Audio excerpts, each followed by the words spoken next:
to show an amateur film he had made with Johnny Depp in the 1980s, he was met with boos from the crowd. Charlie eventually promised to return after a brief intermission, although he never returned and the crowd became unruly. We're the cops, because I was just robbed by Charlie Sheen. Yeah. Everybody in every other city that bought tickets, you just lost your money. He ain't gonna show up.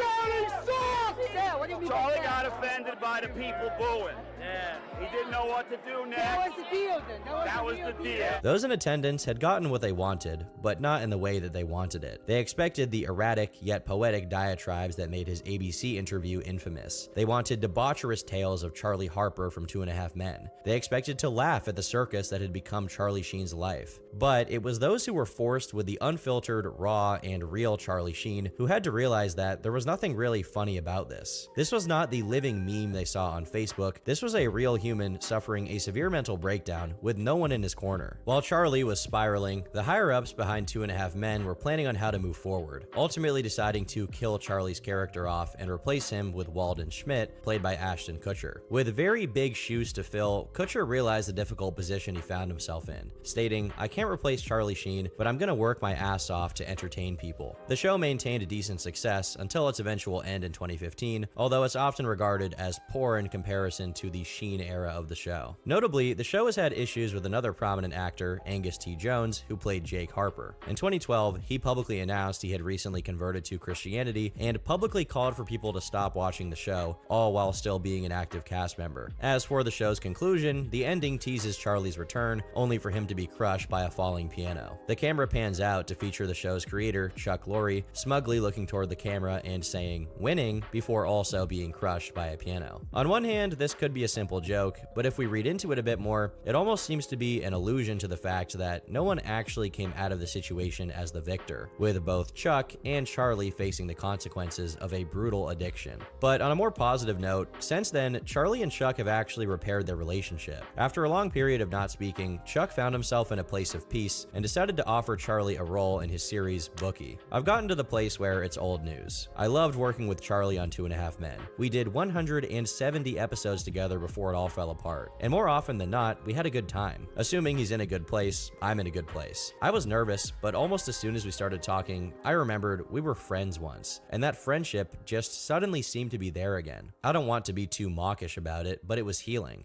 And he was also totally game to make fun of himself. When he came to the table read of that episode, I walked up and we hugged. It was just great. Although, at the time of Kutcher's introduction to the show, Sheen was not interested in that courtesy. On the date of the premiere of Season 9, the Comedy Central roast of Charlie Sheen was slated to premiere only 1 hour later. Furthermore, Sheen entered the stage riding a train, a slight homage to how his character was killed off in the show, which was him being pushed in front of a train. The roast, to this day, is the most successful out of any other.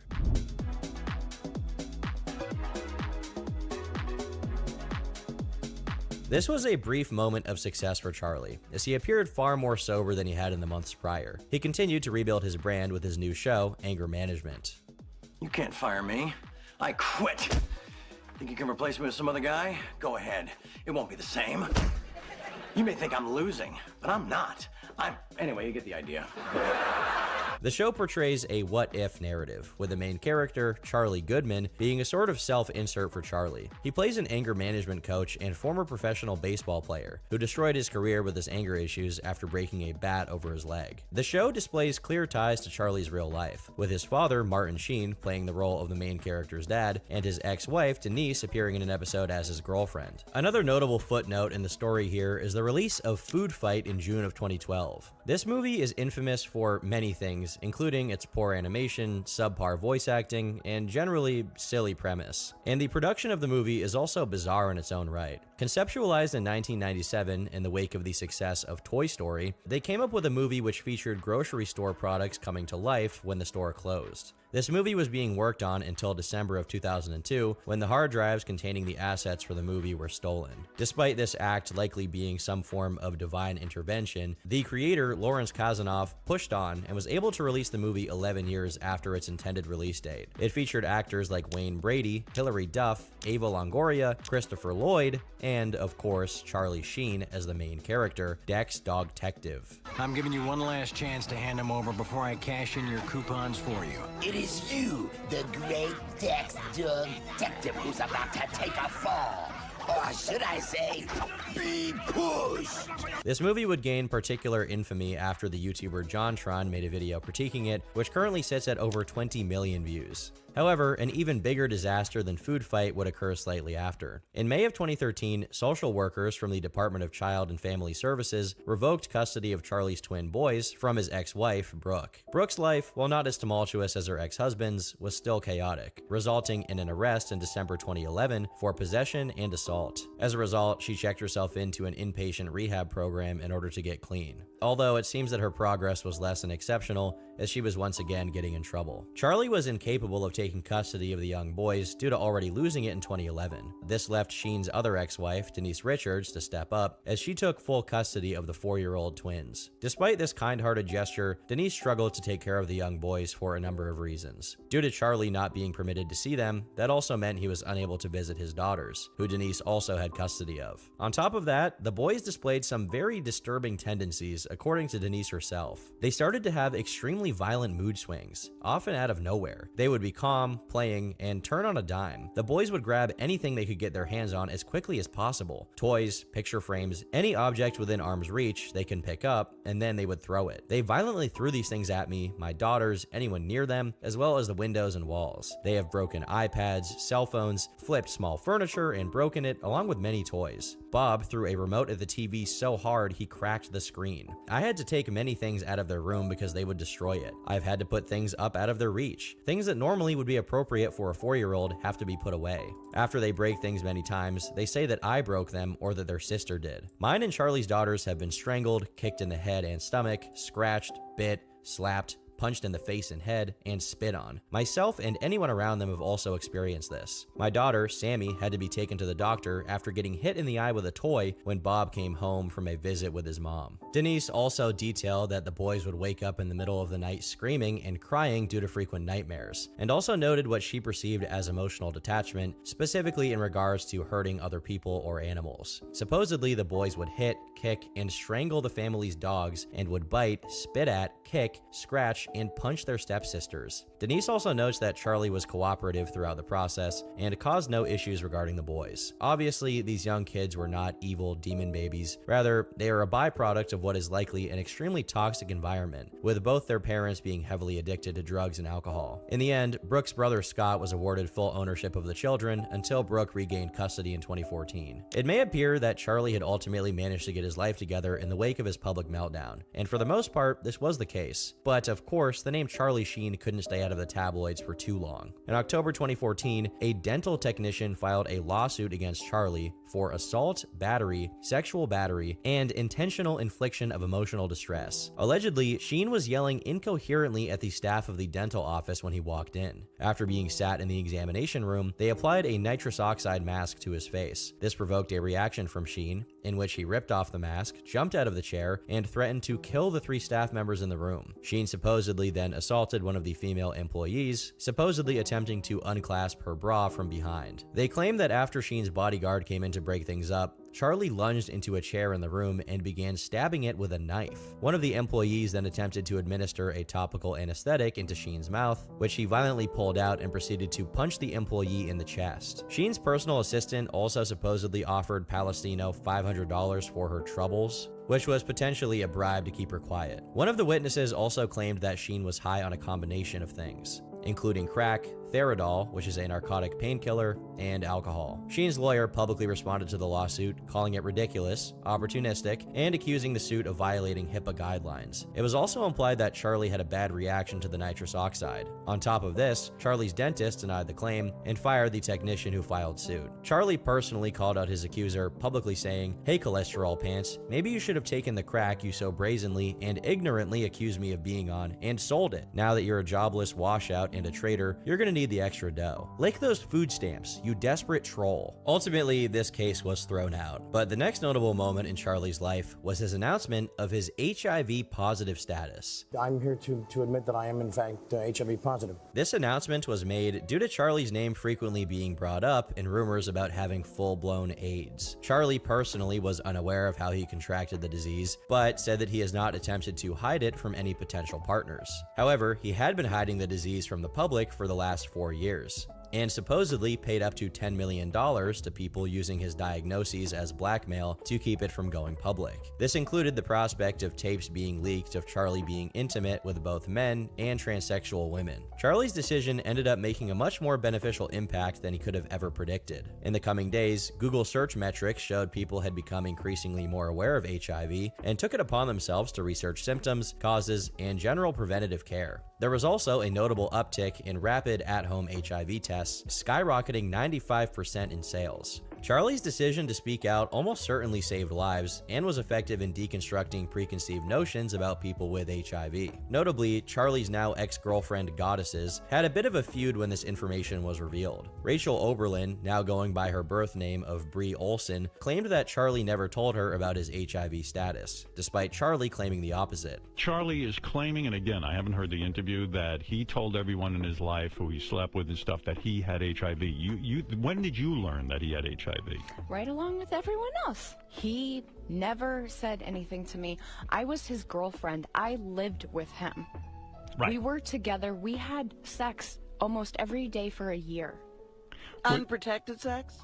With lambskin condoms, which is not not productive. yeah. No. Only pregnancy. Charlie's other goddess, Natalie Kenley, denied Brie's claim of Charlie being a monster, stating, "He is not a monster. He has regard for human beings and cares about people. I do not see him knowingly putting women at risk. He's got young kids. He's also not an idiot, and I don't see himself opening up to that legal nightmare. He's a good man, and I feel very fortunate to have spent the time with him that I did, and I'm so sad to hear of his troubles. I hope he's okay." While it's technically impossible to verify the claims of either party, these allegations would pale in comparison to what came next. In an article posted by the Inquirer, allegations against Sheen were made detailing a supposed assault committed against a 13-year-old Corey Haim on the set of Lucas when Sheen was 19. These allegations were made over 7 years after Corey's death by a close friend named Dominic Brassia. Corey Haim appeared in a total of 9 movies with fellow actor Corey Feldman, earning the duo the title of The Two Coreys during the primes of their careers. Undoubtedly, the two were extremely close, and Feldman made many strong inferences to Charlie potentially harming Haim at some point. At some point during the filming of Lucas, Haim explained an adult male convinced him it was perfectly normal for older men and younger boys in the business to have relations, and that it was what all guys against a 13-year-old Corey Haim on the set of Lucas when Sheen was 19. These allegations were made over 7 years after Corey's death by a close friend named Dominic Brassia. Corey Haim appeared in a total of 9 movies with fellow actor Corey Feldman, earning the duo the title of The Two Coreys during the primes of their careers. Undoubtedly, the two were extremely close, and Feldman made many strong inferences to Charlie potentially harming Haim at some point. At some point during the filming of Lucas, Haim explained an adult male convinced him it was perfectly normal for older men and younger boys in the business to have relations, and that it was what all guys do. When asked about Charlie Sheen during the peak of his infamy, Feldman stated, "I'm not a huge fan of Charlie Sheen, especially the way he's affected other people that I know." Charlie flat out denied these claims and went as far as to sue the Inquirer over the allegations, calling them egregious, hurtful, and a disgusting campaign of defamations. Feldman would double down on his claims in 2020 during the release of the documentary My Truth. The documentary tells the story of how both Coreys were supposedly subject to SA when they were children, with Charlie Sheen's name being mentioned once again. Charlie once again denied the allegations, saying, "These sick, twisted, and outlandish allegations never occurred. Period. I would urge everyone to consider the source and read what his mother, Judy Haim, has to say." Interestingly, both Corey Haim's mother and older sister have denied the allegations that Charlie was responsible, asserting that the real man responsible was Dominic Brassia, the man who originally spoke to the Inquirer. It's also worth noting that Dominic passed away in 2018, shortly after making his allegations. It's safe to say that this entire situation is a total mess. It's very hard to imagine why Corey Feldman or Corey Haim's family would both accuse each other of dishonesty here, and while it's more than likely that one of them is lying, it's very difficult to know for certain. The reason being that there's no concrete info to provide for either claim. Yet, it's not a total stretch of the imagination that something bad could have happened during Corey's childhood, especially considering his own substance abuse issues and later death.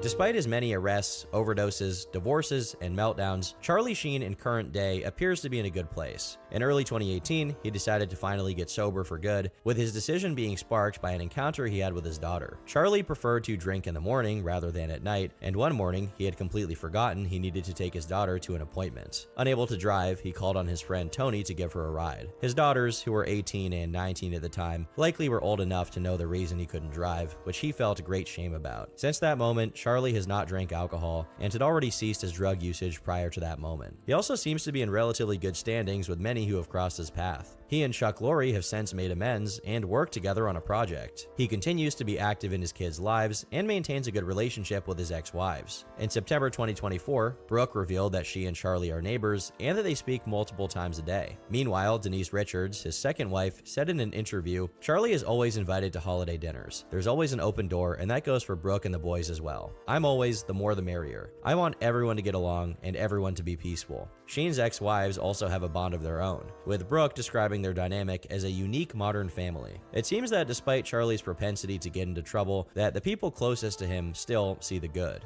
Despite his mistakes and selfish behavior, Sheen has managed to earn himself a few extra second chances, and at the moment, he seems to be making the most of it. Aside from his appearance in Bookie, he's refrained from any major acting role since 2017, possibly due to it being the very same environment that enabled his darkest proclivities. His legacy, while unconventional, has also managed to surpass many of his peers from the early days. Not necessarily through fame or through star status, but from the pure fact that there will likely never be someone quite like Charlie Sheen. I've been Turkey Tom, thanks for watching, and until next time, leave me alone.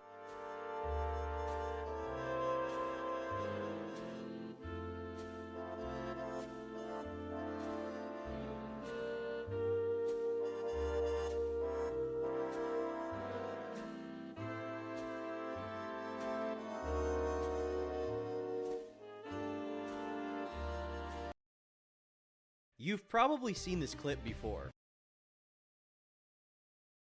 You should kill yourself now. But despite how famous the memes of him are, few people know the whole story of the man behind them. Known online as Low tier God. He claims his real name is DeLuian Sparrow, although his real name is more than likely Dale, and he's probably the funniest fighting game player of all time. Where the fuck's he's at in this? Born in South Central Los Angeles on the 19th of November, 1984, or 1990 if he's to be believed, Dale had a difficult childhood, with his father abandoning the family. While he doesn't hold that against his dad, he does resent that neither he nor his brother were given the attention necessary to become athletes. That's why I'll never ever forgive my dad, period. Because not only did you fuck up with me, you fucked up with my brother too. My brother is like 6'6". I mean, Dan, you could have coached one of us into making you some paper. Under his mom's care, he was kept out of public school and sent to a private Christian school instead, presumably to try and keep him away from the presence of gangs in public schools in South Central Los Angeles. While he did effectively avoid that danger, he walked right into another one. When he was between 5 and 7 years old, he claimed to have been molested by his teacher's teenage daughter. Surprisingly, he describes this very casually, trying his best to imply that it wasn't all that traumatic. Basically, there was lots of females that fondled with me when I was a kid, but I'm not the type of person that's gonna snitch. I knew something was right, and that happened in private school, man. Shit happens in private schools, but I only know about the heterosexual shit. It's pretty shocking to see a guy spinning this kind of terrible childhood trauma into proof that he's super straight, but as we'll see later on, this kind of absurd thing is par for the course with low-tier God. Later on in school, he was often picked on for being unusually tall and a bit of a nerd. But besides that, not much is known about his early life. While he made his first YouTube account in 2006, he remained in obscurity for a good while after, as it would take years before he attained notoriety. But long before he was getting in hot water online, he was doing so in real life. In 2005, when he would have been 20 years old, his then 17-year-old girlfriend filed a restraining order against him for domestic violence prevention. In the documents, she alleged, Dale said that I'm a slut and that he wants to kill me and everyone around me, and that if he doesn't do it, he'll have someone do it for him, and that I better watch my back. She also requested that he lose the right to purchase a gun due to his anger issues. Fortunately, it doesn't seem like anything happened after this restraining order was requested. A couple of years later, he was arrested and eventually charged with a felony for receiving stolen goods, although he got off with 3 years of probation after staying in jail for a little over a month. However, this sentence made it hard for him to get a job. So, he enrolled into college, where he pursued a degree in health and fitness and a bachelor's degree in business. Or, at least, that's what he listed on his LinkedIn profile, but a lot of people have been known to lie on LinkedIn, so he may or may not have those degrees. Speaking of his LinkedIn, he also claims here that from 2006 onwards, he was working as a freelance actor and took part in numerous media, including reality TV shows, although I haven't been able to find any record of that. As far as I can tell, all that he really had to his name was his YouTube channel, then under the username Sparrow25, which foreshadowed the name of his eventual channel, DeLuey and Sparrow. Keep that name in mind. Now, on his main channel, he uploaded videos of himself playing Street Fighter games, mainly Street Fighter 4, with the main gimmick being that he picked low-tier characters that most competitive players tended to ignore and find a new way to win with them. In 2012, he also started working at Goodwill as a donation processing volunteer, presumably out of necessity, and because that's all he could really get with the felony charge on his record. But it doesn't seem like working at a charitable organization really gave him a more empathetic spirit. While all of you are in final round, this is what I'm doing. All of you. However, in late 2013, Dale got his first big break when he uploaded a video titled "A Message to Boogie2988 and His Wonderful Fans." I don't give a about the aftermath from any of you Boogie fans that feel sorry for this greasy, you fat, disgusting, ass-smelling, blob, cheese-drinking, Crisco bathing, lard gargling, calorie thieving, cook on a George Foreman grill just to drink out the drip tray. I know there's gonna be a lot of people out there calling me a bully.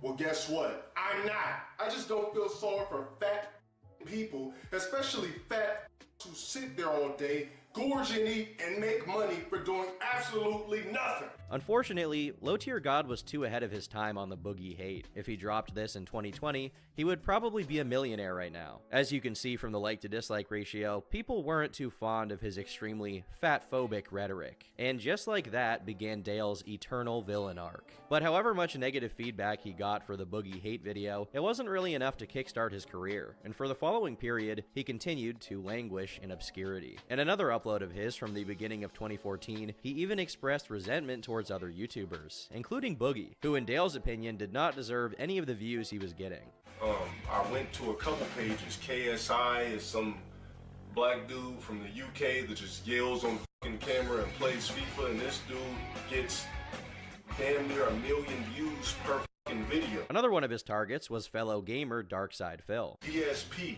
some old dude who talks on random games that people shouldn't even be watching.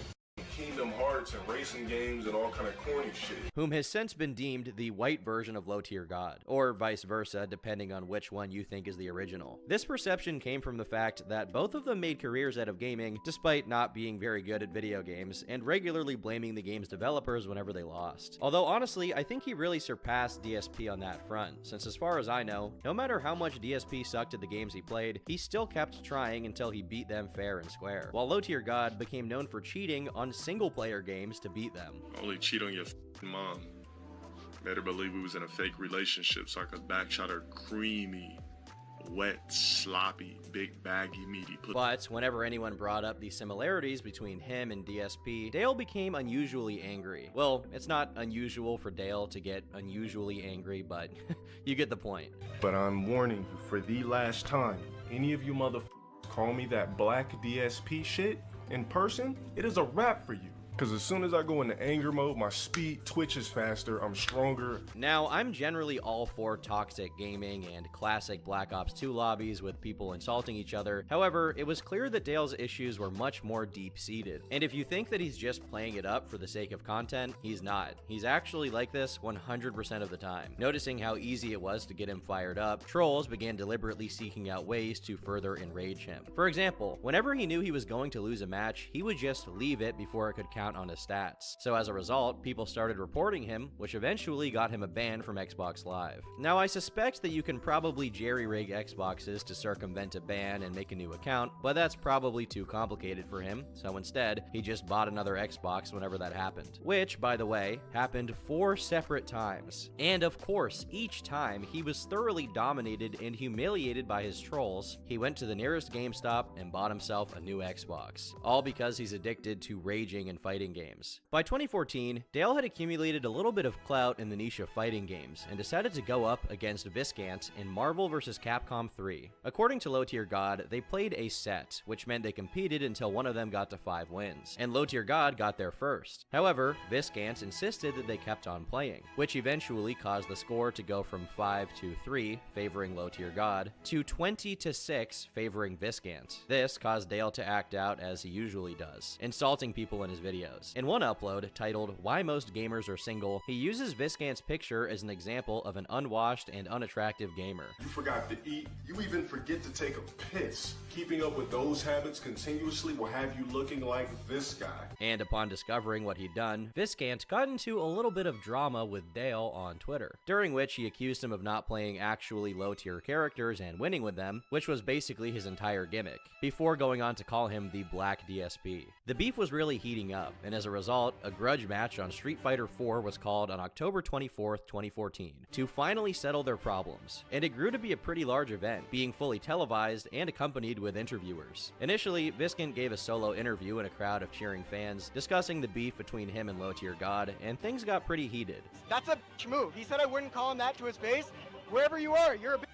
After a little back and forth, it came time to actually play, and while Low Tier God did his best, it just wasn't good enough to clinch the win, with Viscant winning by 10-6 and proceeding to tell Dale to go back to the McDonald's he worked at, along with other positive words. There's gonna come a point when you forget about what happened, and you're gonna want to come back at me, and you're gonna want to wash the taste of my dick out of your mouth.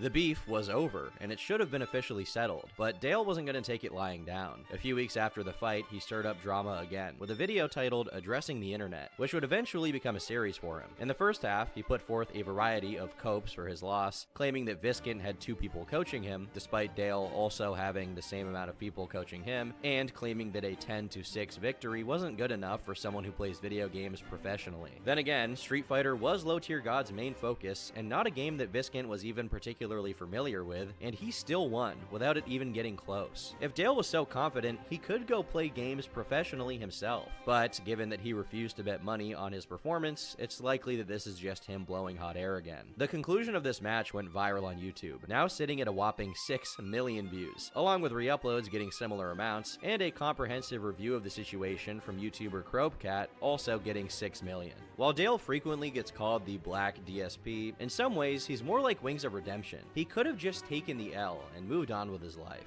but instead, he was as sore of a loser as possible and did everything in his power to make himself look bad from that point onward. And that's not even mentioning the strange complexes around race and masculinity he developed as a consequence of getting destroyed by Viscant on Street Fighter IV. Because when the Europeans came on the ships and seen African ass bouncing and tits jiggling like National Geographic, tall statures, thick thighs, they was blown away. Never seen bodies like that until they landed in Africa. You the fuck is what's wrong with society, you dumb, ignorant black? This is why black people are last in place. Because of dumb, ignorant, retarded, worthless pieces of black. Despite how obnoxious and psychotic Dale eventually became, at the time, the only content about him was making fun of his gaming skills. Stuff like "This Is How You Don't Play" compilations, where people picked the funniest highlights of his videos and uploaded them. Unfortunately, these videos now only exist via re-uploads since, again, exactly like DSP, Dale obsessively looked for these and copyright striked them. When his copyright strategy proved unsuccessful, he threatened to start recording his streams with no mic or camera on, unless the offending channels were taken down. But of course, that was just another empty threat. A year later, a now 29-year-old Dale started dating a girl named Elena, whom he allegedly started interacting with when she was still 17. She occasionally showed up during his streams, and his treatment of her was pretty poor to say the least. You're not putting hands on no one. Tell me that again, dude. What you gonna do? Tell me what the f I'm gonna do. I'm not f***ing around. You're not putting hands on no one. Dude, get the f off my stream, dude. Seriously. I'm not playing. She'll become much more important later on, but we do have to establish her as a character in the Low Tier God extended universe. Now, at some point in 2015, Dale graduated, although he continued to work at Goodwill, as his streams weren't nearly successful enough for him to do it professionally. Despite lacking a proper fan base, since a significant amount of his following was composed of his haters, he decided to start a clothing line called The Covenant in December of 2015, and it sold a grand total of one hoodie on its first day. Then in early 2016, he got banned on Xbox for the 5th and last time, so he finally switched over to PlayStation. Around this time, he was coincidentally matched against Darkside Phil in a ranked match, but since they were in Dale's territory, Street Fighter, even DSP knew that it was over from the moment it started. Oh god. Another Relento means another match I'm gonna get effing bodied, dude. Every f***ing match with Relento I get bodied now. It never fails. They should have competed on who can get into more debt. Would have been a much more riveting contest, but I'm kind of getting ahead of myself here. Now, I would say that Dale's Twitch was going downhill at this point, but really, his online career had failed to launch from the beginning. He got barred from getting a subscription button, allegedly due to his trolls view-botting his streams, leading him to resort to making money in alternative ways, such as selling mod chips to his viewers. This is against Twitch TOS, and as a result, he got his second ban. And I didn't mention the first ban because the reason for it was never given. Soon after, he came back, although it would probably be better if he had just stayed gone, since he walked right into a 50-loss streak against a streamer. And that streamer was named Pun Is Here. Dale had been saying that he wanted to fight against a good Chun-Li player, and upon getting what he asked for, he floundered for an hour and a half, complaining about it the entire time. Can't win with a f***ing real character. You need a character like this, bitch.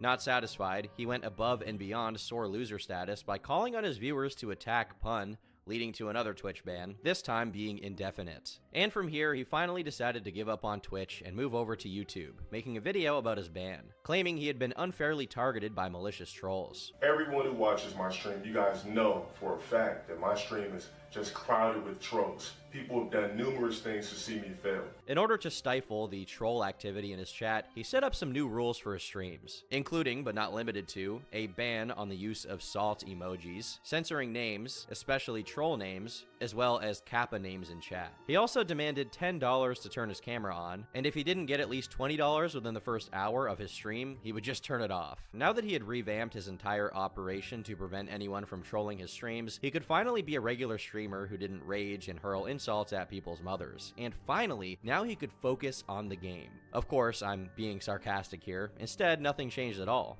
If anything, it actually got worse from here on out. Dale challenged the Super Smash Bros. Community to a Street Fighter match, arguing that no one who plays that game could beat him because they are plebes. I think he was trying to say plebs here, short for plebeian or plebeian, but his anger mode prevented him from seeing clearly, which I'm understanding of. Like National Geographic. But Dale had the misfortune of having Anti, a Super Smash Bros. Player at the time, take him up on the challenge. The two matched a few days later, and Anti beat Low Tier God 2-1, followed by another game, which Anti won by 2-0. LTG took this loss pretty badly, accusing his opponent of being a coward for not doing the full best of 5 games, and for using the character Ken, which Low Tier God said was overpowered, and for playing against him at 3:40 a.m. when he was sleepy, thus making it unfair. But that wasn't all. Dale proceeded to go on a wild tirade, blocking anyone who even mentioned Anti, going as far as to call him racist slurs like tar roach, and saying things like, "This is why I don't deal with blacks." He made a whole video about it, and then challenged him to an anonymous match. When you're an alpha and you're dealing with betas, you're dealing with guys who want to run off on the plug.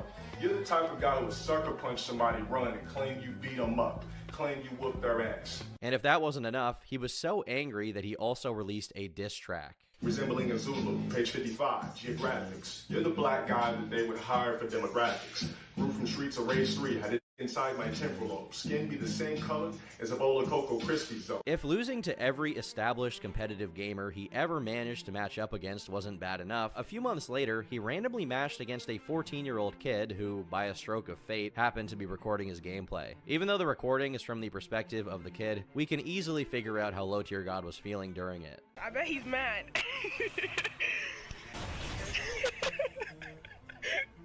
Yo, I clutched it. Oh! This clip of a child beating him got over 500,000 views, leading Dale to seethe on his Facebook page, demanding that his fans put 200 dislikes on it or he wouldn't use his camera or mic during his streams anymore. Keep in mind, this all happened when the video only had 13,000 views, so I think this was his attempt at keeping this L undercover and not letting it get any more traction on YouTube. However, if that was the objective, it clearly failed. He also made a comment on the video, challenging the uploader to a 10-round match, which never happened. He even did a reaction video to it where he calls the 14-year-old a fat scrub who got lucky. But Dale kept trucking along, trying to improve his skills while streaming and attempting to make a living. And this leads us to December of 2016, when Dale found himself matched up against a top 8 player in Street Fighter, Lee Joe, where they would both stream their match live. Unsurprisingly, Low Tier God got rolled and smoked to the tune of a 1-4 loss. But what's really entertaining is how the two behaved during their match. While Low Tier God seethed, Joe was having the time of his life and even pulled the classic Low Tier God move of leaving the match right at the end. Dude kept spamming a move that was +3 over and over again simply because it was lag. As they continued to play, Dale grew increasingly angry at his own inability to stop Joe from throwing him. You know what, I'm gonna rage quit on this dude for fun. That's what I'm gonna do. I'm gonna rage quit on this dude. You scrub. As you can see here, he was threatening to rage quit the match long before it was even close to its final round because he knew that the inevitable was coming.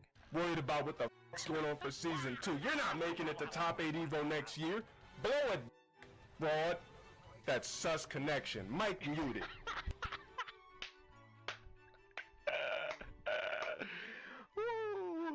Oh, I got a headache. While things were fairly standard for him in the streaming world, 2016 was one of the lowest points in his personal life. He'd been banned from Twitch for a few months, and the loss of streaming revenue was really getting to him. That summer, he did start a new series called Critical Times, and in the first video, he reveals some of his vulnerability, opening up about his financial struggles. I live paycheck to paycheck.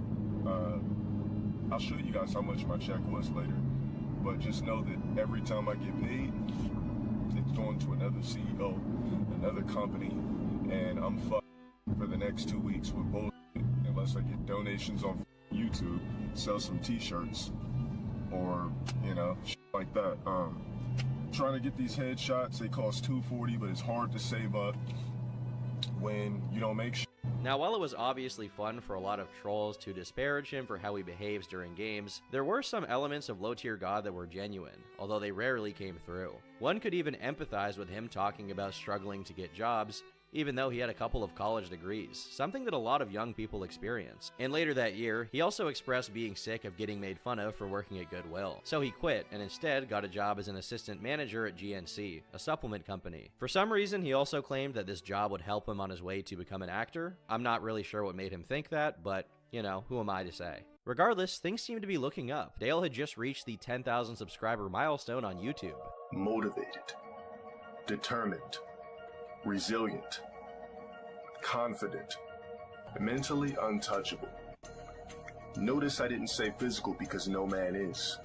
Unfortunately, our physiology limits us anything past that. Don't get me wrong, he definitely should be happy, but making a motivational video when you just got your second job at age 33 may be going a bit overboard, but hey, I'm still happy for him. I walk a path that was aligned for me since the beginning of time. The Creator gave me life through abundance, allowing the correct blend of souls to cross paths, but not only to make eye contact, but to share passion with one another.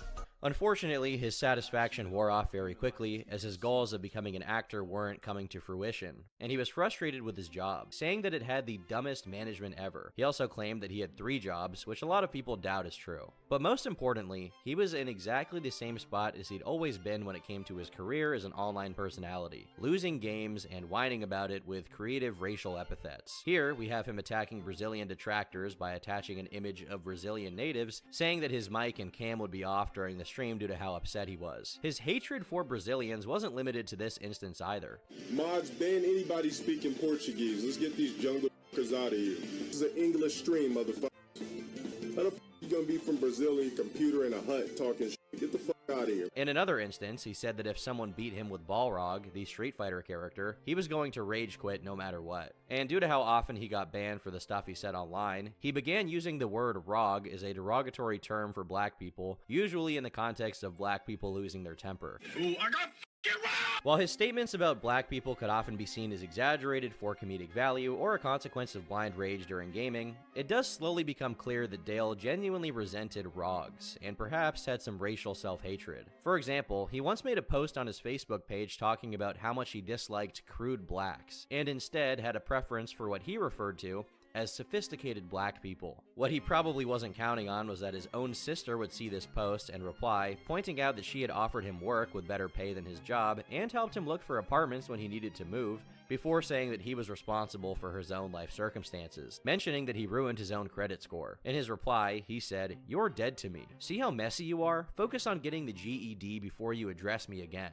Before I blast your black, bitter, chicken-headed ass in this post." She then fired back, saying that she made more money than him in tips, and claimed that he'd gotten his degrees while he was living off of a girl he was dating, who eventually put him in jail. In the middle of all of this, Dale once again changed his streaming rules and started charging $20 to turn the camera on, as well as $50 to stream for over an hour. If anyone made the mistake of expressing disapproval of anything he did or said during the stream, he would just ban them, regardless of whether they were a troll or someone who had previously donated and helped him out. 2017 is when Dale began rapidly accelerating his descent into madness, which was punctuated by his beef with fellow Street Fighter player Broly Legs. Broly was known for suffering from a medical condition which caused the muscles in his arms and legs to be severely underdeveloped. As a consequence, he played Street Fighter using only his mouth. But despite his obvious physical setbacks, from 2013 to 2017, he was the #1 Chun-Li player in the world. He even placed 25th in a Street Fighter V tournament with over 1,400 players. His popularity in the Street Fighter community was such that he got a promotional video on the official Street Fighter YouTube channel where he got to tell his life story. It has its bumps here and there, but it's not unwelcoming at all. You know, there's always a small place for everyone in the community. Whatever game you learn. When I started learning Street Fighter, I learned through people telling me I was nothing, that I would never be good in this game. This and that. It really drove me. Yeah, they were my friends, but I needed that to encourage me to be better. And as with many unsuspecting players, he would eventually collide with Dale, and the result was funny and sad at the same time. Sometime in April, he and Low Tier God randomly matched, and in typical Low Tier God fashion, he lost the match and rage quit, all while throwing as many insults at Broly as possible. Before their match even started, he compared Broly to Krang, which is a Teenage Mutant Ninja Turtles character that is an anthropomorphic brain in a mecha suit, obviously making fun of his disability. But naturally, Dale making fun of his disability made it that much more satisfying when the match came to its end. I'm good, dude. I can't accept losses where I bodied you and you just get some fake shit on me, slobbering all over rollers and shit. I'm hella cool. You just didn't deserve that. I outplayed you, I bodied you, and you got lucky. That's not skill to me. That's not outplaying me. That doesn't mean you're better than me. I'll tell you what the lore is. Yeah, get that ass banned, bitch. And while some people quickly rushed to Broly's defense, pointing out how low it was for Low Tier God to make fun of him for his disability, others maintained that the confrontation was fair. They felt that while Broly was physically handicapped, Low Tier God was mentally handicapped. Therefore, the odds weren't that bad. Broly tweeted out a screenshot of Low Tier God rage quitting, and at the same time also offered to help train him to get better at Street Fighter, which only helped to further enrage him. I don't give a what that ugly ass slobbering half of a man is saying. I'm not gonna do anything to give that ugly worthless specimen anything to gain any type of notoriety to his pity name. It's funny that he's saying this when Broly Legs had much more success as a competitive player than Dale ever did. And unfortunately in 2024, Broly did pass away, but we should never forget how we beat Low Tier God. Now Dale eventually wanted to clarify what happened, so he made a video explaining that he only felt comfortable laying into Broly because of what Broly had posted on Twitter. However, that's not really true, as Low Tier God was calling him Krang even before their match began, so this is just another excuse. Given how brazen he is during streams, I wish he would just embrace it instead of coming up with these fake apologies afterwards. It's not like anyone's falling for it anyway. He might as well just stick to being a dick. Now at this point, there was actually a period of time where Dale mostly kept himself out of trouble, mixing up his content and slightly moving away from the straightforward gameplay he was known for. For example, he did a reaction and commentary on the song Lift Yourself by Kanye West, which quickly became the most successful video on his channel. In 2018, he was then invited to take part in E-League The Challenger, which was a TV show where Street Fighter pros would compete against one another while living in the same house. He was the first to fight in the tournament against Rob TV, but despite talking himself up like he usually does, he lost the match 5-1. Now you may be inclined to think that this was another L for LTG, but in reality, this could be considered the first W in his competitive gaming career. Not because he won the game itself, but instead because he took the loss in stride. He just gets up, and I don't see him talking smack. He's not raging. He's just a regular guy. Low Tier God, nice try. However, that does put you out of the competition here at the Challenger House. Rob TV, you were safe Another day, sir. He also competed against another player named Giddy, and despite losing, the match ended on a pretty positive note, with the two not only shaking hands but also hugging it out. However much people already hated him, Low Tier God is an entertaining guy. If he could just control his outbursts and try to get better at the game, instead of rage quitting whenever he found someone better than him, he actually would have a shot at becoming a competitive player and successful online personality. Now it sucks being the first one to be eliminated, but I'm still in the house with 6 other phenomenal players that I can learn a lot from and just level up my game overall. Unfortunately, the period of peace didn't last for long, as Dale pretty quickly went right back to his old ways. Going forward in my Street Fighter career, my plan is simply to attend more tournaments. As long as I continue to travel, experience things, I think that I have a huge definite shot of being that ultimate great Street Fighter player that I yearn to be. In June of 2018, for reasons beyond human understanding, Twitch decided to express some mercy and actually unban Dale, and he triumphantly returned for one single day. Now I have to admit that this time the ban wasn't his fault. He had naively allowed donators' profile pictures to show up on the stream, and one creative guy made their profile picture a nude image and then donated to get themselves on the screen before proceeding to report the stream themselves for nudity, even though they had been the one to make it happen. Now Dale did eventually get his account back, but his standing on the website was iffy at best, as he was banned and unbanned a bunch of times. But at this point, something else was brewing in the Low Tier God fandom: speculation around his relationship. One day, Dale abruptly left his own stream for a moment, and he forgot to mute himself, which then allowed his entire audience to hear him arguing with his girlfriend, Elena. She was upset that Dale wouldn't be around during their 4-year anniversary, because he was going to attend that year's EVO. It's not about forgetting. Usually EVO is in July. The only reason you've been bringing up that shit is for the simple fact that I'm going to goddamn EVO.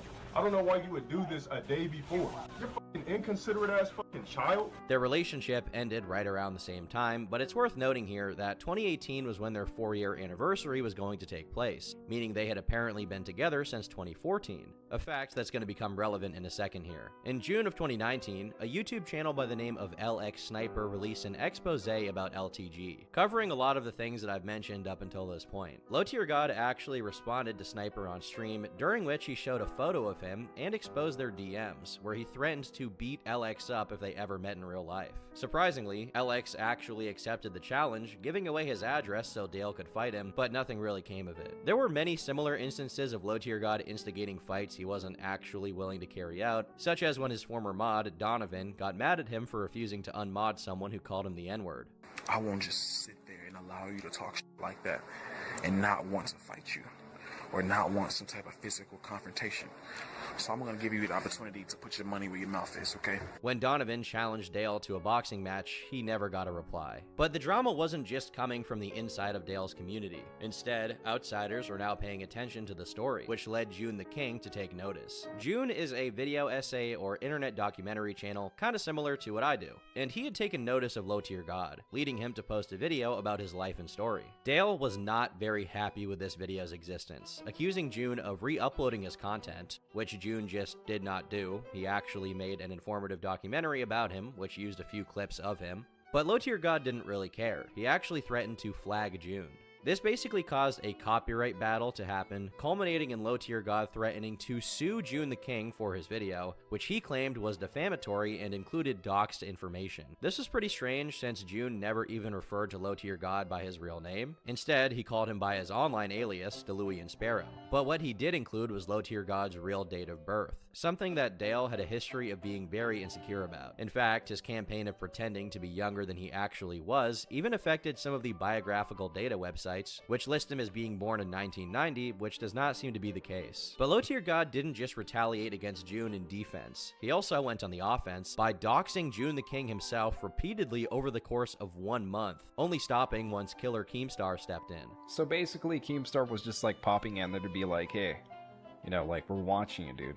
So thank you, Keemstar, for stopping my doxing. But even after that, he continued to regularly threaten June with all kinds of violence. Somebody like him would run from me in person, and he wouldn't be able to run from me because I would catch his pipsqueak ass, choke him out till he begged me for life. Then right on his last inch of breath, I would literally say, so you still gonna research me, huh? Like, no, then LTD, please, no, and I'm just still choking him while he got his laptop, while he deletes the video. We're gonna get that taken down. I'm not worried about it. Ultimately, he failed in his mission of taking the video down, and no lawsuit ever came out of it. And as funny as a lawsuit like that would have been for Dale to have to just argue against June for things that he showed in his video to be true, ultimately it's probably for the best that another documentary channel didn't get a lawsuit against it. But Low Tier God was now more defeated than ever, and he really needed to take out his rage on something, anything. So in April of 2020, someone in the chat triggered him into producing one of his most iconic outbursts ever. Your life literally is as valuable as a summer ant. I'm just gonna stump you. You're gonna keep coming back. I'm gonna seal up all my cracks. You're gonna keep coming back. Why? Because you keep smelling the syrup. You're gonna stay on my dick until you die. You serve no purpose in life. Your purpose in life is to be in my stream sucking on my daily. Your purpose in life is to be in that chat blowing it daily. Your life is nothing. You serve zero purpose. You should kill yourself now and give somebody else a piece of that oxygen and ozone layer that's covered up so that we can breathe inside this blue trapped bubble. Because what are you here for? To worship me? In just under 1 minute, Low Tier God went from a failed streamer and competitive Street Fighter player to being a total meme. That's all I gotta say. If you look in the mirror and hate yourself, love yourself. Yes, you should love yourself now. Yeah, you should. You said try the stuff crust? Well, listen. How about when I was... No, I'm joking. Love yourself. That's all I gotta say. If you look in the mirror and hate yourself, love yourself. Yes, you should love yourself now.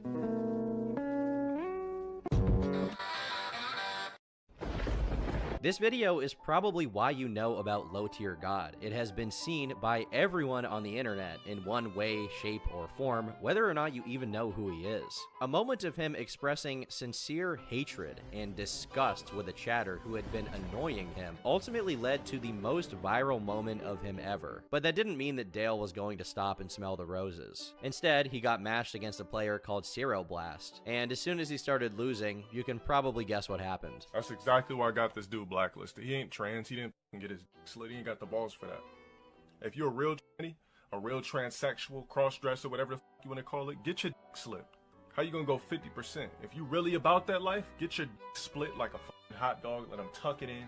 Make a pussy and a clitoris out of your dick. Now obviously, Cero took issue with this, tweeting out about how they thought Low Tier God was a bad influence on his chatters. To be honest, I think the real issue is anyone who's allowing their kids to watch Low Tier God streams, given how he often responds to trolls by doing something that I can only describe as gay erotica rants. I'm gonna pull out a big giant syringe full of black sperm and shoot all the black sperm. And in the wake of Low Tier God's comments about Cero, he was permanently banned from EVO. Now this is kind of a side note, but not only was Cero also banned from EVO over using slurs, but the aforementioned Giddy was also banned for multiple instances of sexual misconduct, including soliciting unwarranted lesbian orgies. The Low Tier God curse appears to be at work. You are a worthless bitch ass nigga. Before the year ended, yet another clip from Low Tier God streams went viral, now sitting at well over 1 million views. What I'm gonna do is I'm gonna flop my BBC out on the table when your mom invites me over for dinner. I'm gonna be like, now suck it in front of your son. She's like, I'm sorry, I just can't help it. It's so flavorful. Now that he had been deprived of one of the few joys left in his life, Low Tier God went right back to harassing June the King, which June then posted. Just so you know, I'm coming for you legally. Because of your documentary, it has caused people to be dialed into my life beyond levels you could ever fathom. I warned you when the video dropped, you were doing too much. Your video has caused endless harassment on personal levels, and I'm coming for you legally. Just know that. Whatever you made off me, I'm taking from you. I will be the one that does not allow you to profit off others at your cowardly leisure. You are a talentless, faceless worm. Now, that promise of a lawsuit continued to be an empty threat, but Dale did file a trademark for the Low Tier God brand in January of 2021, which unfortunately exposed his real name, which is kind of a backfire since he wanted to keep it a secret. While he failed to take down June the King's documentary, he did succeed in striking 3 people who uploaded videos that were critical of him, as well as re-uploads of his stream's highlights. All three of those people went on to be interviewed by June in his follow-up video, where it was revealed that Low Tier God had actually doxed their real names and locations. This is what a troll's house looks like. This is what a tier sexual's house looks like. By this point, people were becoming aware of how insane Low Tier God was. While June's follow-up didn't get as many views as his first video, it still got well over 1 million and introduced hundreds of thousands of people to how insane Low Tier God was if you got on his radar. However, the most scathing part of it all was the information revealed about his ex-girlfriend, Elena. It seemed like they were on good terms since the breakup, even having her take part in his content every once in a while. In a mukbang the two did together, he continued to talk about her very positively, saying she's beautiful, among a lot of other compliments, which a lot of people took to mean that she was the one who broke up with him, and he still wanted them to be together. But his tone changed radically in November 2020, when rumors began spreading that Elena had begun seeing her personal trainer, known as Mr. HBC. When these rumors were confirmed, Dale proceeded to private his main Twitter account and seethe on his alt about the two of them being together, calling her new man an old head. Despite him repeatedly claiming not to care, he continued to occasionally maul about their relationship for the next 2 months. Everything after me is a complete downgrade in the first place. It's been a pattern in my life, and it's going to continuously be the pattern. The only way you can upgrade after me is you got to get yourself a ball player, somebody from the NFL, you know, some professional something, an actor something. Eventually, someone sent images of Elena and Mr. HBC boarding a private plane, which Low Tier God shot down by saying that's what fake rich people do to flex on social media, and that anyone could do that if they really wanted to. But the flight that Elena and HBC were boarding apparently cost 15 grand, and I don't think that just anyone could do that. Could be wrong, but I don't think so. Now, Dale obviously could have just chosen to not acknowledge the trolls who were messing with him. He could have just ignored all of this. But obviously, he is Low Tier God, so he's not going to, and as a result, the couple noticed what he was saying and decided to respond to him, calling him an obsessed weirdo with nothing better to do. And don't worry, one day we'll address that weirdo ass. Oh! Should we address it now? Huh? No, I might make a video on that, but we'll see.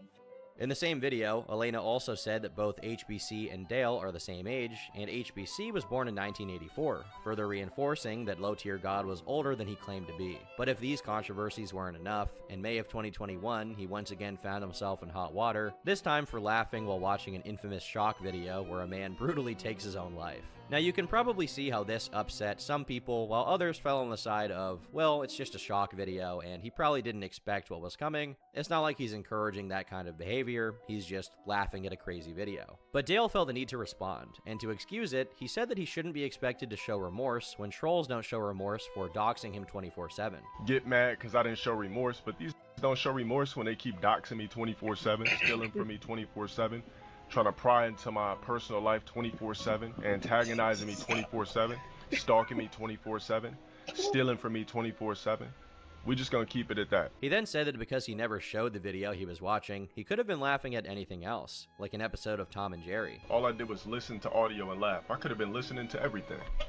I could have been laughing at Tom and Jerry. Proceeding to claim that that's what he was actually laughing at. Now, I won't play the original video of Dale reacting here, since you can hear the video sound, but I think it's pretty clear that that is what he was laughing at, and at this point, he would probably be better off just admitting that he laughed at the video, rather than continually denying it. Around the same time, another clip of him also went viral, this time consisting of him responding to someone who said he looks like he worked at Pizza Hut, with Low Tier God at a moment's notice going on to write sexual fanfiction of himself with the chat member's mother.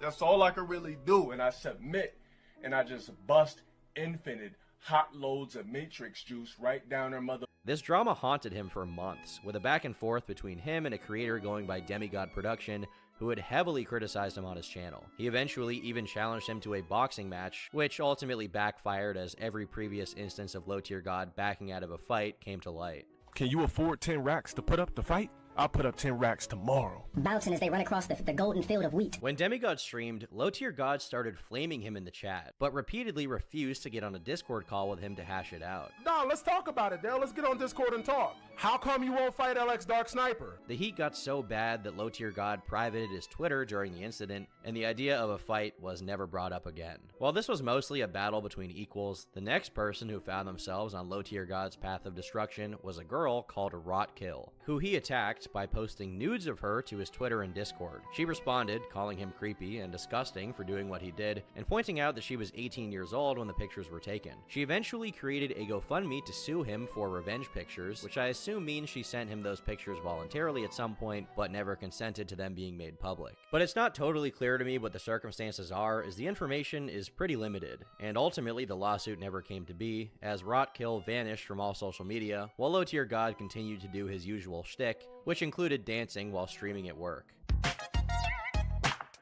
While 2021 ended with Dale sealing up the cracks, 2022 began with them coming back, because they smelled the syrup. A YouTube account uploaded a video claiming to have evidence that Low Tier God and Elena started dating when he was 29 and she was 17. To prove it, he went back to the clip of Low Tier God unknowingly having his mic unmuted while they argued, where they both acknowledged that their anniversary is coming up. Based on an Instagram post, she had just celebrated her 25th birthday, meaning she would have been 21 in 2018, and as a result, 17 when they started dating. There were already hundreds, if not thousands, of people actively looking for dirt, but this one YouTube account was the first major instance of Low Tier God being accused of grooming or some kind of behavior with a girl that was too young for him. And it really got the attention of the rest of his detractor community, who started investigating his past. They managed to find more evidence reinforcing the narrative that he was already dating her, such as them talking about going to the movies together and ditching school to see each other.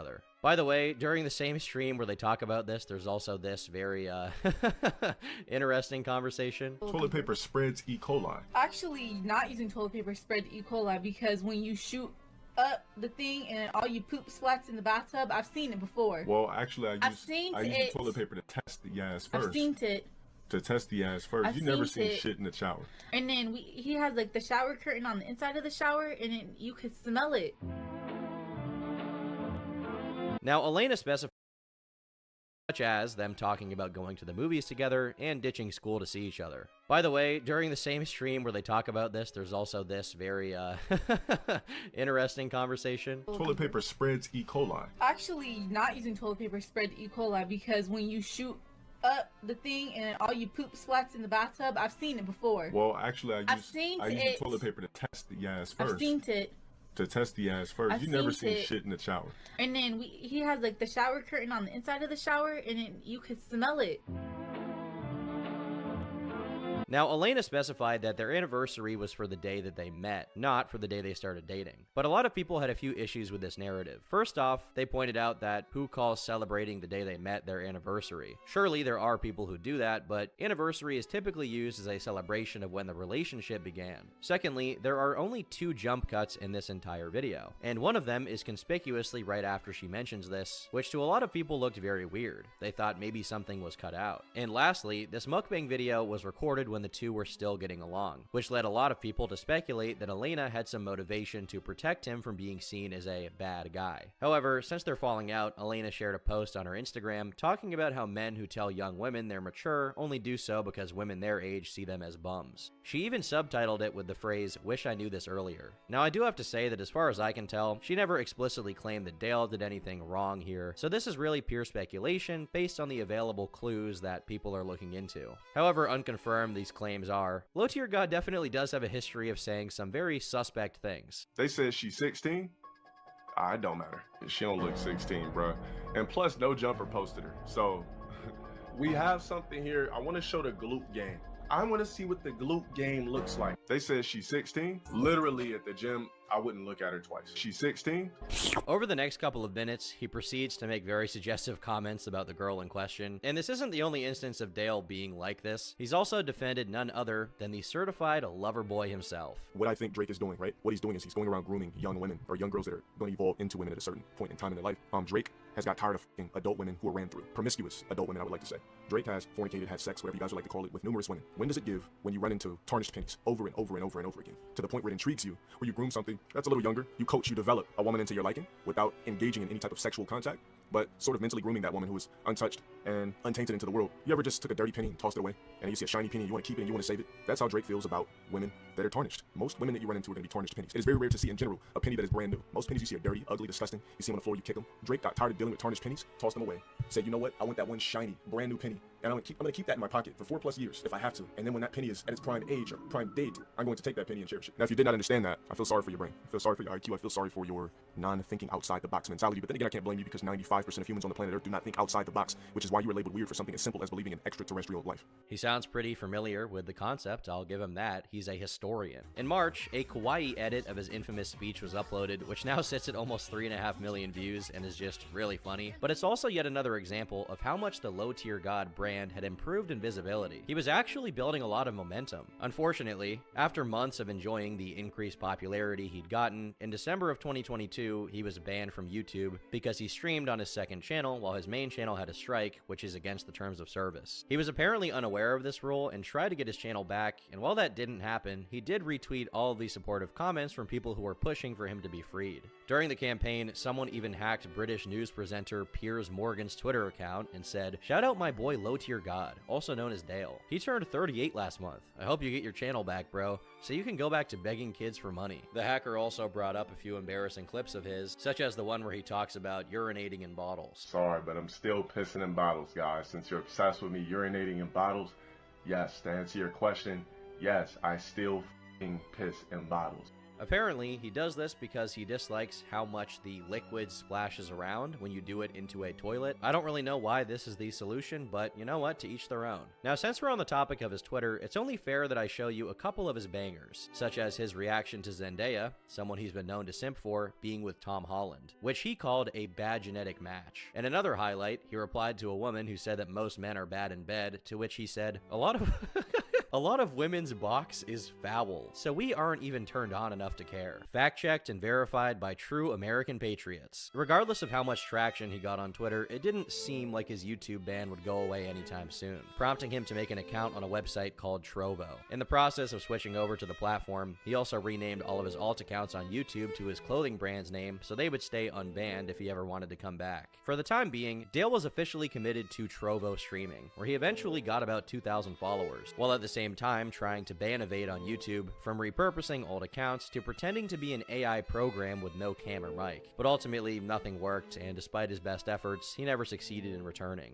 After a short while, he stopped streaming on Trovo and announced he'd be moving over to Kick. He also made an account on Rumble and started uploading videos again. And just as it started looking like Low Tier God was going to be permanently relegated to alt-tech websites getting little to no views, in March of 2023, his Twitch channel was suddenly and ceremoniously unbanned. Through it all with proper planning, placement, and the correct space and time. Here I stand. Mistakes made.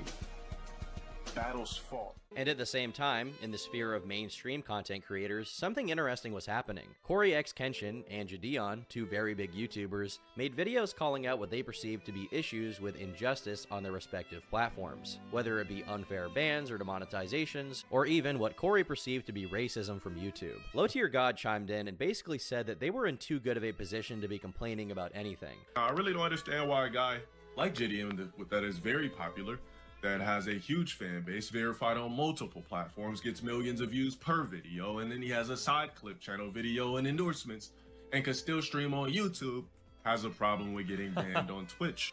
I want you to sub to my premium channel, and I'm upset because Twitch still didn't ban me after I got cool with Pokimane. And as a result, he managed to get noticed by Kai Cenat, who watched his stream, and the results were pretty interesting. Quote unquote, whatever, like Kai Cenat probably wouldn't get blown on the front page of Twitch. Can anybody in here guess why?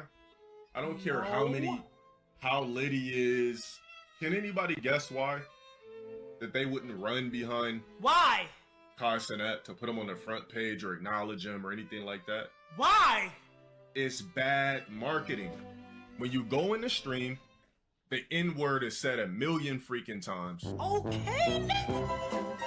Now, there were a few schools of thought on this. A lot of Kai's fans obviously agreed with him and said that he was in the right and Low Tier God was wrong. But on the other hand, interestingly, some of Low Tier God's detractors in the comments noted how Kai, to them, immediately proved his point by reacting in the way he did. Right around the same time that the drama was happening, another clip from Low Tier God streams also went viral. And although the original unedited version came out at this time, a new edit of it that came out a few months later became much, much bigger. Mods, Crush the skull. Thank you.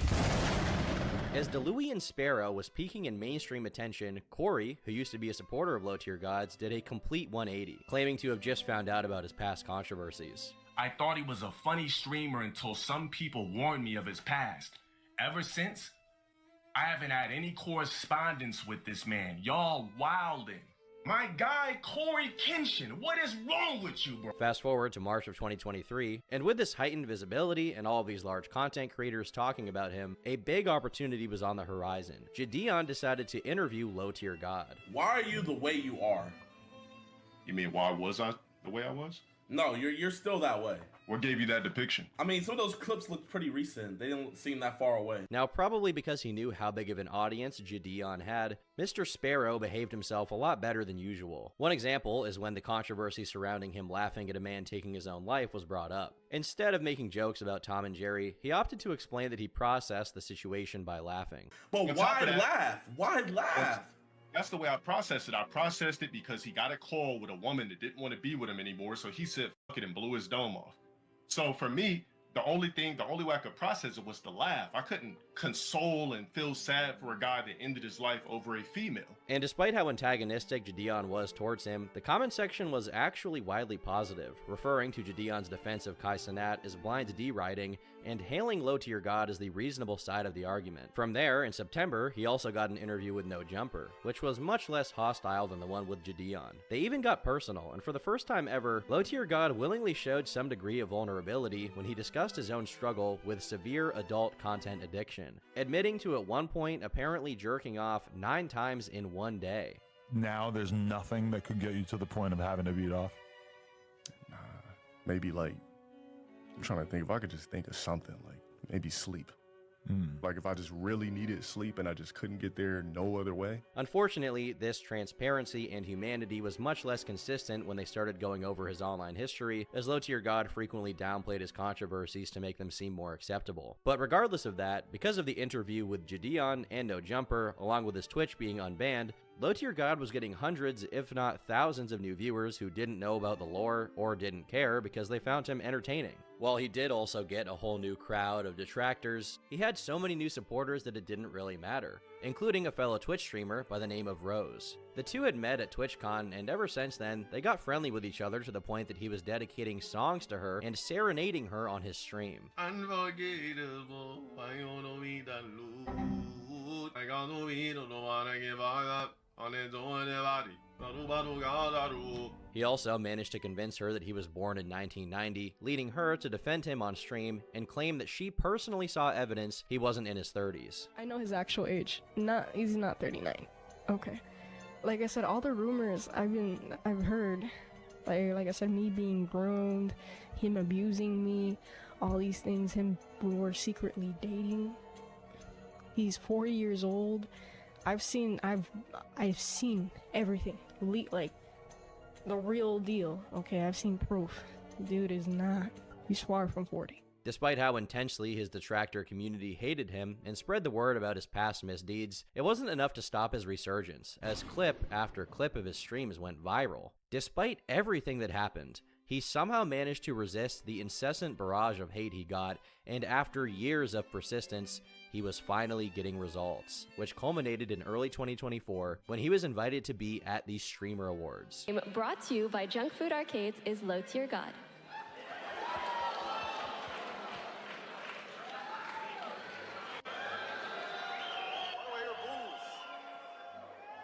Why do I hear boos? I hear a lot of boos. All right, let's step up the cheers. All right, this is a big surprise. Let's get it. Let's get it. The audience at the awards, as well as the people watching online, were equally confused as to how this happened. A guy who is as controversial as him, with as many allegations as him, somehow managed to get within the Twitch aristocracy at the biggest yearly event for streamers in the entire year. The same guy who said what he said about Broly Legs is somehow in the same room as Hassan Piker and Pokimane. Honestly, the more I think about it, that actually makes perfect sense. And while people did try to talk about what a travesty they thought it was for this to have happened, ultimately they were violently ratioed by Low Tier God, calling them a bum. But just because he was successful in keeping himself unbanned on Twitch and occasionally getting mainstream recognition didn't mean that his detractors would rest. In March, a YouTuber called Covenant Balrog interviewed someone who claimed to be Low Tier God's former roommate. Among other, less important pieces of info, he claimed that Low Tier God owed him $600. On its own, this didn't do much, as when it made its way to the man himself, Anybody that I was roommating with would have had to have been way before I started getting money like that. So they're most likely a broke, worthless ass nigga. However, this did set the entire detractor community on a new quest, finding out if Low Tier God's claims of being financially well off were true or not. First, someone who had been doxxed by Dale decided to repay the favor and go to the actual apartment complex where Low Tier God apparently lived, only to find out that the apartments were state-managed low-income housing, meaning he couldn't possibly live there if he made over 50 grand a year. Then, they found his credit report, and according to that, he was 120 grand in debt with a credit score of 660. For context, 700 is considered the bare minimum for a good score. And his debt was composed of many different things. $66,000 of his debt was paying off a car loan for a 2015 Dodge Charger with a vanity plate of his fake name. While the rest of the debt was nothing to really write home about, people did find it entertaining to find out that after all these years, Low Tier God was indeed the Black DSP, over $100,000 in debt and all. But just as it seemed that the financial info dump was over, the trolls dug up something shocking. In August of 2023, Low Tier God had opened an account in the Department of Child Support. This discovery single-handedly unraveled years of secrecy, as a leak of court documents showed that not only did he have a daughter, but also a 10-year-old daughter. He had a kid all the way back in the early 2010s, and somehow, despite finding out everything else about him in the meantime, he managed to keep that out of the public eye. The genie was officially out of the bottle. Eventually, Low Tier God would address this, claiming that his debt wasn't actually debt.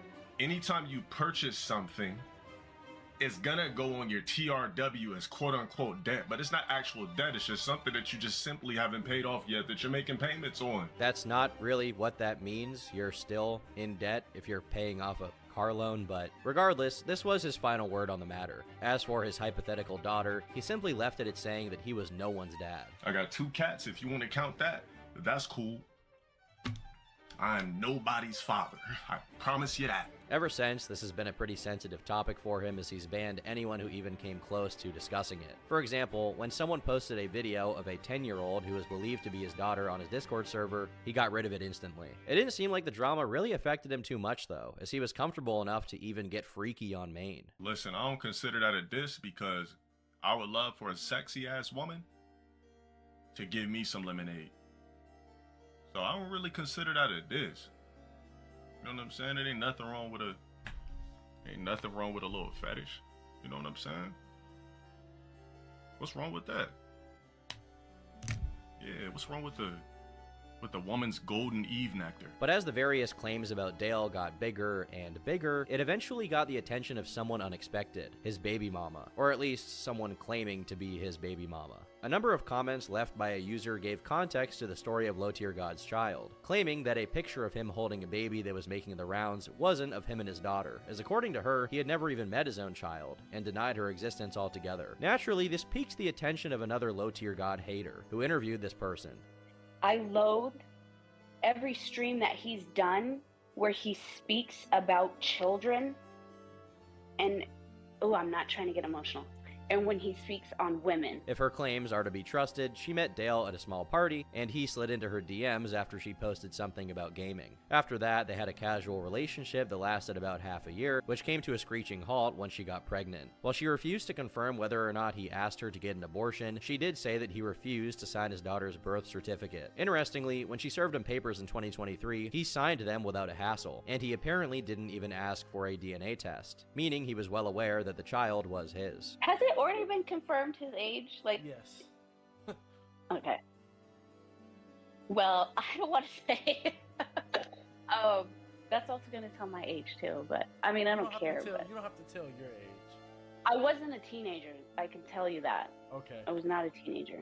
But with all of that said, with all of the controversies, with all of the insane clips, where does that leave us? As of today, Low Tier God is still streaming on Twitch, and despite all these issues, he's more successful today than he's ever been. He's been steadily growing on Twitch for over a year, his TikTok has 200,000 followers, and he even collabed with Deji, or as I know him, Comedy Shorts Gamer, in a Tekken video in June of this year, further solidifying his foothold in mainstream gaming. However, many of his original followers have become dissatisfied with the direction of his content, claiming he's become too PG in fear of getting banned. Guys, love yourself.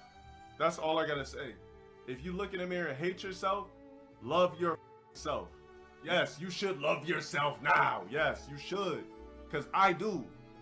Ultimately, it's hard to blame him since he's been banned so many times. I will say though, because of the change in spirit, a lot of people have been missing the old, lightning-eyed low-tier god that would verbally dismantle the soul of people in his chat over anything and everything. The only question from here is, can low-tier god maintain good behavior, or is he bound to remain forever trapped in his extremely toxic and self-defeating mindset? Ultimately, only time will tell. But until that happens, I've been Turkey Tom. Thank you very much for watching the entire story of Low Tier God, and until next time, leave me alone.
This is Deller.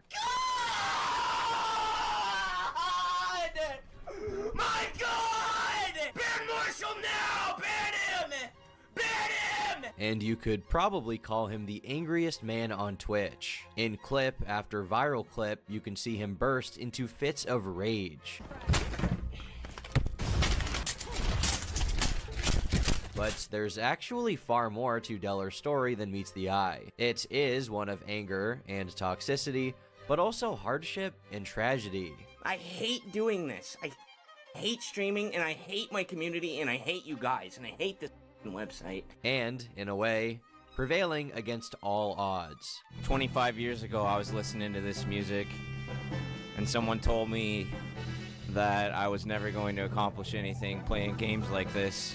And here I am 25 years later, and I am sitting in the house that I'm about to own. I have a brand new car in the garage, and I have everything I need to survive in this world. I'm really happy right now. There's no sports quite as heated as esports. Man. Oh my God. I'm gonna get that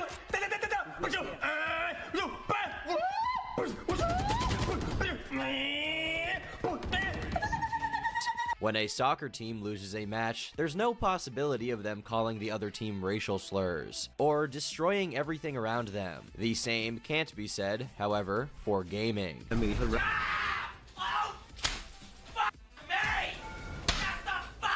Heck, even when gamers are winning, they still somehow manage to break their entire setup.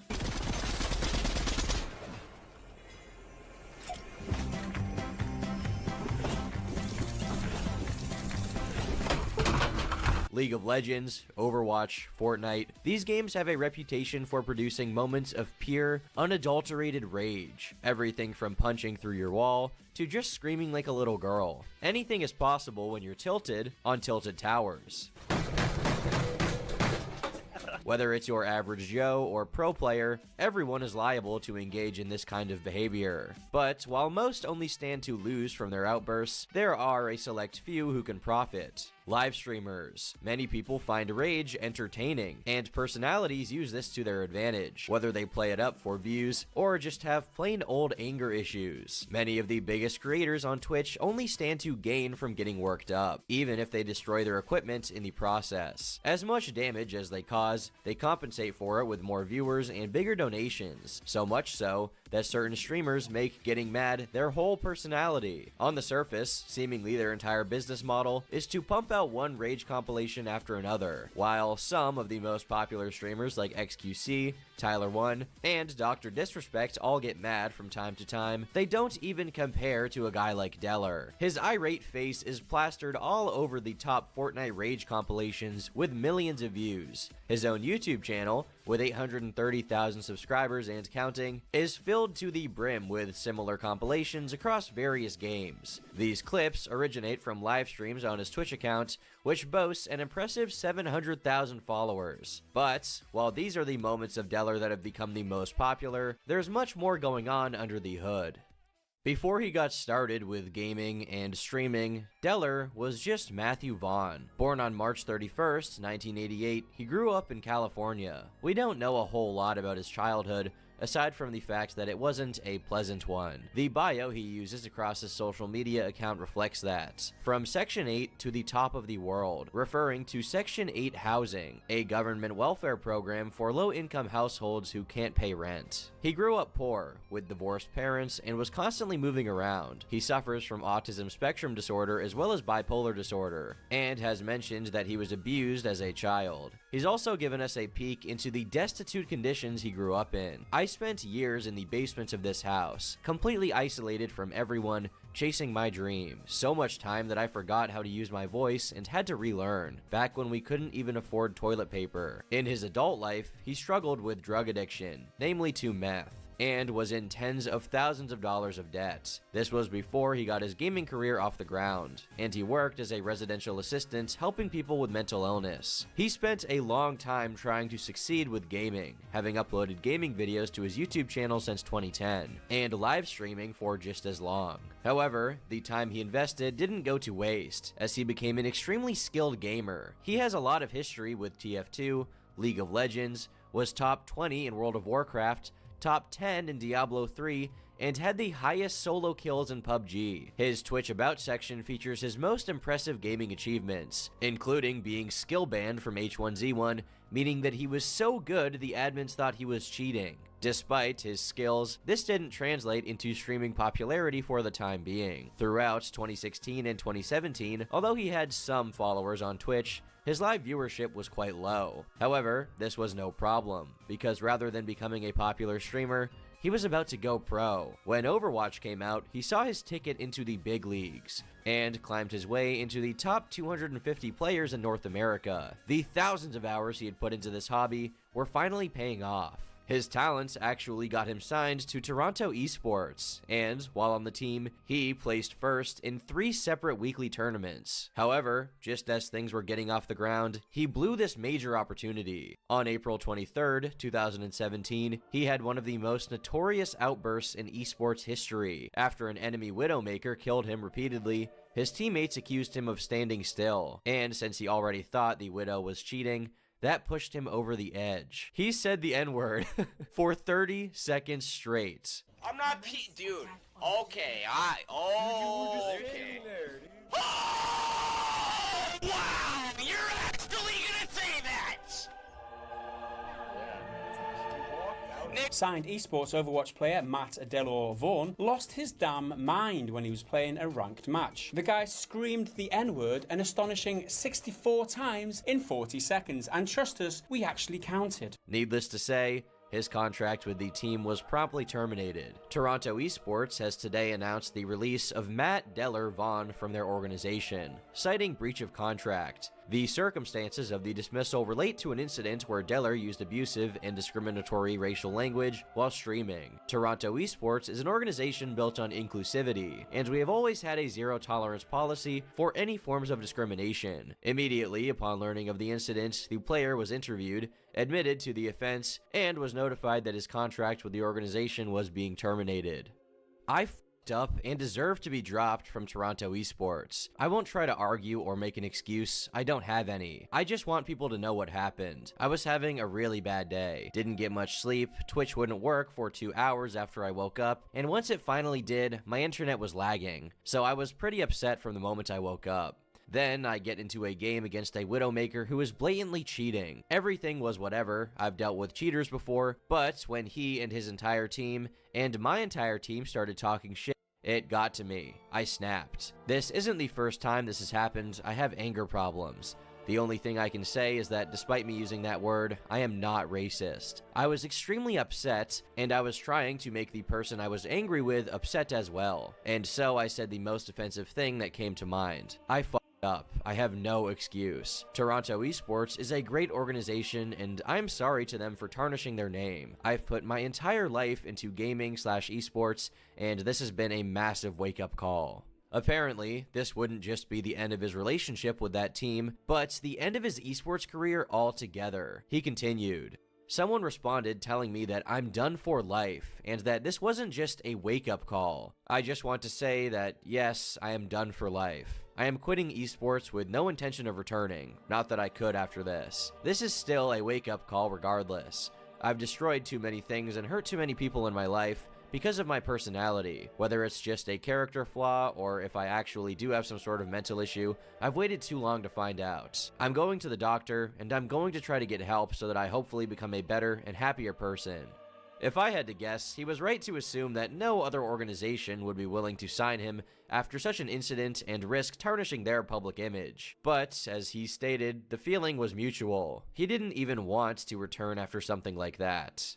However, the possibility of falling back into the life of poverty he thought he had left forever loomed over him. He would need to find a way to get back on his feet with gaming before it was too late. So, he turned to his favorite pastime of the last several years, being a content creator. He would dedicate himself fully to getting his streaming career off the ground. It turned out that him being kicked off the team wasn't as bad as it may have initially seemed. He went from dropping N-bombs in Overwatch to dropping 20 bombs in Fortnite, the game that would turn him into the streamer that many know him for being now. When it released, he made sure not to miss out on the monumental bandwagon. He grinded the game all the way to becoming a top 10 player in Fortnite's 4th season. The popularity of the shooter, plus his outstanding skills, translated into a large viewership, which finally reached an average of 1,000 views in late 2018. Though I would be remiss if I didn't mention how much his anger played into this. Again, bro! As they say, you have to crack a few eggs to make an omelet, and you've got to break a few dozen keyboards to become a streamer. These clips would be reposted to YouTube and are attributed with a decent portion of his popularity.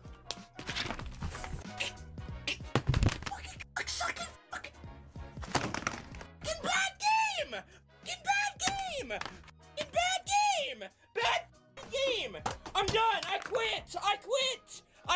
This game is trash! F***ing Christ! This game is so f***ing bad!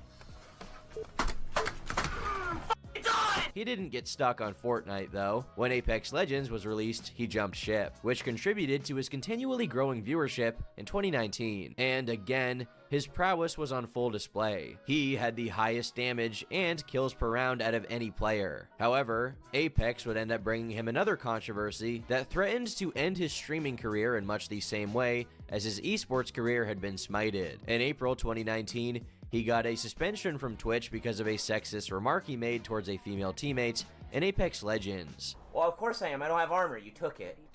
Oh, shut up. F***ing trash. Go f***ing cook a f***ing sandwich, you f***ing...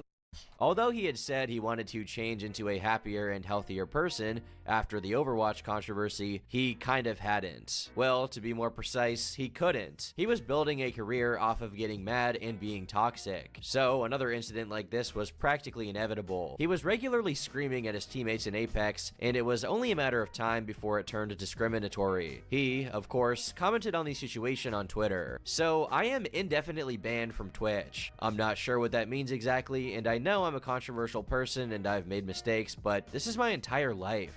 I'm waiting to hear back from Twitch. Twitch is my life. Please don't take it away from me. Deller also posted a YouTube video explaining the controversy on May 7th, which has since been taken down. He regretted what he said and admitted that his reaction to losing the game was poor sportsmanship, apologizing to the woman who he insulted. He also accepted Twitch's decision, understanding why he had been banned. He clarified that his suspension from the site was only for 30 days, expiring on May 30th, 2019. So this wouldn't be the end of his streaming career. It seemed like everything was still on track, but there was more bad news to come. When his suspension had been lifted, he finally went live again in May after a month away from the platform. However, he found out that his Twitch partnership had been officially terminated.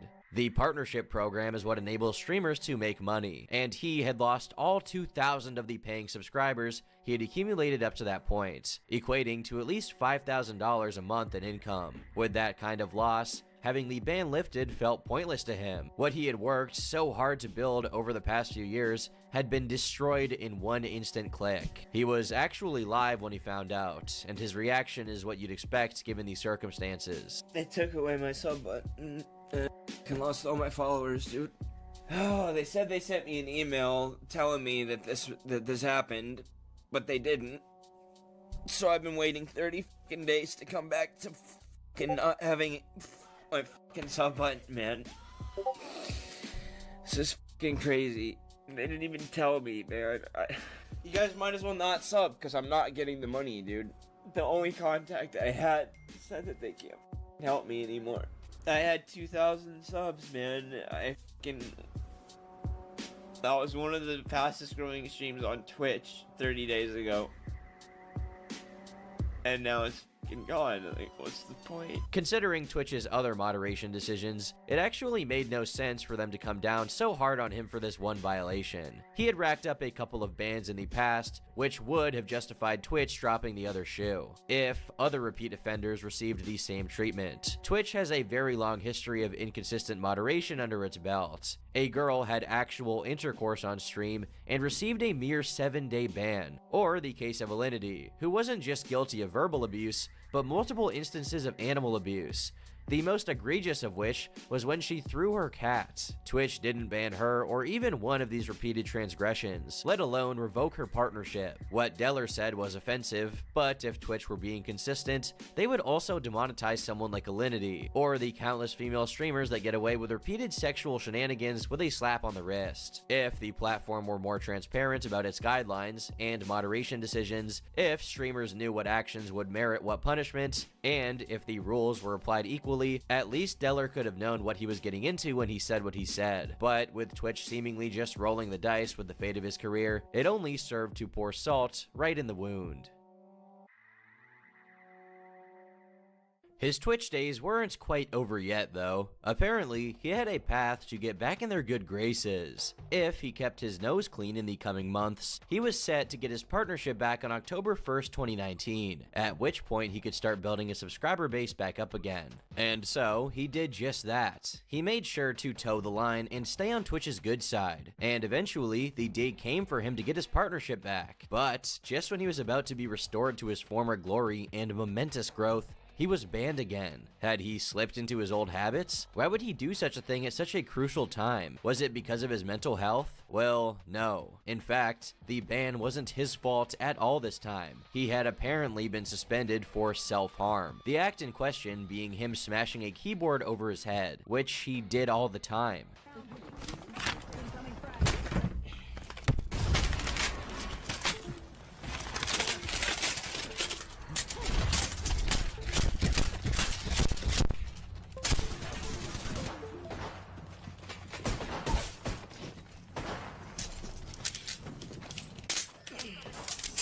Stream sniping. Man.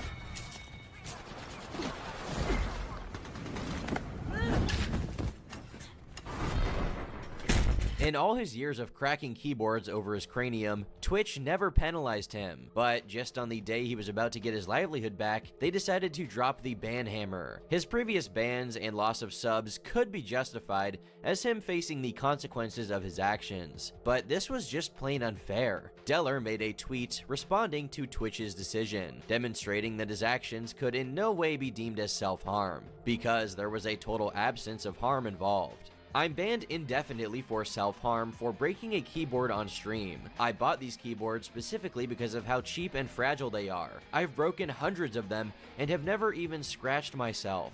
There's an image of my face a few minutes after, not a scratch. Unfortunately, it looks like this was all too much for Deller, as he followed up that tweet with an incredibly worrisome twitlonger that suggested he was planning to take his own life. I am broken. I have been depressed for months. I did everything I could to change. I stayed loyal to Twitch. The day I'm supposed to get subs back, they banned me for something I've done thousands of times. My contact in Twitch says he can't do anything for me. The mental torture I've gone through the last few months is too much. I love you all for what you've blessed me with, but I don't want to continue living in this world anymore. I hope you all remember the fun times and laughs we had. After this post, his mods on Discord gave an update that he was thankfully in the hospital, as his fans were fearing the worst. Update from Deller himself, he is currently in the psych ward at the hospital and doesn't know when he will get out. More updates will come as they come in. Thanks for the support. Even Ninja commented on the situation and how unusual the ban was, going as far as to invite Deller to join Mixer. So like, does Summit get banned for like punching his monitor? Actually, I'm gonna reply to him and be like, come on over to Mixer, bro. That's exactly what I'm gonna say. What do you mean? Delor got banned for smashing, a keyboard, and the reason was self-harm. I wasn't really gonna care about this whole Delor situation because I know how he's been super toxic in the past. But apparently he like allegedly, at least especially even from his own mouth, he also said that he tried clean up his act and go straight and narrow, or clean up his act, enough. Yeah. And I watch his streams, and you can definitely tell a difference. But obviously, he still rages a lot. But that's just what that's his thing. You know, it's like Tyler 1, bro. Do you think that they would ban Tyler 1 or even suspend him for breaking a keyboard? Probably not. I don't know who's running things over there, man. 2 days later, on October 3rd, Deller gave an update himself on Twitter. I've been in the hospital for the past few days with no internet or anything. I'm out now and I'm going to be okay. I'm sorry I couldn't have let you guys know sooner. The day after, he posted a more extensive tweet longer, informing his fans about his mental health, as well as his standing with Twitch after his most recent ban. First off, I am sorry I scared you all. I am okay.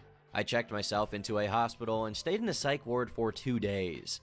I received treatment, therapy, was diagnosed, and received medication. I regret what I did. I love life and want to continue living and entertaining you guys. Secondly, I've heard back from Twitch and I am permanently banned. My spirit is crushed right now. I streamed for a decade on this platform. I've been here from the beginning. I was banned and demonetized and still stayed loyal.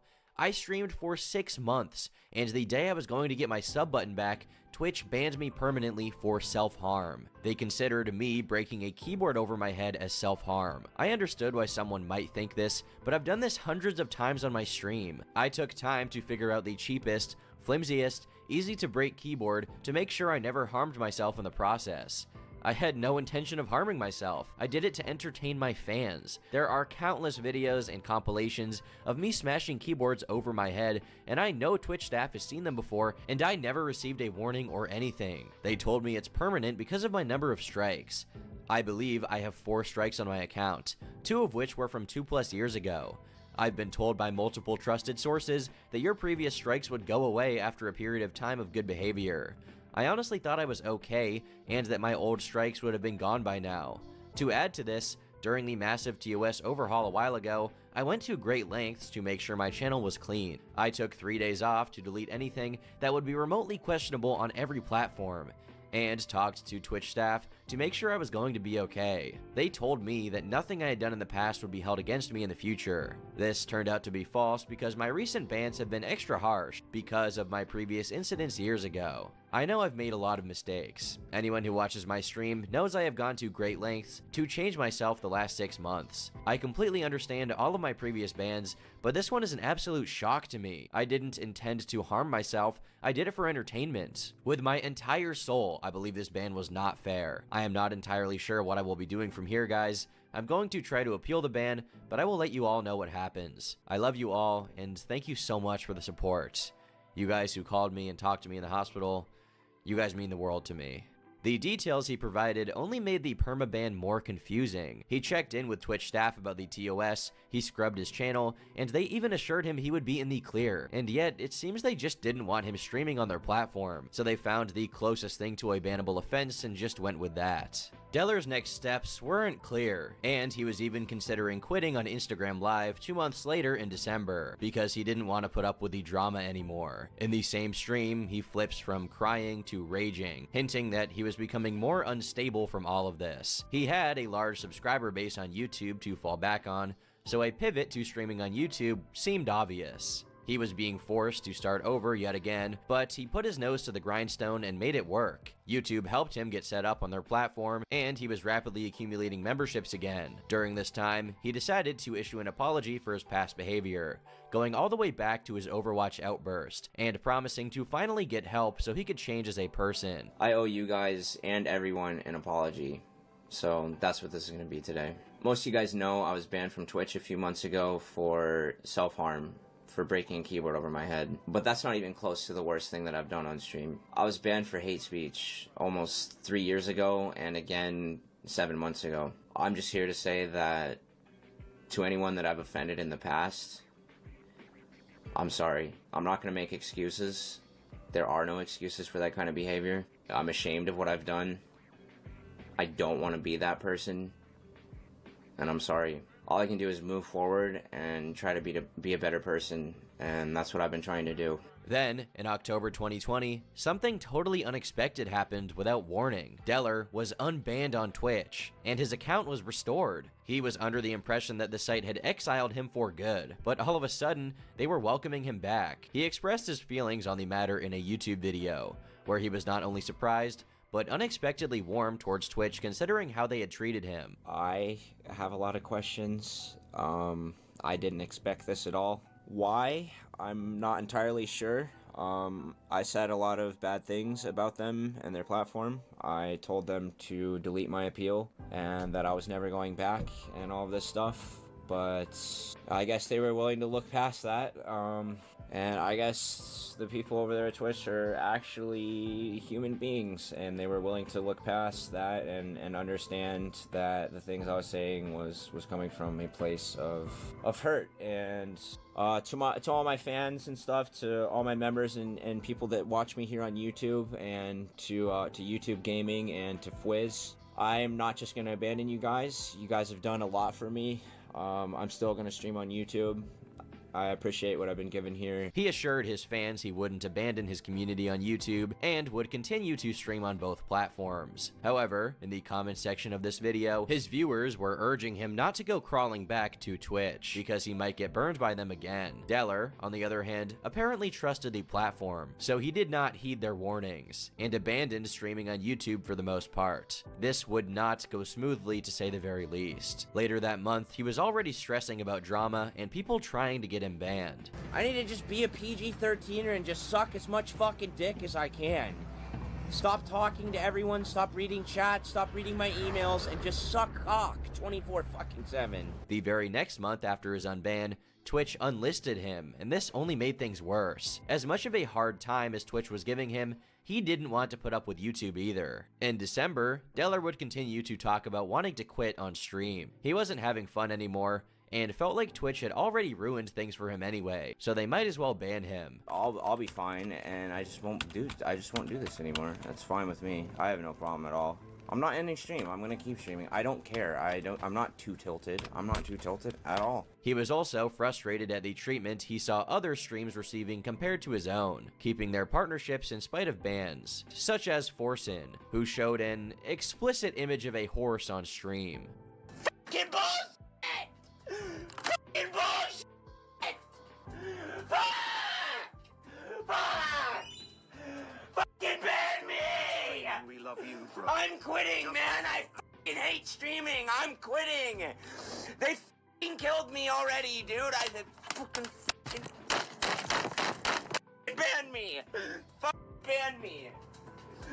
Fucking ban me. Seriously, fucking ban me. Ban me!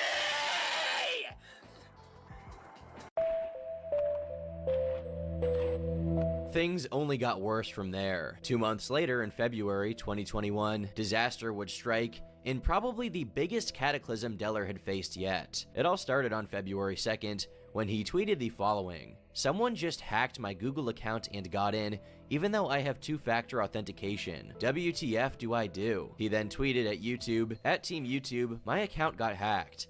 I have control, but the person changed my name and deleted my vids. Any way I could get my channel restored?" If you were to check his YouTube channel at this point in time, all of a sudden his profile picture was removed and his name was changed to Cardano Foundation, with a live stream running on his channel of someone talking about the cryptocurrency Cardano, interspersed with clips of its creator, Charles Hoskinson, speaking as well. And then he has one streamed video from the Cardano Foundation.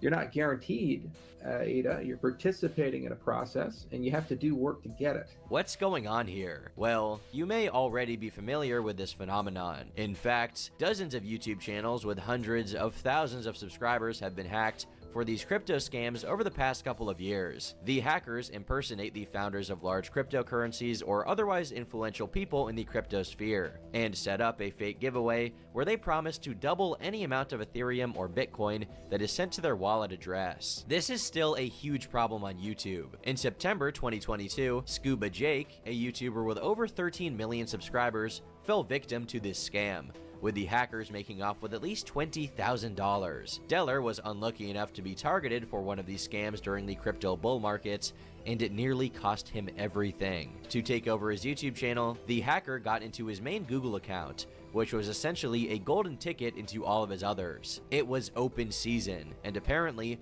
over 200 of his accounts were compromised. This wasn't limited to just the accounts associated with his social media presence, though. The perpetrator was ruthless, and seemingly tried to destroy every aspect of Deller's life. On February 5th, he tweeted, "Lost pretty much everything. I have to rebuild my entire life from the ground up. I don't know how long this will take. Might be gone for a while." 10 days later, he gave another update. "Everything about me was leaked. All data lost. Every account compromised. Every single electronic in my house destroyed. All of my investments gone. Nearly everything I've built over the last 15 years has been destroyed. This is hard, but I am grateful to still be alive. I have faith in a higher power and the knowledge that whenever I do make it out of this, my community will have my back. Accounts, money, numbers, it's all replaceable. I know you guys have my back, and that keeps me going." Not only his social media presence, but his financial situation was in dire straits. Somehow, they targeted the devices in his home as well. Just what did this attack consist of? Well, he finally gave a more extensive update about what damage was done,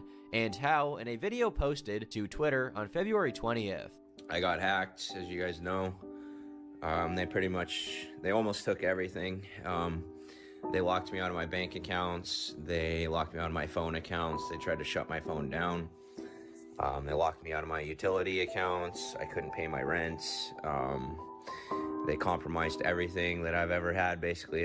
Any piece of information that I have put out there on the internet, these guys got and they took. So I had a virus on my computer that basically it's a remote access Trojan. It was a rat file, and this file could see and hear everything that I did, and it keylogged everything that I did. It jumped to all my drives. It jumped across my whole network and compromised all my computers and devices. Apparently, YouTube was not responding to his request to give him access to the channel again now that the situation was secure. Luckily, soon enough, they would restore his control, and he made an hour-long video on March 7th, giving the intricate details of how this catastrophe took place, which was kickstarted by him downloading an exe file from a fake sponsorship email. He was able to get control of his most important accounts again when it was all said and done, but it was an extremely intensive process that took him the entire month. This was because while he was recovering and switching control of his accounts over to the backup emails, he was hacked again. Being locked out of both his main email and recovery emails, he had seemingly no way to recover, to the point where he thought the situation was hopeless and his career was finished. And I thought it was over. I thought I was gonna have to move back home to the crack shack, to the fucking, to the fucking cyclone of fucking trash. And yeah, it was pretty scary, man. But with the help of friends who were knowledgeable in security, the donations of his fans who kept him afloat while he was locked out of his bank accounts, and assistance from YouTube and other customer support teams, he was able to rebuild, get back his security, and even computer setup from scratch. They're one of the only reasons. There's a list of like 10 reasons that I was able to survive from this, and if one of those 10 weren't there, the other 9 didn't matter, and I was dead. So PayPal's one of them. So thank you, PayPal. I had my PayPal still up. Was able to lock it down and secure it early on, thank God.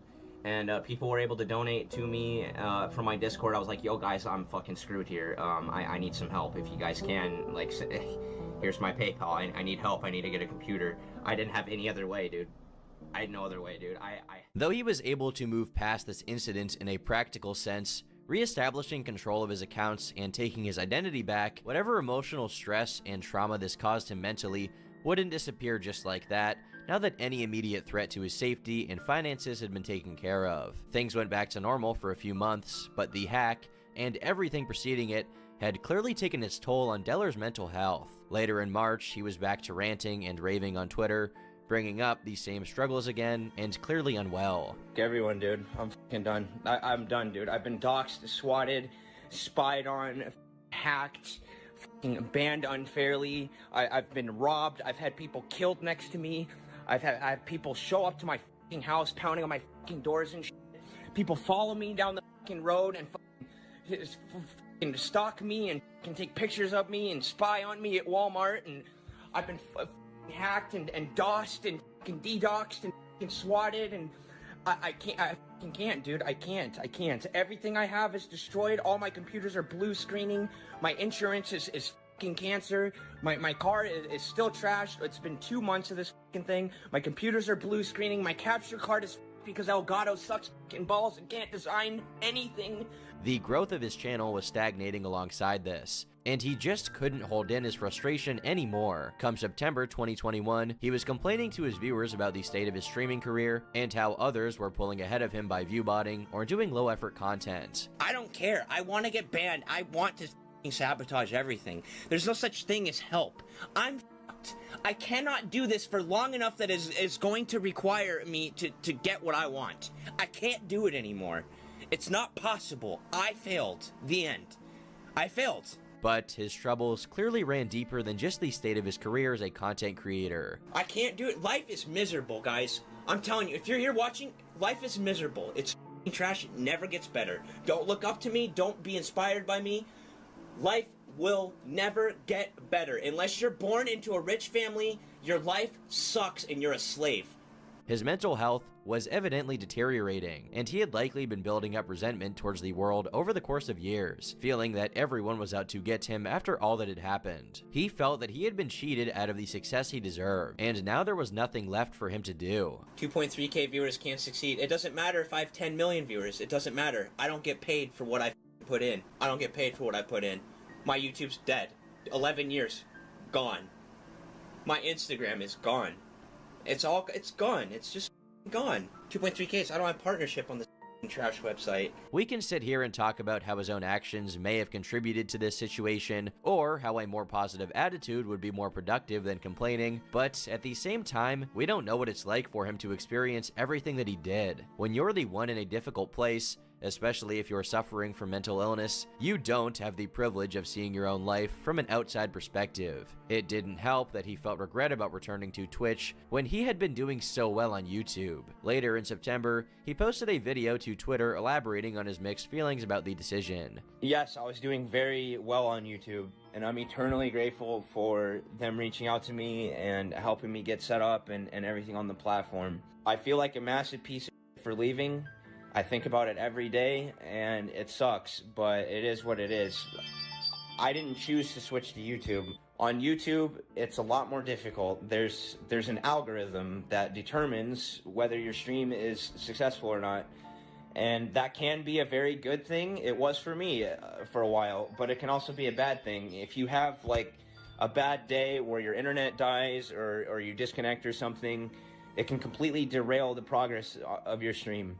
I went from having like 5k viewers down to like less than 1,000 overnight when I had a bad day where I disconnected a few times because of my internet. He had been seeing success on YouTube, but at heart, he's a streamer, not a YouTuber. So he preferred Twitch as a platform because his success didn't rely on an algorithm, which on YouTube could screw him over under the wrong circumstances. However, his feelings would soon change on the matter. In October, he revealed that Twitch turned their back on him again, meaning his decision to trust them and return to their platform had backfired. After a year's worth of dedication to streaming on Twitch, with the promise that they would restore whatever arrangement Deller had before, they went back on their word. Taking into account all the friction between Deller and the company, perhaps this was foreseeable. Twitch unbanned me, and I went and talked to them, and I said, I will switch back to Twitch if I can earn everything back that I had before. That's the only way, otherwise I'm staying on YouTube. And they said, okay, that will be possible. That'll happen.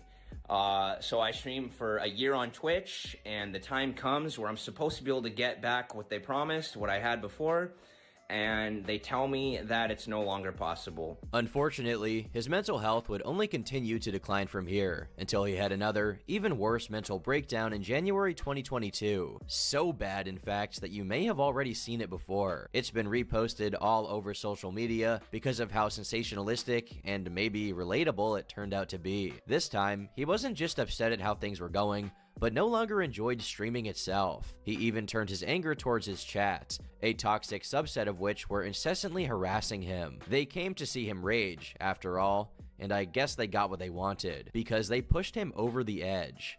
Yo, I'm fucking done. I don't know why I don't know what the deal is, but I hate you guys. I fucking hate you guys. I hate my community. I fucking hate you guys.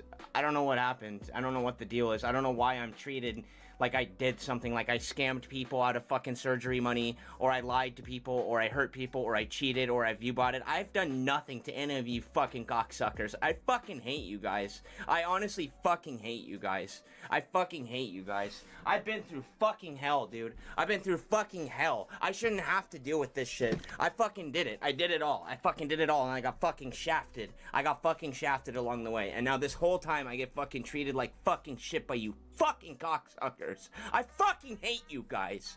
Where the fuck is this guy? Honestly, I fucking hate you guys, dude. I hate you fucking guys, man.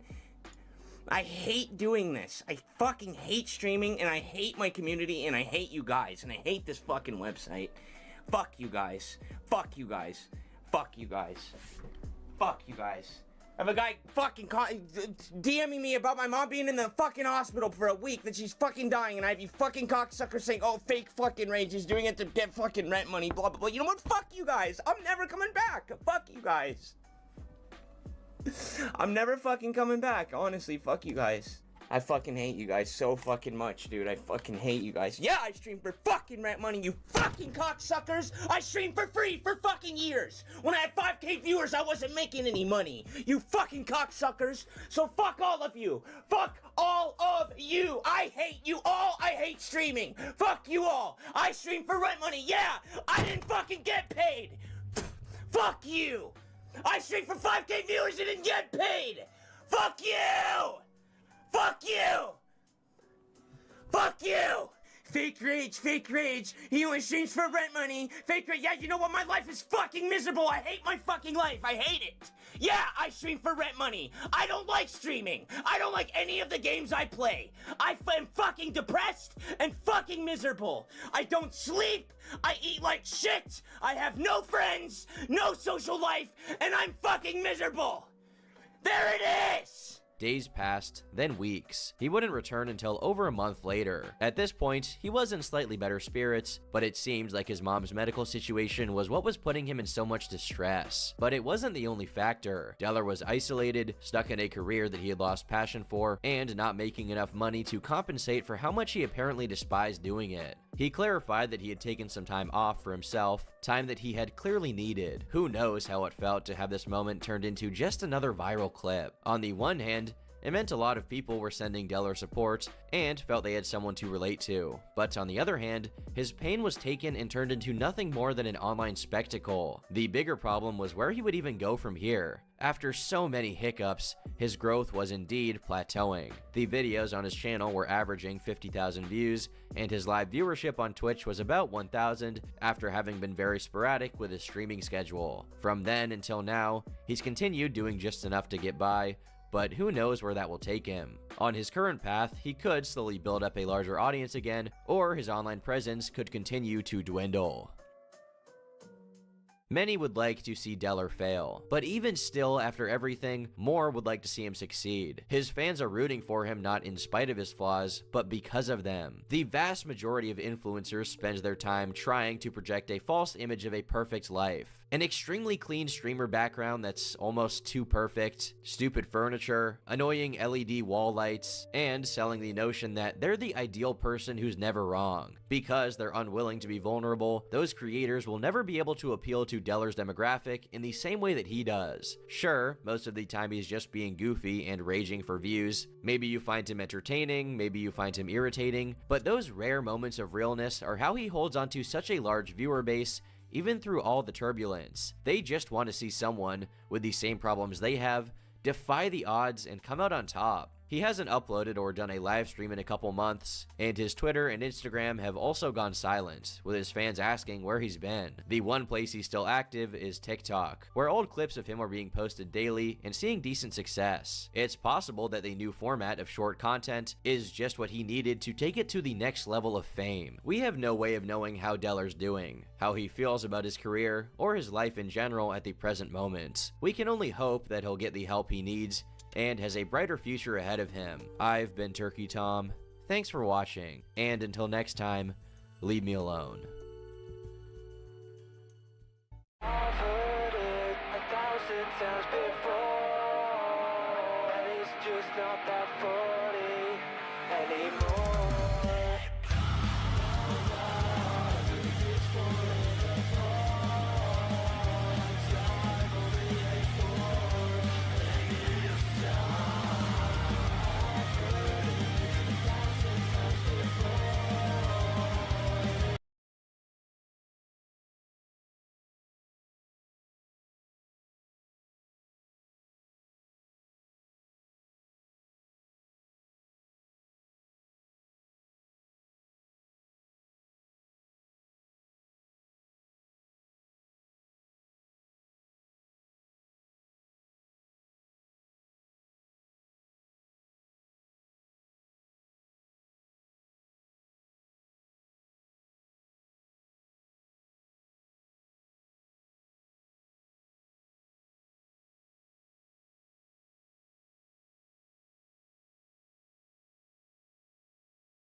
immediately accused him of being a rat. I don't know what you're talking about, Matt, at the internet.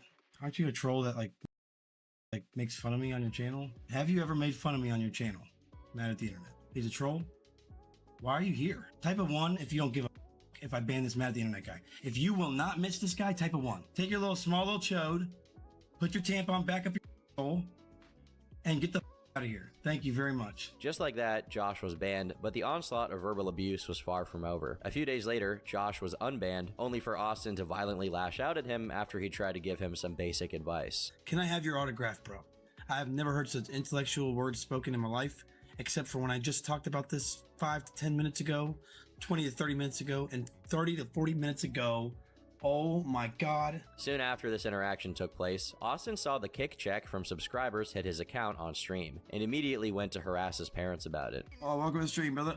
I got paid. I got paid. Oh my God. Oh my God. I'm sure it was worth all the nights of him doing the boss man jackhammer gorilla dance in his bedroom after winning $17 on dice. What's even funnier is that despite paying no rent, no internet, no food, no nothing, he put together a savings plan that consisted of him promising himself that he'd keep 1,000 out of the 10 in his check. Not only is 1,000 a tiny amount to save per month when you have literally no expenses apart from ZA, it's unlikely he's ever going to keep that 1,000 since the only thing keeping him from dipping into his quote-unquote savings is his willpower to stop himself from gambling. And we all know he has no willpower. As February 2024 started, Austin got a new keyboard with his kick money, and instantly we could see him having to put every last neuron in his brain to work to keep himself from Hulk smashing it after a bad run on dice. Oh my God. I just lost it all. Don't break your new keyboard, Austin. Don't break your new keyboard. Just continue to hate your life and carry on with your day. Have a good day, you guys. Unfortunately, it seems his headset didn't get this special treatment. No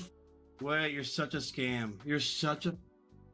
It also seems that getting some money instantly drained every last ounce of modesty out of Austin, as this is how he reacted to a viewer's proposition. I'll just $10 if you 1v1 me on Siege and win. Dude, I have 2,000 subs. What makes you think I'm going to download this stupid game 1v1 you for 2 subs worth of money? What are you doing? Cutting your neighbor's lawns for money? I mean, that's fine. I expect the hustle, but dude, you got to come at me with a little bit more money than you, yeah, $10 more than you can get. Dude, you don't even understand. I got plenty of money, bro. I'm sorry, man. I'm so sorry. I got plenty of money, dude. I'm sorry. I don't need $10.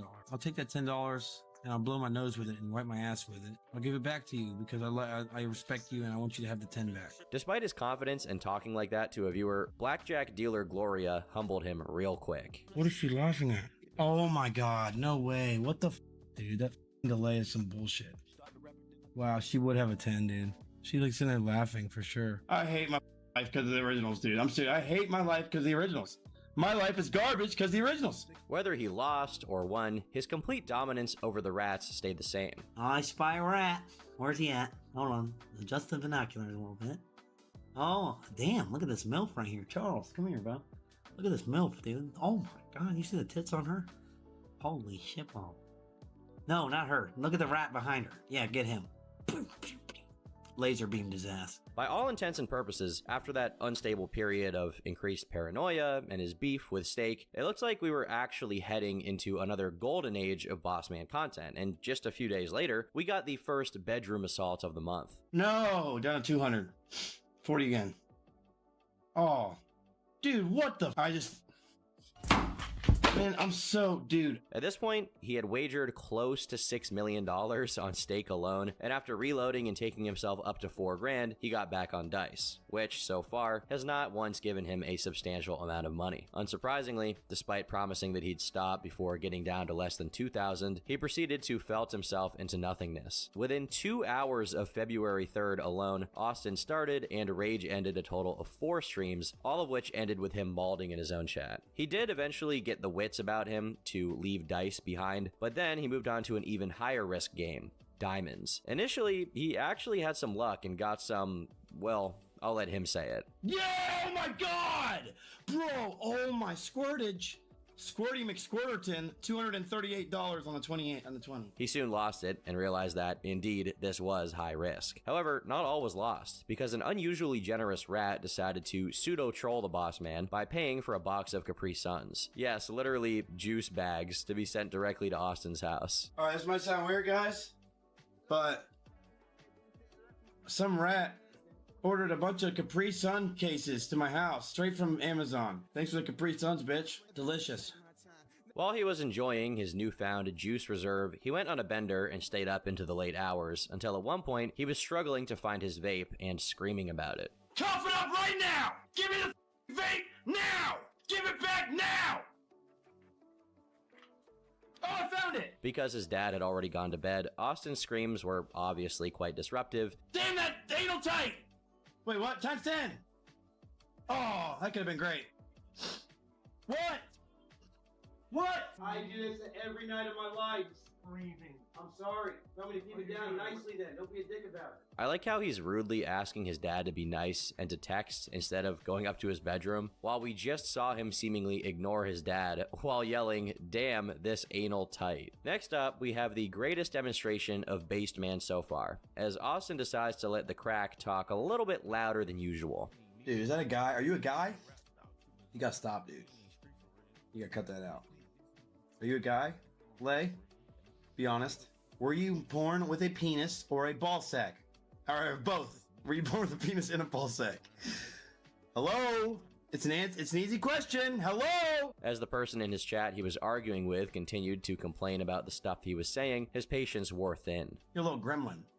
How dare he say something about being born with a penis? With absolutely no pressure on him to do so, he just decided to take this one moment out from his stream to Chudmax. How am I saying anything offensive? I don't understand what you could take as offensive from what I just said. I didn't say I have anything against transgender people. I have nothing against them. I would treat them as a friend even. You better not touch me, but I'll treat you nicely. Moments before this took place, Trump promised to send federal juicers to the boss man. This increase in verbal aggression also coincided with an increase in genuine aggression, as bedroom violence was back on the menu. Oh my...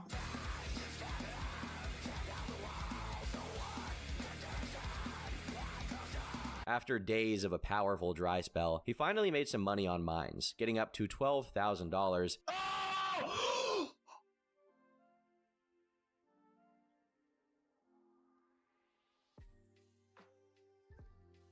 Oh my gosh, dude. I just made $12,000. And immediately sprinting out of his bedroom to talk to his mom. When he found out that she wasn't even home, he called her up on stream, resulting in this exchange between them. She said LTC or ATH. No, she said it's LTC, right? Mom, guess what? Mom, guess what? Guess what? I just won $12,000. I won't. All right. Promise? Me? Lose it all? What? Me? Me lose all my money? I won't. You guys want 1,000? I'll give you 1,000. His self-awareness in this clip almost gives me hope that one day he will follow through and not lose all of his money after a win, but based on how things have gone so far, that's a tall order. He got up to nearly 14 grand, and then the unthinkable happened. He started losing and didn't stop until he was down to just 5 before rage quitting the stream and posting to his chat and Discord saying, "I'm going to rehab. I'm not kidding. I lost it all. I'm turning myself into rehab. I'll see you all in a month. I'm deleting this Discord and my kick. Say farewell to everybody because this stream and this community is no longer. Discord will be deleted in 10 minutes. I'm already writing kick to delete my channel. There's obviously something wrong with me if I can sit here and lose $12,000 and not withdraw. I'm going to rehab to get off drugs and gambling. I'm never gambling ever again in my life. Steak is ruining people's lives. Eddie is a bad person. Steak are bad people. I'm gonna go fishing. I'll be back in a little. I don't want no juicer. Unless you're buying me weed. Lol." This is one of the few times that Austin explicitly said that he was going to quit gambling, and to some extent followed through on the promises he attached to it, as he did actually delete his Discord server. Within a day, he walked it back, saying he was here to stay and was going to make a new Discord. Somehow, he managed to get himself back up to 10 grand during this sesh, making fun of the rats while he did it. The rats are punching the air. You know they're mad right now. God damn it, Austin won again. I hate my life. I'm gonna go eat some hot dogs and some glizzies. Charles, where'd you put the pack of glizzies, bro? Austin won again, man. He'll lose it all by tomorrow, dude. Bunch of fatties. I have nothing against fat people. I love how slowly he self-edits, waiting a few seconds before disclaiming he has nothing against fat people. Regardless, despite how terrible of a time he was having, February 6 held good things for Bossman, as he racked up win after win. After raking in the dough relentlessly, he decided that he was winning so much, he needed to take a break and get on Monkey. Although, it seems like reality itself intervened to make sure he went right back to gambling by immediately matching him with a man engaging in some very strange actions. Oh my god, oh my god, oh my god, oh my god, oh my god. That did not just happen. At this point, the people closely following his streams documented the Bossman being up by 30,000 in total. After stacking up another 10 bans on top of his 30 total, he dusted it in a matter of seconds. No, I'm doing it. No, I just lost 5 bands. Get it back. Oh my god, all in. By the way, this particular game he's playing here is called Limbo, which is only fitting given his tendency to completely devastate the player's money without even giving as much as a funny animation in return. It is absolutely brutal. After cratering and coming back up in record speed, Bossman found himself with a solid 31 grand in his wallet. And to follow that massive win up with a cherry on top, he reacted to someone who sent him anime boobs. That'd be kind of funny. Or when somebody subs, it was, oh, look at the bounty. Goddamn. It's a cartoon, but it still looks kind of nice, really. Not really. Dude, remember those guys like in high school and middle school that would actually like look at anime Zorn? Those guys were the weirdest, man. I'm sorry. I just never understood that. Why would you watch that instead of real? That's just weird. Yeah, I think they called it mother hentai. You're looking weird. You don't even know what I get paid. But a man can't have it all. Right after favoring 3D over 2D, Bossman ends the stream and starts complaining in his kick chat about having been treated poorly by a girl. Eventually, someone named Austin Scammed by a Troon said, well, rather he reiterated what his name claimed. While this is pretty run-of-the-mill trolling and could be easily swept away purely by being ignored, Austin made the mistake of indirectly confirming it was true, as when someone claimed this guy was a bot, Austin said, nah dude, they know stuff. Once he came back on stream, he was clearly shook by something, and he wasn't really his usual peppy self. Do you guys honestly think that there's a chance that this world will get better? I don't. I think the evil is outweighing the good in this world 9 to 1. There's hardly any good people in this world nowadays you can never even agree, you can even trust with. However, this melancholy quickly gave way to a hype so extreme, Austin started crying tears of joy when one of his followers gifted him 100 subs. 100 subs, dude, no way! Oh my god, dude, that's $500! Oh my god, man, I don't even know what to say, but damn, dude. You know, so up, another thing I want to tell you up. Sorry to change the topics, right? Court, I love you, bro. Dude, you've done so much for me in the short amount of time. I don't even, you start making me cry, bro. I'm not even kidding, bro. God damn, dude. I've been up for a long time, dude. I've been awake for a long time, bro. My bad, guys. Shake it off. Shake it off. You're not a bitch. God damn, dude. Let's see you cry in front of a bunch of people, bro. You won't do it, you little bitch. You won't do it, bro. You won't do it, dude. You won't do it. They've been waiting for this for 3 months. Oh my god, we finally got him! Are you guys too scared to talk to these people? Man, start banning people! Despite how clearly emotional he was, he seemed more like his regular self there at the end, yelling at the rats and just being Austin. But what really came out of left field was the sudden pivot to talking about an extremely intimate and vulnerable part of his life to an audience of people that he knew was mostly composed of his haters. Are you really DJ Chris? Dude, you gotta get help now, dude. You know how many friends of mine have died from heroin? I'll let y'all in on something I just told Kevin about this. I told somebody about this earlier. I had sex with this girl right after I got out of rehab when I was 19, and guess what happened an hour after we had sex? I'm serious. Guess what happened an hour after we had sex? She died from a heroin overdose. I'm trying to reach out to you right now. You need to stop doing heroin. It's so dangerous nowadays. There's so much fentanyl out there, dude. I'm trying to tell you that is one of the most dangerous. It's the most dangerous drug out there, bro. That's commonly found anyways. That's just not what you want to do, bro. More signs that he was generally unwell were soon to come. In a set of leaked Discord DMs, we can see one of Bossman's regular juicers, who is now accused of being a rat, named Ramble Gamble. Austin can be seen begging for juicers and loans and threatening to self-delete when he lost it all. One thing that takes away from this apparent downturn in well-being is the fact that on stream, Austin had already gone back to being his normal self. Oh, that'd make you feel good, wouldn't it, Fahad? Sorry, you gotta sit there miserably and you gotta watch me smile while I'm your mom. Oh, Oh, boss man, don't stop. Oh, boss man. Oh, boss man. Oh, baby. Oh, baby. Oh, baby. But this glee soon met its demise as he got felted on mines and halved his $30,000 from the day before. But before he zeroed out again, he did a pit stop to actually do something with his money. Does that mean he sent his mom a G like he claimed he would? Or the mystical Honda Civic? There's no way to know if he did, but we do know that he bought himself a smoking apparatus worth over $600. Not only is it generally a bad idea to put that much money toward that kind of thing, it's especially bad for Austin given his tendency towards raging. All it would take would be him losing once on Kino, and then he would undoubtedly shatter the entire thing, just vaporize it. A few moments later during his stream, he checked his wallet again to withdraw some more to gamble with, and we could see that there was only $7.5 grand left from his winnings. According to his messages on Discord, 1,100 of that money vanished and went towards buying a coin which was made out of pure gold. Given he didn't speak about anything else he did with the money, the better question to ask is what did the owner of Stake do with it, since it's a virtual certainty that he got all of it back. He continued melting down until he hit 3 grand, at which point he started getting a little angry. Dude, what the fuck? Unhappy with his Gamba performance, he went to play some Counter-Strike to relax, but quit a competitive match in the middle of it because he died 5 times straight without killing anyone. Clearly, the game was rigged, and Jagex and Eddie were in on it together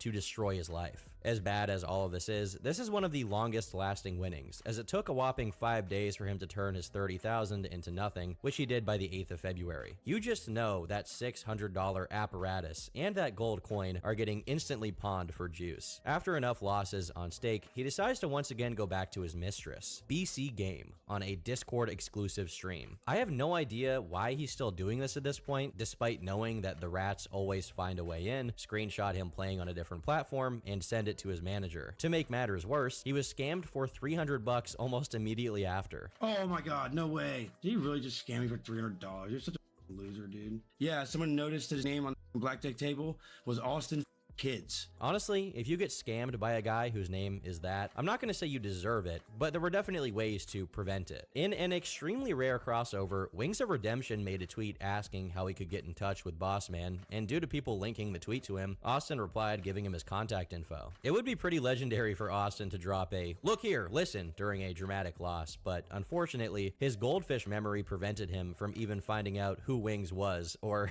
actually interacting with him in any way. So, unfortunately, we did not get to enjoy that content. A day later, Austin found himself back on Limbo, frantically clicking away at the play button and riding the roller coaster hardcore. He went from the 9 grand he started out with to 500, then back up to almost 10,000, and then slowly but surely he got himself all the way down to 0. Dude, stop! Oh my god! It's gone.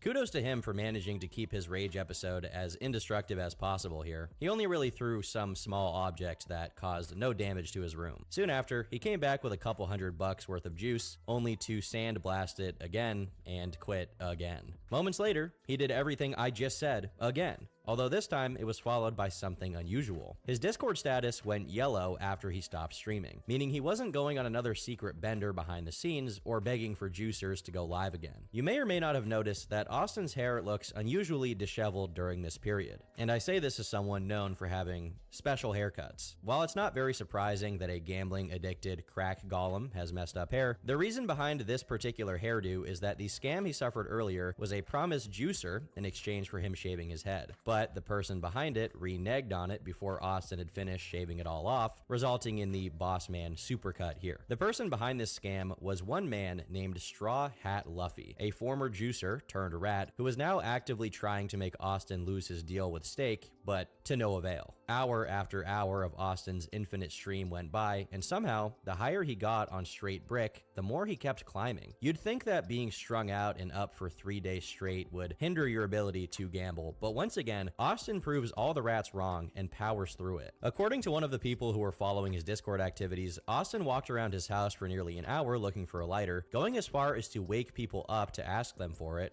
while yelling at the rats on his phone. Eventually, his winnings came crashing down once again, and due to his impaired cognitive ability, he didn't handle it well. Oh my god. I just lost it all. After this crash out, Bossman needed some time to recover. In the meantime, we got some equally deranged activity from one of the rats. Bossman Beggar on Discord wrote the acronym DTPN, short for Damn, That Pussy Nice, on his forehead, foot, and on his actual meat in exchange for $100 from another rat. Surprisingly, this isn't the end to this sad saga, as Beggar proceeded to destroy a monitor and a phone with a hammer, dip his meat into hot sauce, piss on the floor, and lick his own fecal matter on camera. All for money he would never get since, like the rats they are, the guy who promised him the 100 never delivered. You know, we once were a country where if you were promised $100 for dipping your wiener into hot sauce, you got paid for your effort. I think I agree with Austin. Evil is outweighing good more and more every day. When Austin finally came back, he started things off on the right foot, physically soy jacking at one of his roulette wins. Yeah, I'm at 14! Dude, that's a fat win! Soon after, a win on Sweet Bonanza sent him into a dancing frenzy, and for a few days, things were looking up again, as there were no particularly intense crash outs or losses, and whenever a rat decided to rear its ugly head, he put them down. Ultimately, he seemed like he was in an overall better mood, even enjoying some sporadic moments on stream, such as when someone decided to remind him to keep a straight posture. Posture check is not good. It's vibing, bro. How about now? I look like a bird.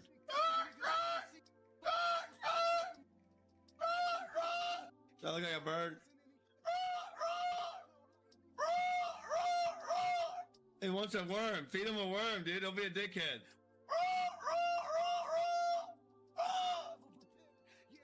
I'll sit in my nest. A couple of days later, he decided to express his admiration for Mexican culture. Okay, I might have misled you there, but I seriously can't comprehend what neural pathways his mind ran in order to whip out a spontaneous Arriba. It's really these moments that win you over and make you wish that Austin wasn't such an insanely self-destructive gambler, because he's a really funny guy. On the 17th of February, he found himself getting blessed by playing System of a Down while he gambled. First, during a blackjack sesh. Yeah!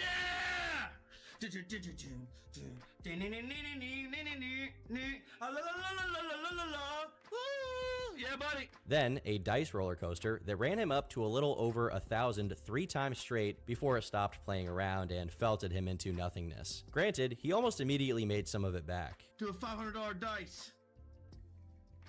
Yeah! And then instantly lost it all again. Do another 500 dice. Oh, do another one. Do another one. Do another one. Do another one. Do another one. Do 1,000. No, I just lost $1,500. Not kidding.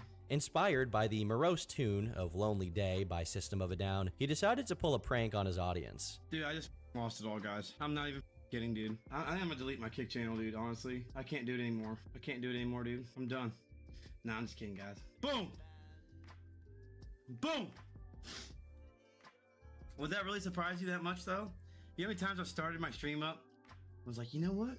When my starting screen's on, I'm gonna get a few little gambles in real quick. Get a little bigger stack for the stream. The amount of self-awareness he can muster is inversely proportional to his ability to maintain it when he loses. For whatever reason, this stream in particular took a sudden turn into left field, or maybe right field. I have nothing against gay people. I want to make that very clear. I had gay friends, and like back in the day. But when you try to push that people, that's when it gets wrong.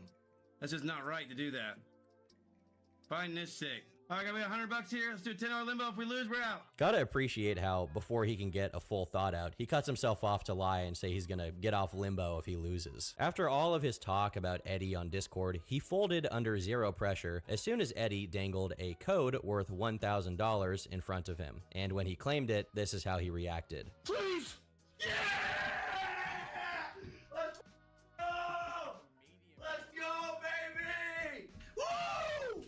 Woo! Within minutes of this, he decided to get on limbo and, well, take your best guess at what happened next. Despite this, a shining light of hope was about to beam down on Austin's life. Finally, After all this time, and to his credit, a long period with almost no instances of him rapidly destroying his entire bedroom, the curtain was getting taken down because Austin, or possibly his parents, bought a new bedroom door. Funnily enough, they're not able to immediately install it because it's the wrong size, and they had to go get a different set of hinges. But regardless, this is a major development. The future suddenly looks a lot less dark. I will say though, if that door is in the ballpark of being well made, if Austin tries to punch through it like he did this one, he won't have a broken door, he'll have a broken hand. On the other hand, some things never change, as the sentiment between the Boss family continued to be quite mixed. I'm gonna piss my dad off and start rapping. My mom's name is Diana. Diana!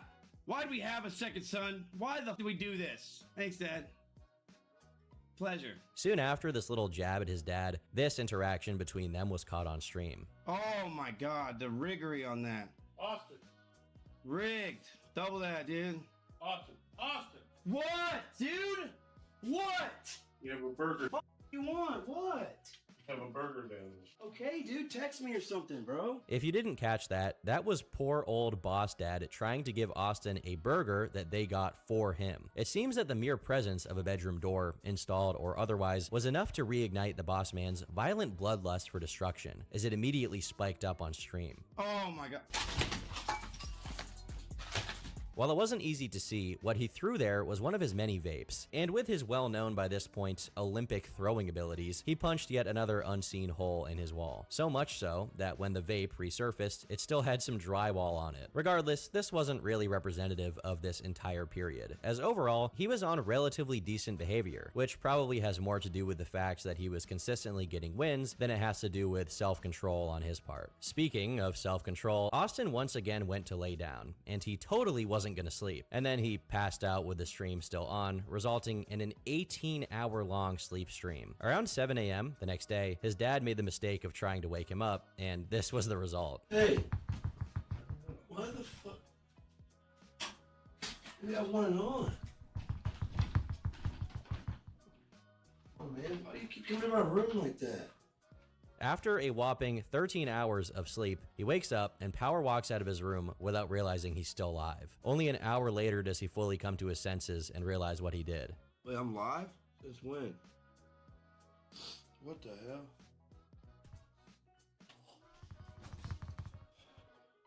No way. How long have I been live for? Alright. The fact that his stream was still rolling barely shocked him. If anything, it saved him the trouble of firing up a stream, as he immediately got to scrambling for some juice, and when he got it, he got up to business as usual. Oh my, you see what I mean, dude? Every time it's a lower number, and then when I go for the lower on the 10, it's another 10. What, did you really? Oh my god, damn. Thank you. For what it's worth, he wasn't just gambling during this time, as he also played some Counter-Strike. Woo! Yeah, there's money! Austin, please try to keep it down. Yes, sir. What a polite and respectful young man, responding to his father with deference. I'm sure this is how he is all the time. When he gets back on the horse, he takes a moment to brag to his audience about how all of the money he gambles with is real money, while showing off that he's over 90% of the way to Platinum 6, meaning $10 million wagered in total, as is expected for a boss of his stature. Eventually, this cool and confident front gave way to the usual. Why not did it just start folding? Oh, maybe it did break. Given how close that poor door's life, Austin's losing streak didn't last forever, as he soon got the roulette table to squirt, which is what he calls it, by the way, which I don't think I've really talked about too much yet. Oh, I called it! I called it! No way! No way! Woo! It adds to how funny it is that he can't full send celebrate because it triggers a coughing fit due to his destroyed sinuses. And if his lungs don't fail, his microphone surely will. Oh, I got you! Tied 50! Tied $500! That's He just doesn't get a break. It's like the entire world is out to get him in one way or another. This joy quickly gave way to more anger over losses, but this time, Austin was doing his best to remain composed and not glass his own bedroom. Yep! Oh my god! What the f was that? It's like we're watching a kid in his developmental stages, beginning to understand the concept of long-lasting consequences of their actions. Adding to his visible evolution, he shows off his brand new 10-ounce silver bar, which, as far as investments go, is probably one of the best things he's done with his money. Although, given how drastically outnumbered his good financial decisions are, this barely puts a dent on his overall record. Now, while there were a few signs that Austin was slowly getting less stupid with his behavior, there were also a few signs pointing in the other direction. That's pretty good. Ah! I just got glass in my foot. I'm not kidding. Is it bad? Not bad. Not bad. Thank God.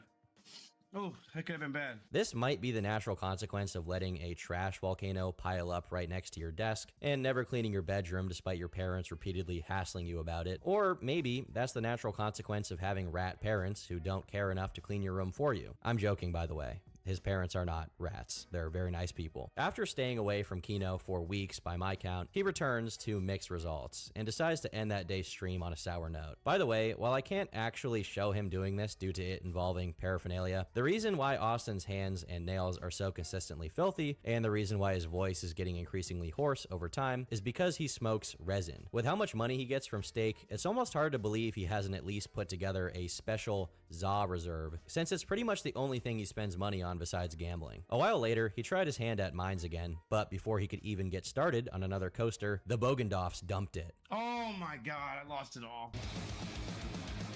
When he came back a day later, he reached Platinum 6 status, and I'm assuming he got paid by Stake, Kick, or some combination of the two, since he logged in with over 20 grand in his wallet, which I highly doubt came from wins. In his unmatched generosity, he gave all his mods $20 and promptly started looking for a new mic. The door remained uninstalled, keep in mind, and there were still holes in his drywall, but instead of paying to fix those up, he got a new mic, new chair, new curved monitor, $400 Kanye shoes, a GPU, and more gold coins and silver. I like how when he runs out of low common denominator novelty purchases and replacements for the things he broke, his spending creatively defaults to that of a prospector from the 18th century, and he starts buying up precious metals. I mean, they're definitely a decent investment, in fairness, but it's just, it's funny that that's where his brain goes. Now, immediately after dropping a little over 5 G's on all of these items, he deposited the rest of his paycheck straight into Stake and turned it into a, drum roll please,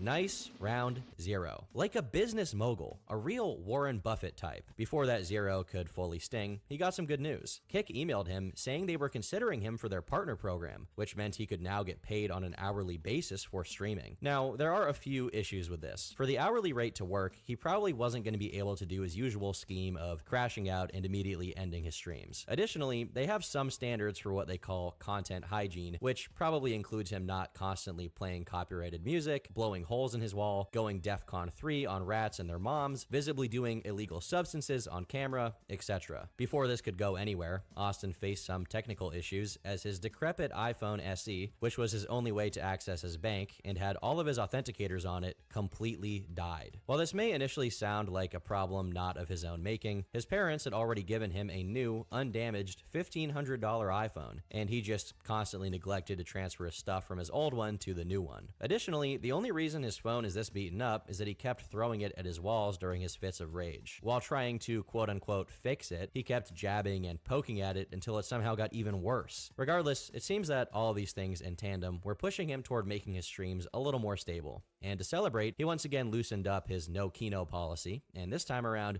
it started hitting. Yes, yes, yes, yes! Come on, get me back up there. Come on. Yeah! Come on. Oh, so close. Oh, there we go. Now do 100. Come on. Yes. Oh my God. Oh, yes, dude. Yes, dude. Yes, dude. Yes, dude. This is Austin at peak New Deal euphoria, as you can even notice that he's actually trying to keep it down as he jumps around to not wake up his parents, which is about as close to a documented miracle as we're gonna get in this video. This euphoria was short-lived though, as he hopped on mines and was visited by the Reaper, turning his 4 grand into nothing in record time. After stacking enough losses, Austin made the wise decision of continuing his descent into the Gamba abyss off stream. Otherwise, whenever he hit rock bottom, he'd rage, scream, and have to scramble to cut the stream off before anyone could clip it. However, this time it didn't go as expected, as he suddenly erupted from the stream starting soon screen, announcing what had just happened. Guys, are you there? Everybody confirm you're here. Type a 7 in the goddamn chat. Look at my balance, guys. Ready? Oh my God. Look at this. Oh my God. Oh yeah. Woo! Yeah, buddy! Yeah, buddy! Yeah, buddy! Oh my god, I just made 20 racks on Keno, bro. Of course, it was on Keno. It's like Austin and that game were made for each other. He was simply built to lose money playing that game. And you know he didn't withdraw that motherlode, of course. He immediately started feeding it into his worst addiction, mines. Every time I see him back on this cursed game, my heart sinks. 4 minutes later, he turned his 20K into 1,000 and then turned that 1,000 into 0. As he runs out of money and is still a long way from getting more money from stake, he turns to his audience for juicers, but doesn't get any. In his desperate pursuit for juice, he makes one last Hail Mary effort. Let's see if my mom will give me a juicer. My mom might give me a juicer. About a minute later, he strolls back into his bedroom, defeated and complaining about his dad as a douchebag for intervening and preventing his mom from juicing him. His dad just didn't know he was about to get on a heater. How could he possibly understand? Eventually, he accepted his defeat and hopped off stream, and apparently proceeded to hibernate for the entire day of March 2nd, finally catching up on the week's worth of sleep deprivation he'd put himself through while on Derek's special supply. When he came back, he had just $250 to his name, but he wasn't going to let it get to him, as he immediately got on Keno and turned it to a little over $1,000 before he decimated it by raising his bet amount to $120 and losing several bets in a row. It's worth noting that this entire stream lasted a total of 3 minutes before he ended it, probably because he felt himself approaching a classic Keno rage and had to bow out before it could possess him. After the stream ended, he notified his Discord members that gambling streams were going to be particularly tough for the next few days due to issues with his bank causing him to not be able to collect his kick money for almost a week. But this isn't exactly bad news, because Austin not gambling on stream means Austin does other random stuff on stream that's almost as, if not equally entertaining. Got this new $600 fishing rod and reel. Oh, oh, it's a big one. Oh, it's a big one, Jerry. Oh my God, reel it in. Holy crap.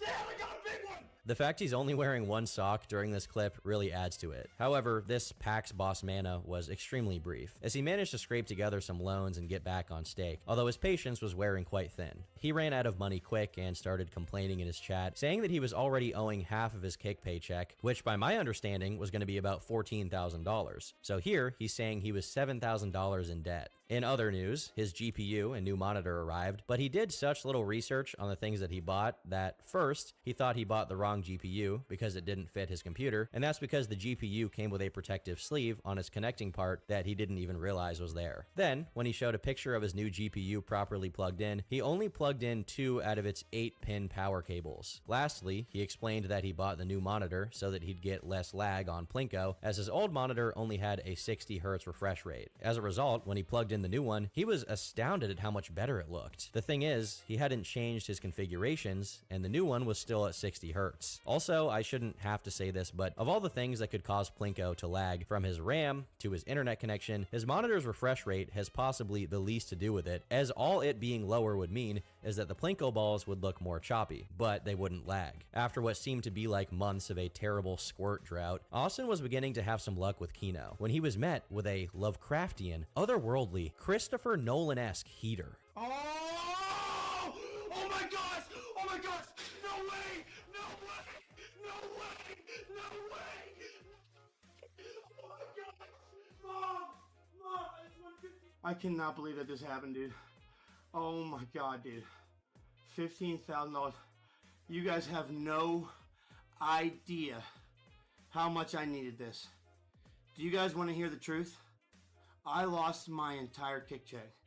I just didn't want to tell you guys. With his newfound riches, he did some giveaways. You know, his kind of giveaways where it's not actually a giveaway, but some kind of fake money you can only spend on stake. In the middle of it, it turned out that one of the people that consistently managed to weasel their way into winning the giveaway was a sock account, prompting this reaction from the boss man. There he is.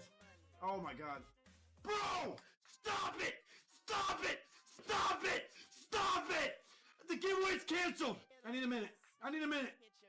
Oh my God! I don't know why he switches the camera off and then screams afterwards like that's the same as if he muted his mic. I'm assuming this unusual freakout is a direct consequence of his Derek-related habits. But just as rumors about Austin's declining mental well-being were beginning to fester, he came back to stream to prove that he was well within his right mind and totally capable of self-control. All right, one and done, Keno. I mean it. Watch how much self-control I have. Watch. Psych, I'm going right back and do another one. This moment was followed by Austin losing 20 Keno bets in a row and ending with a literal quarter in his balance. But I should say, that quarter in his balance was just what was left of what he'd deposited for gambling, as his winnings from the 500x Keno squirt were still at large. He bought yet another gold coin for $1,200 and once again stepped on broken shards of kitchenware because he doesn't clean his bedroom. You're gonna have to trust me on that last one though, because I can't show the clip due to him holding his gigantic bong while he does it. Being temporarily satisfied with how his gamba sesh was going, he took a quick break for Monkey, and surprisingly, this time, no one did anything insane during it. This was the first time in a long time where almost a full stream went by without anything too extreme happening. That is, until Austin made the mistake of getting on a Discord call with a Scottish guy, sounding like he was one of his community members. I'm actually in the middle of moving house just now, but what I'll do, I've not cleaned the floor. I was going to pick up the floor, but if you're not happy with that, I'll eat my cat shit instead, and I'll bring the litter tray in here. Nah, you will not. You aren't gonna do it. Yeah. All right, cat shit works. What do you guys think? This cat. On the flare.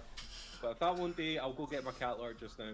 Let's see what the rabbit shit looks like. The context here is, instead of the usual fake giveaways, Austin was trying to get people to do unusual things for $300 juicers. And this guy voluntarily proposed eating either his cat or his rabbit's fecal matter for it. And he did it. When he was done watching this peasant self-flagellate for his entertainment, like a royal jester for the king, he went back to gambling and once again quickly found success. Oh my god! Oh my god! Oh my god! Yeah, buddy! Yeah, buddy! Yeah, buddy! Oh my god, let's go! Come on! As steak fattened him up even more, he decided to make one last trip to Monkey, and this time, it went the way you'd expect it. What was that, dude? Oh my god! Alright, we're done. While his stream was relatively uneventful due to the peace and success during this period, forum users began digging into the archives to find old, otherwise forgotten boss man gems, such as when he gave out some lore on how he chipped his tooth. Dude, I got jumped in an alley. I was shooting dice, won $1,000 and tried to get the money, and the dude just socked me right in my face, dude. 3 times. As soon as the third hit me, the tooth chip. Lost my grand and everything, dude. They robbed me blind. There's also him exchanging some beautiful sweet nothings with his ex-girlfriend on stream. You're a whore! These are almost a blast from the past to see. I'm honestly missing when he went buck wild on his room with no regard for the consequences. The less good part about his older clips is how willing he was to really lay into his parents with no consideration whatsoever. Mom hooked me up with a little cash today. She said, "Get your shit together, Austin. Get you some dabs." I have been struggling with drug addiction for years, and I'm trying to really quit. I'm really trying to quit. So that's why I'm getting dabs today. Call it a drug you want, whatever. I'm totally okay with smoking weed, so weed is weed, you know. Watching a man who lives in a nice house, rent-free, complain that his mom didn't give him drug money, while at the same time saying that those drugs are what would help him stop doing drugs, is the kind of thing you really get from no other person under the sun. In a better moment from memory lane, Austin can be seen getting his mom to play RuneScape right alongside him, in a rare moment of mother and son bonding. Come on, Mom! Come on, Mom! Headshot! Headshot! Headshot! Headshot! Headshot him! Whoa! Headshot! Come on! And in another candid moment, he informs her of his tummy ache. Mom! Come here! What do I gotta say? You gotta tell your Mom, this food is making my tummy hurt. Mom, this food is making my tummy hurt. Why? Tummy wummy hurty wordy. Why? It hurts. Why? It hurts, Mom. Why? It hurts. Why?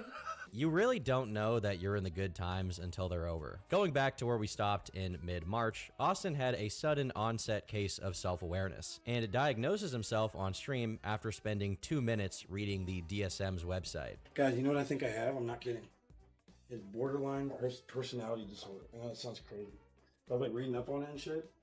A lot of the shit, like, it's like right there. I'm like, yeah, I know. I'm gonna read on it real quick. It's not that bad. It's not as bad as like multiple personalities or something.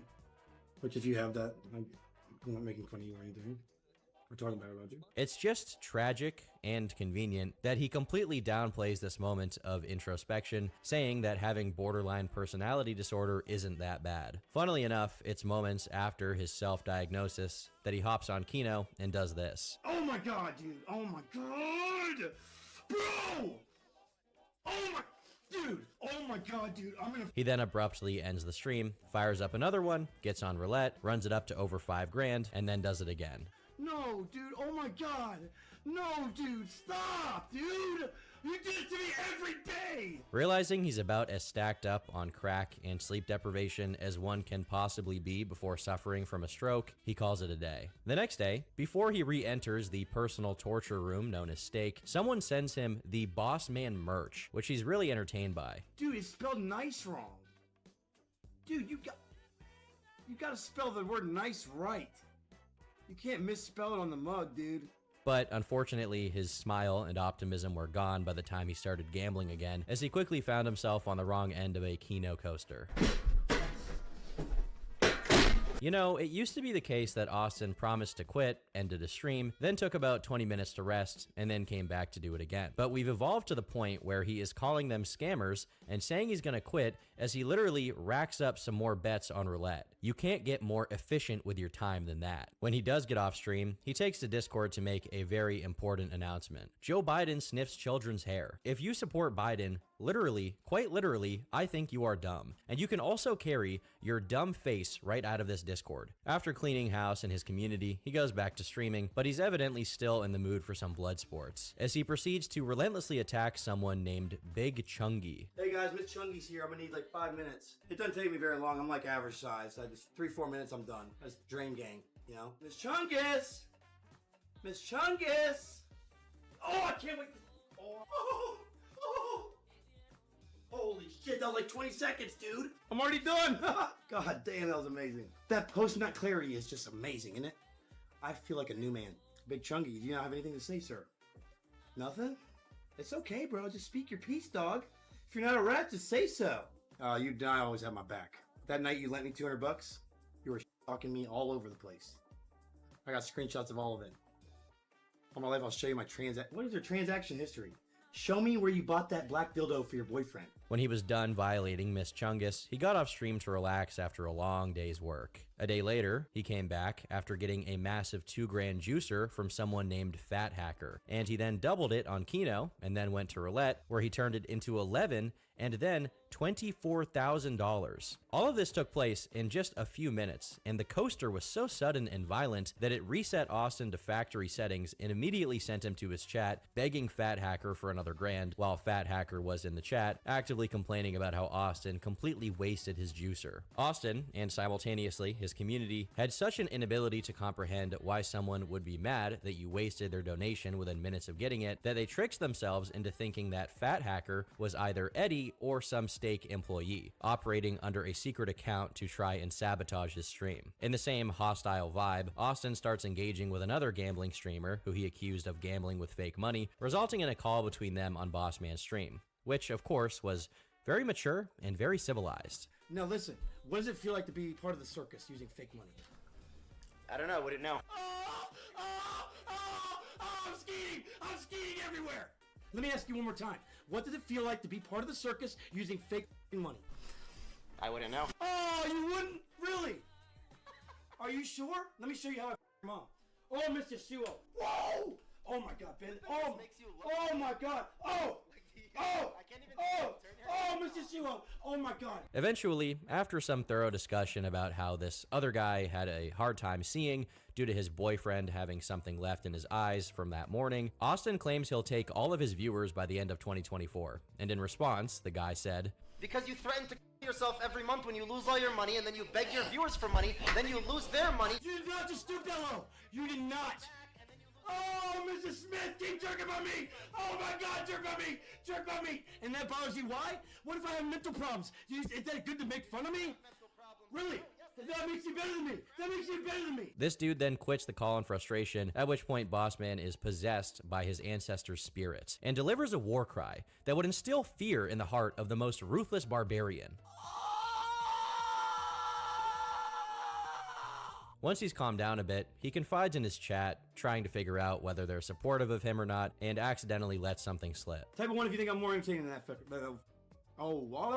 By the way, what preceded his extremely hostile interaction was a prolonged crying session after he lost everything on Keno. So you can imagine how powerful his emotions were at that moment. To make matters worse, the rats matched his energy, and one of them said, "At Bossman Jack, I splooged on a picture of you." And this was how he reacted. Okay. Nice. That's very nice to hear. Thank you, I guess. I mean, is that a compliment? It seems all of this extraordinary engagement actually got the boss man to take a quick break from gambling to talk to his viewers. And once again, the topic of his time in jail came up, which he used to segue into a larger conversation about what being addicted to drugs can lead you to do. Interestingly enough, he exclusively focuses on his usage of alcohol, spice, and Xanax, but he doesn't mention any of his other addictions. I think the reason he's doing this is because he's only capable of maintaining his cognitive dissonance if he neglects to acknowledge that his addictions are still ongoing. It seems that at this point, the boss man has worked himself into a kind of singularity or event horizon with his gambling sessions. Between the money he gets from stake, kick, and his relatively high-numbered follower count, he can never truly run out of money, taking the gravitas off of his massive losses. For example, just a couple of days later, he dusted $5 grand in 2 minutes like it was nothing. And although his rages were pretty vicious, the payoff is definitely blunted by, ironically, the lack of stakes. He knows he'll get more money. But obviously, that doesn't really make any of his streams any less absurd. After this $5,000 loss, he took to his chat to complain, but surprisingly, Fat Hacker made a comeback and offered him $5,000.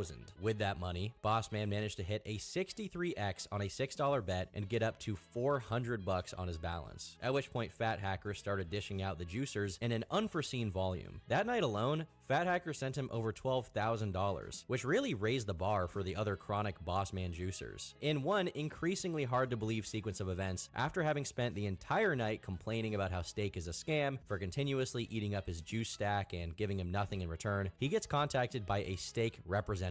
You'd imagine this to be some kind of disciplinary punishment so he stops saying that kind of thing, but no, instead the steak rep proceeded to inform Austin that he was getting a pay raise where he'd get over $1,000 a day, adding up to $8 grand every week. Now, this may confuse you for a moment given how much Austin publicly insults them, but in reality, Austin is actually a very safe bet for steak, because no matter how much money they give him, they know that he won't keep any of it and he'll gamble it all right back to them. It's very funny to think about it this way, but looking at it from the other perspective, Austin was mostly a riskless investment, as there are 3 certain things in life: death, taxes, and that Austin will fire up a new gambling stream as soon as he gets his hand on some juice. To celebrate, he demonstrates how careful he is with the setup and his newly bought belongings. Every time I raise. There we go. There we go. Drop my break. Okay, guys. That was my freaking mic, dude. I got the MV7 Sure. Pretty nice. Pretty good. Soon after, the boss's newfound juice fountain comes into play, and then an instant later, it gets black-holed by Austin in roulette, resulting in another hate crime on his chair. Fortunately, he did calm down before he ended the stream, got a dining chair from the downstairs to sit in, got $60 from one of his juicers, rinsed and repeated. One day later, when he got another $1,000 worth of juice and destroyed it in 1 second, his house was suddenly hit by an earthquake.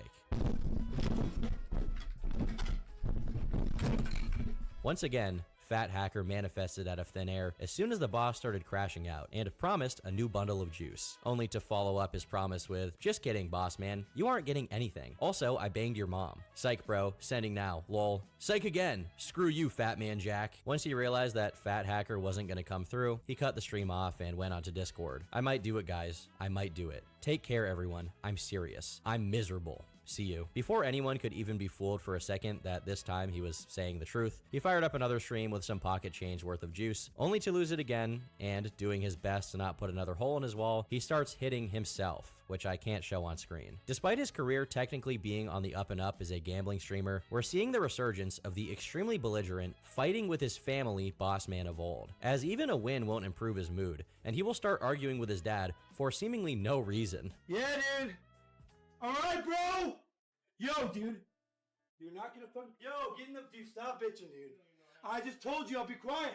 My mom I love to death. My dad's a dickhead. Around the same time, he had $500 in his vault that he was meant to keep because he had some debt he actually had to pay, as opposed to the usual baseless promises he made to his audience members, which makes me think it was Derek-related debt. Despite acknowledging that he couldn't go below $500 no matter what, he did so without even noticing in one of his gambling benders, and soon after that, the stream closed out for the day, probably so that he could get one of his followers or his mom to make the payment for him. A couple of days later, during another one of his regularly scheduled crash outs at Evil Eddie and Steak, he goes particularly nuts on his chat, and soon after takes it to Discord to make a disturbing reveal. He actually self-excluded for 2 days. This is a major happening since self-exclusion can be extremely hard to bypass, as previously mentioned, although I'm sure Austin will try to find a way around it. When he relayed this to his Discord, he'd already regretted self-excluding and wanted to go on another binge, which prompted him to say that his hostess self-excluded him, which just goes to show the lengths he's willing to go to not take responsibility for something and lie to himself when he doesn't want to acknowledge how bad his gambling addiction is. He can't even say he stopped gambling due to momentarily realizing gambling is bad. That's how hooked he is. Lastly, for reasons I can't comprehend since it's extremely embarrassing, he decides to share chat logs he had with, I'm assuming, a Steak representative, where he said, "You know what else is really strange? Every time I get my weekly pay, if that's what you want to call it, I lose 3 times as bad on originals. Weird coincidence. Every time. Oh well, I'll keep giving you guys thousands while I sit here miserably broke 24/7. It's fine. It's not right. Can you tell me why I see other streamers winning all the time and I'm the lol cow?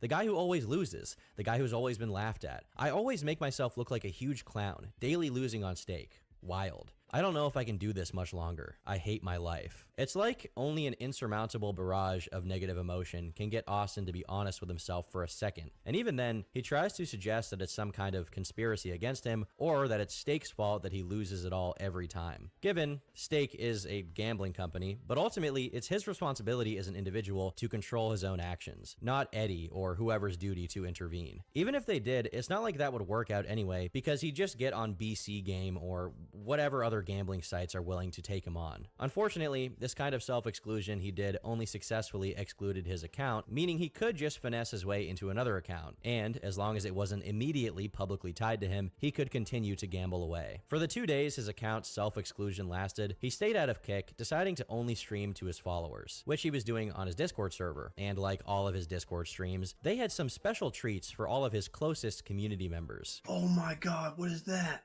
You already know what that is. That's a big hole in the wall. Yeah. Thank you, champion. Thank you, brother. Thank you, thank you. Look, guys, look. Yeah, it's pretty bad. Oh my god, look at that. Oh my. During all this time, it's not that Austin stopped busting down his bedroom, it's just that he's been quick and smart enough to end the stream before he does it. And when he does, he makes sure that it's in places that his webcam won't pick up in its normal angle. Granted, there's 1 or 2 visible holes still, but the one he showed in this clip is visibly not just a hole, it's like a crater that stretches all the way down to the floor. On the 24th of March, he came back, but evidently, his 2-day exclusion did nothing to change his behavior. By the looks of it, it actually got worse, as after admitting he was down over $100,000 on Steak, this happened. Oh my god.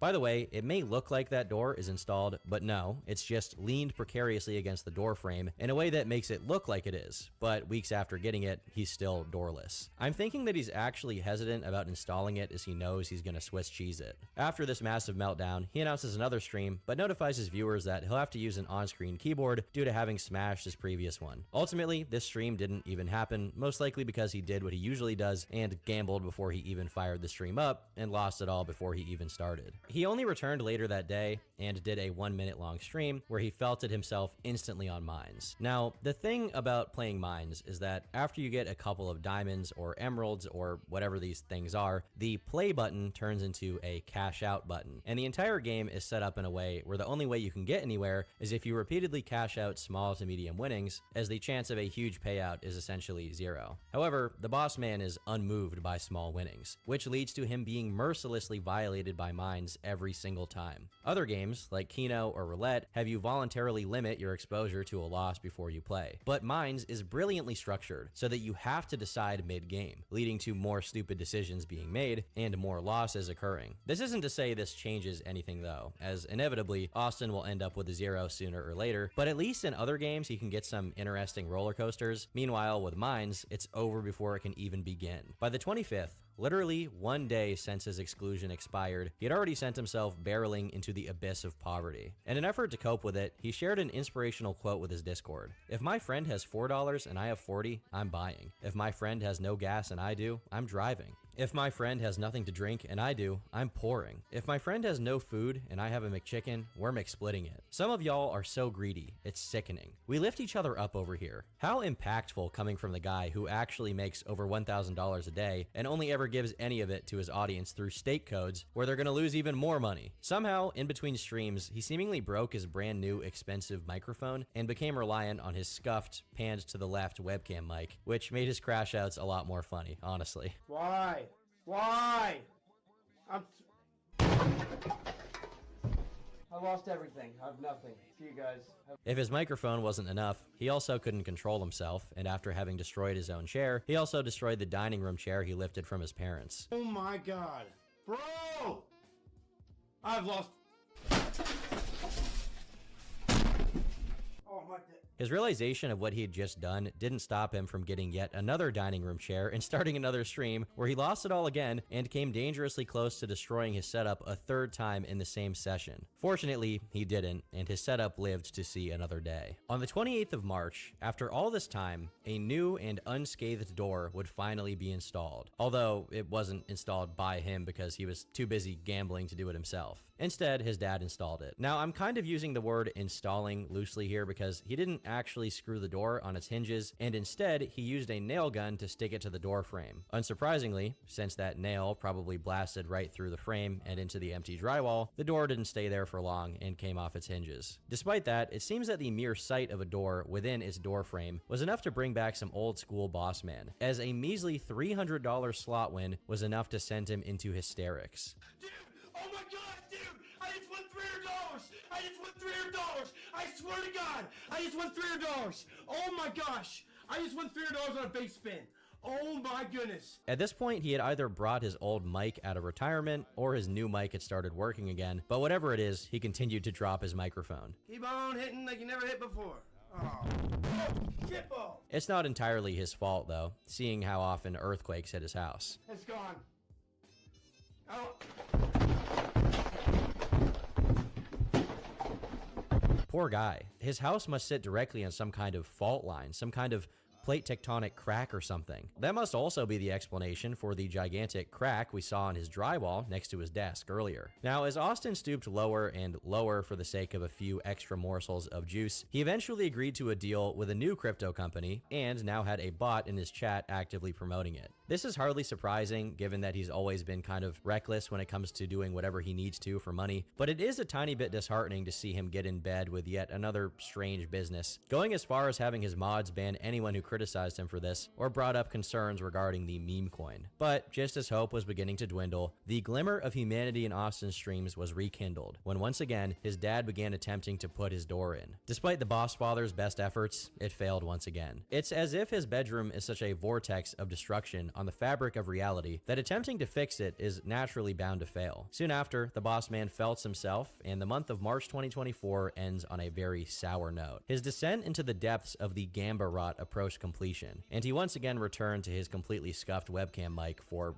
whatever reason. He manages to make it up to $3,000 after completely burning through his kick check, but he can't help himself and once again bankrupts his vault. I should say that it's around this period that we see a rapid increase of instances of Austin hitting himself, which honestly is worse than him hitting stuff around his bedroom. However, despite this new addition to his crash out arsenal, it doesn't mean that the violence directed at his surroundings has decreased. Fortunately, the people responsible for doing quality control of his streams noticed that this increase in behavior could classify as self-harm, and they quickly quickly gave him a week-long ban as a form of disciplinary action. It's kind of too little too late when they've all but actively promoted his destructive behavior up until this point, but still, better late than never. Realistically, not even the majority of his trolls want to see him actually hurt himself. I wish I could say this is a good thing for him, as not being able to stream will curb his more extreme tendencies, but the thing is, he got banned from Kick, not from Stake. So he will keep gambling and just stream to his audience on Discord like every other time this has happened. That is, if he even decides to stream at all, because he can always just choose to languish in obscurity, gambling away in the void for no one to see. Initially, that seemed to be the path he chose, as he resorted to updating his Discord server exclusively through text messages. While the prospect of this being anything good was extremely unlikely, on the first day after his ban was issued, Austin informed his followers that he had been juiced nearly $300 directly by his Stake hostess. He then lost it all and got down to just $1. But the story doesn't end there. He got on Keno and grinded up to a couple $1,000s, at which point he started doing $200 bets, and just as he was approaching yet another unforgiving felt, he hit a 63x, sending his balance into over 14 grand. Right as he started promising his followers giveaways and talking about what he would do with the money, a few users of the Rat server to where his messages were forwarded started saying things like, "It will be gone in like 10 minutes. Easy come, easy go. He'll lose that in under 10 minutes. There will be no giveaways. He might lose it all before he's even live." Said and done. Precisely 4 minutes and 31 seconds, in fact, before he started streaming, Austin returned to his server, saying, "It's gone. I just lost it all. I'm not kidding. See you all later, man. Sorry to get you all excited. I'm not joking. I just lost 15 grand. It doesn't matter. $31 rake back that I can't collect yet. That's all I got. I hate my life. I thought I was gonna hit 20K. Not only do they suspend me for a week, they take every dollar I put in there, climbed up to you name it. I'm down 6,000 today, raw from my kick check. This is a joke. Oh well. I can't stress how unfortunate it is that this massive Keno coaster was not caught on camera at all, as the aftermath was as long-winded and as dramatic as ever. Although I'll save you from the hundreds of messages he sent saying that he was gonna really do it this time. Eventually, he comes to his senses a bit more and starts doing the math on just how much he had lost that month. After some laborious math, he claimed he had lost $40,000 that month alone and was overall $140,000 down. Although I'm kind of dubious as to what exactly down means. When someone tried telling him to start putting a third of his checks into a savings account, he purposely misinterpreted the message and responded as if the user was telling him to do that right then and there, saying, "Yeah, it's gone. What money do I put in there? I said that this month I would do that, and look at me now. They take everything. They got me so hooked it's not even funny. I just lost my entire kick check I worked all month for. Now I'm banned from my job for a week. Perfect time to give up. It really is." If his quote-unquote job was being a gambling streamer, him being banned means he could, you know, just not gamble while he wasn't able to stream. I know he was being sarcastic when he said it was the perfect time to give up, but I wish he wasn't. If there was ever... He took his own advice for a very brief period, during which he gave his audience yet another tour through the Boss Mansion. Now, this period lasted less than a day, because on the 3rd of April, he was back like he never left, getting destroyed on mines. Although he seems to be controlling himself much better than usual. I think that getting banned from Kick smartened him up pretty fast in that regard, although it didn't really smarten him up in other areas, as he still maintained some of his stupidest and most destructive habits, such as gambling off stream, where he'd run it up to insane heights like 15 grand, and then getting on stream only to run it all the way down. It's like his motivation to actually provide content for his audience was totally gone, as he made no effort to connect his microphone, continued to use his webcam as audio capture, and didn't even bother to get facecam on. After losing it all for the umpteenth time, he deleted all of the channels in his Discord server and only allowed himself to send text messages, leading all of his followers to use emoji reactions to communicate, resulting in this aberration of an image. Now, after the 4th of April became lost media due to a severe bossman depression, April 5th held some better things, as he managed to bring himself to at least turn on his facecam. And finally, after days of this drought, we got some real content. Oh my god! Yeah! Oh my god! $4,000! No! I just lost it. Oh my god! Bro. Oh my god. I really miss the days of penny bets when Gamba sessions went on for a long time before he zeroed out. Now, he has this terrible habit of raising his bets as he loses more and more money, speedrunning the sesh and draining it out of potential for a dramatic rise and fall. After this loss, back to the drought we went, as he was very inactive for the following days. When his Kick account was finally released from the ban, his impulses got the best of him, and he hit himself again after a loss on Mines, although he immediately realizes what he'd just done and tries to kind of excuse it to prevent another ban. As Austin found himself quickly headed towards self-destruction via Mines, the rats got to talking in his chat like usual, only to get the boss man's smite. Bro is not smart. He needs to cut his losses. He needs to cut his losses really quickly. Shut the fuck. While his searing rage for the rats was allowed, Kick's moderation wasn't so keen when he began directing it toward other streamers, namely a guy named Nick White. What is your sub count? What is your sub count? Hello? How many subs do you have?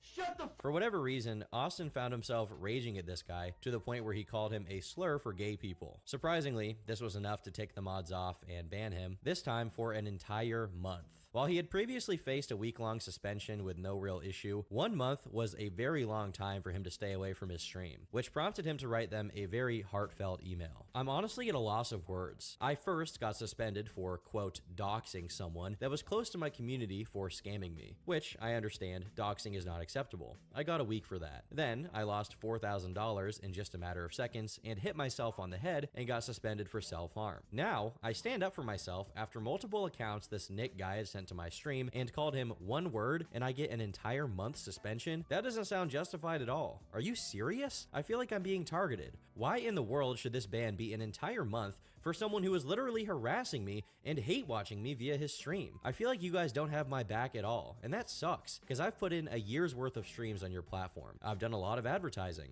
and I bring a lot of traffic to Kick. I doubt you guys will even consider lifting this or unbanning me. I just want to ask you one thing. Do you really think this is justified? I just lost my job for a month, my $8,000 a week from Stake, my 2,000 subs, because I stood up for myself and called another streamer that's harassing me a hate word. From what my community says, Aiden Ross has said this word and many other streamers have too and never got banned for it. I want to know why they didn't get banned and I did. Have a fantastic night. I am extremely depressed right now and am actually extremely devastated from this. I can promise you and assure you that if you would reconsider the suspension or maybe lift it early, that I will never say another hate term or use hate speech again. I mean, let's be fair. Have I ever done a violation that you guys suspended me for more than once? No, because I learned my lesson, just like I will and have this time. Now, before I start really tearing into this, I do want to give Austin credit for saying one correct thing. He is being targeted, and the reason why is because he's expendable. The other streamers like Aiden Ross that he's referring to get away with that kind of thing because they are reliable and have a better relationship with Kick. They're more stable streamers all around, and frankly, they are much more famous than him. Austin has proven himself to be impulsive and unreliable, and that definitely sways the opinion of whoever is in charge of managing the state of his account. With that being said, it's really bad how noticeable it is that Austin learned how to negotiate by arguing with his parents. He immediately pivots to making himself the victim of injustice and claiming to be depressed. I mean, him saying, "I feel like you guys do not have my back," is probably something he said to his parents word for word, and because it works on his parents, he thinks it'll work on everyone. Lastly, it's downright hilarious how he closes the email, saying that he always learns his lessons and never repeats violations when he hit himself literally the first day he was unbanned for hitting himself. And that's without mentioning the fact that he spent years now doing the same exact thing, gambling himself down to $0, seemingly without ever learning that his financial strategy, and that's using that word very loosely, simply yields no results. The mod team replied, ignoring basically everything he said, and simply reiterating that they don't tolerate that kind of language and that his ban would stay in place. This sent him into a frenzy, as he replied to them announcing he'd make a YouTube video about his ban, clearly with the intent of intimidating them into giving him what he wanted. As he spoke about his plans on Discord, one user who was clearly a troll by the name of Lakeward Richardson said, "Boss man, my friend is a lawyer. You should message me about suing Stake for defamation. He worked with another streamer, Richard Jordan." You'll immediately recognize what this is if you watched my Wings of Redemption video, but Liquid Richard and Richard Jordan are both names that refer to Wings, another lolcow. And in case you're confused at all, no, Wings of Redemption, Richard Jordan, Liquid Richard, whatever you want to call him, did not successfully sue anyone for defamation. Now, of course, Austin has no idea about these details, and he, thinking that this was a legitimate message, says he does intend to sue Kick, asking Lickward Richardson to write him. He once again starts bugging the Kick mod team, but unsurprisingly, he doesn't get what he wants. Retreating in defeat and realizing he didn't have it in him at all to stay away from gamble streaming for a whole month, he decided he'd rather take the L on the Stake exclusivity deal rather than spend 30 days working around it. And so he started streaming on Twitch playing BC Game. Despite this platform switch, things were the same as usual, and in one of his streams, he steps directly on his $600 inhaling device and breaks it. A max win. Oh, that's a bad start. Oh, I just dropped my bong. Oh my god. Dude, I just broke my bowl. Oh my god. I'm not even kidding, guys. Oh, that looks good. Yeah, I know. My door's not attached. I know. I get it. It seems that losing his deals with Kick and Stake made him turn up the dejected druggy dial as his bedroom grew increasingly filthy and disorganized, and his mind even more so. On the 12th of April, he was noticeably paranoid on his Discord server. Man, I am seriously praying for everybody in this community, my family, and all my loved ones. This could really be the start of World War III. I have this weird feeling something insane is gonna happen. I'm serious, guys. Where are we linking up if this hits the fan, gang? Where are we heading? Who's got the most straps at their crib? Remember when he talked about being strung out on RuneScape and thinking he was the second coming of Jesus? Yeah, I'm thinking that boss man is back, and his streams really reflect it. I mean, in one instance, he's in such a drug-induced haze that he accidentally mods a rat in his chat, leading to this Mickey Mouse reaction. Oh my god! Guess what I just did? I modded him! Oh my god! Not banned him, I modded him! During his exile from Kick, he managed to put together some kind of scuffed arrangement where he could get up to 4 reloads on BC Game to stream for 4 hours, while constantly trying to act like he was better off with this than he was with his previous setup, despite it only paying him a fraction of what he used to get. This unstable foundation was clearly getting to him, as he often lashed out at his community members. He used to be capable of streaming for a while without actually gambling, just talking to his audience members for a bit, going on Monkey, playing other games, but now he'd gotten to the point where it was nearly impossible to have a regular interaction with him. During a 50-minute segment of a Discord call he had with his server, he can be heard repeatedly misconstruing things people said as if they were slights against him, where he would then ban those people, and then when everyone else stopped talking as a consequence of his very belligerent attitude, he started freaking out about how quiet everyone was, despite him being the reason why people got silent in the first place. Now, the reason why Austin was like this soon became pretty clear, as he was on call with his camera on while taking hits off his pipe. Again, there used to be a time where he at least put some effort toward concealing this horrific habit, but now it's like whenever he wasn't on Kick, it was go time for any and all of his vices. Additionally, despite being extremely paranoid at times, he often shared embarrassing tales about his life, even though he knew these would inevitably get leaked by the rats. In one set of Discord messages, he decided to tell the story of how he got fired from construction, one of the few actual jobs he ever worked in his life. One day, I went to work, and for some reason, they assigned me to a new crew. Crews were like 4 or 5 people, right?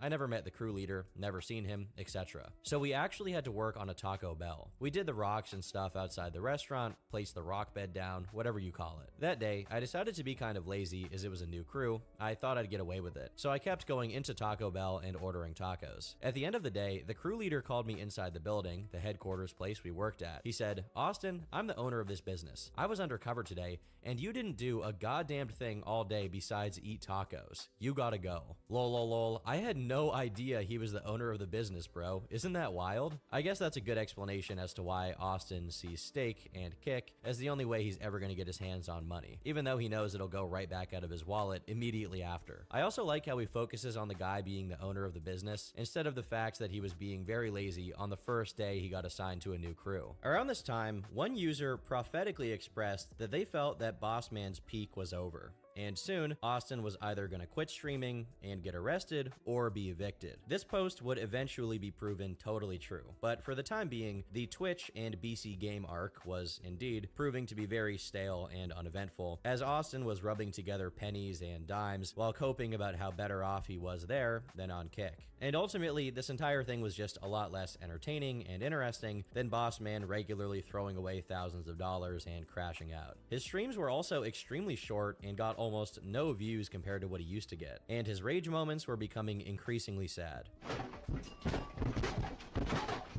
For context, this loss took place on his birthday. That is dark. Because of his extremely diminished, short, and got almost no views compared to what he used to get, and his rage moments were becoming increasingly sad. For context, this loss took place on his birthday. That is dark. Because of his extremely diminished online presence, even the rats were losing steam. After Austin singled out one of them by the name of Bobby Hill Games, his followers did their best to look into the guy, only to find his personal channel, where this guy had a video about his 2012 Honda Civic. When even a lowly rat manages to own a Civic and the boss man can't, you know that the day of the cheese is nigh, and he really wasn't handling it well. What the is going on? I just lost $5,000. Look at this record! Look at this! Lost! Adding to the melancholy that was accumulating during this period, on his mom's Facebook, she was posting pictures of Austin when he was a child to celebrate his birthday, a grim reminder of how low he had fallen. Meanwhile, the nicer rats, who had developed a kind of parasocial bond with the boss, decided to message Eddie directly to get him to comment on his situation, and he had some things to say. Eddie, hey, please reach out to Bossman Jack and give him a new deal. He is the most entertaining sorts of... I think he got banned from Kick, right? I think Kick banned him. Like, I don't know, there's like, yeah, if someone's like on Kick and they're also on Stake, they're dealing with like two very different teams, really. You know, at the same time, I don't know, Bossman Jack seemed to you know, probably best if he just takes a bit of a break, I reckon. Like, I don't know, it seemed like he was getting pretty emotionally involved in a lot of stuff, and maybe it's for the best. While Austin would call Eddie a rat off bat for suggesting that his Kick suspension was for the best, Eddie is pretty reasonable here and doesn't express any ill will towards Austin, which kind of signals that whenever the suspension is over, Bossman will probably have his Stake deal. Meanwhile, over at BC Game, Austin is showcasing just how much character development he's gone through as a consequence of the ban. I'm gonna do one coin flip and leave. I'm gonna show you all I got control now. Oh, I lied. Oh my god, here I go. Oh my god. We're good. Oh my god. Let me do my thing. I just need one big hit. Oh my god, dude. Oh my god, no. He then spends the next 2 minutes blindly chasing this actual coin flip loss until he turns his $1,200 into $0 It wasn't all bad though, as despite the darkness during this period, there were a few shining bright moments that kept people going. She looks kind of tired, but like you said, she's not bad looking at all. Yeah, that's what I'm saying. X, yeah, I think so too. XC, yeah. Hell yeah. Oh, she changed. She's leaving. No, baby, come back, baby, come back. No, I'm just kidding. Oh wait, do you have another baddie? I'm going to hell, dude. Oh no. Oh no, that's a guy. Not only did we get some more Based Man, we also saw the return of the Nugs of Za and rapping segments on his stream. Oh, I'm about to start rapping. You'll see. Wait till I take a bong hit. It's game over, dude. I found a nugget of Zaza on the floor. He hated BC games so much, he even brought back playing regular games during stream. This is yet another reminder that if he wanted, he could be something else besides a gambling streamer constantly destroying his life. Given how much people like him, he could probably become even more successful that way. But the black hole that is his addiction won't ever let him do it. Meanwhile, after months of neglecting his bedroom and refusing to let his parents come in and clean it, he finally lets his mom do it for him. But he only does this when he himself admits he can hear rats scuttling around. Literal rats, not the usual figurative ones, actual rodents. Bro, there's rats in my house. I know that sounds weird. I can sometimes hear them running upstairs in the attic. Like big ass rats, I bet. If I can hear them, they must be huge. Among the many bizarre features on BC Game, there was actually a H.P. Lovecraft themed one, which, depending on what you hit, would occasionally show this phrase on stream, which I'm not even going to try to pronounce. The first word is Cthulhu, the second word I cannot say out loud, but it's basically a famous quote from one of his most popular contributions to literature, the Cthulhu mythos. However, Austin, being completely fluent in the incomprehensible eldritch language of the Ancient Ones, read it without missing a beat. Shit, we're already up like $200 almost, dude. Well, let's see what happens. Oh, is it? Oh, we get the chinchilla, dude! Truly, in his house at Relief, Chinchilla waits dreaming. In his coffin at Swan Point, Providence, H.P. Lovecraft rolls over in his grave. Funnily enough, While Austin can translate the names of elder gods with no difficulty, I think he'd have a hard time saying the name of Lovecraft's cat on Twitch. After toiling under the yoke of BC Game for a couple of weeks at this point, Austin finally found out a game that he could work with, The Wheel, which, as he himself put it, was the only thing that made him happy, nothing else. Despite sharing a name with an ancient torture mechanism, it temporarily gave the boss much joy, bringing him all the way up to $5 grand, $4,500 of which he withdrew, and as a consequence, he became very loyal to it and attacked anyone who criticized his prized wheel. Why the wheel, Austin? Why the wheel, Austin? The wheel sucks. Why the wheel, Austin? Why are you playing the wheel? Shut the up! After this, he tries to celebrate this win with some za, but he's unable to because in the process of preparing it, he accidentally drops his nug in a bowl of milk. Oh my god. Oh no! Oh, gross! I don't want to talk about it. I dropped my bowl in a bowl, ironically enough, into a bowl of milk. He had an exposed bowl of milk sitting on his bedroom floor for some unknown amount of time, and while trying to light up, he dropped his nug inside of it. That is just...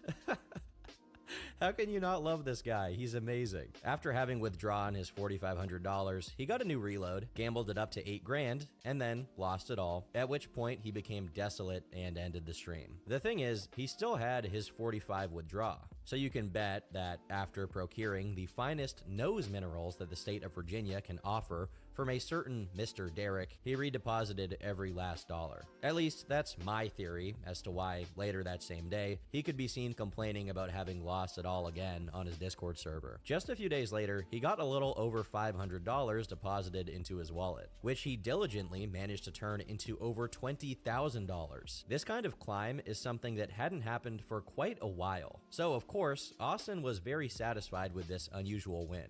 So he withdrew all of his money, gave a few grand to his parents, reinvested the rest in a profitable and safe stock, quit his streaming career, got a reliable day job, and spent the rest of his days fishing in peace. I'm just kidding. He started betting $3 grand a pop on mines, and this was the result. Oh my god, what a scam, dude. Come on, dude, come on. Don't do this, man. Don't do this. Why would you do that to me? Why? I want to know why. Oh my god, dude, what the... This is a very mixed period as far as Austin's financial austerity goes. While many of his days ended with him completely wiped out, taking on loans, and getting himself in actual debt to keep gambling, the last week of April was marked by multiple large withdrawals from his gambling winnings. On the 30th alone, he withdrew a total of $18,000, which is pretty unusual. Now, he's probably only doing this because he genuinely needs to pay off all of the debt he racked up, but seeing him managing to withdraw and not instantly redeposit to gamble is pretty impressive. It's almost like he actually possesses some small modicum of self-control. And speaking of self-control, during one of his CSGO streams in the beginning of May, a simple question mark was enough to send Austin over the edge into a very strange rant about purple-haired boys in Walmart. I saw you at Walmart that one night. You had blue hair. You had a skirt on, and it was weird. It was very strange. I don't know why you dressed like that.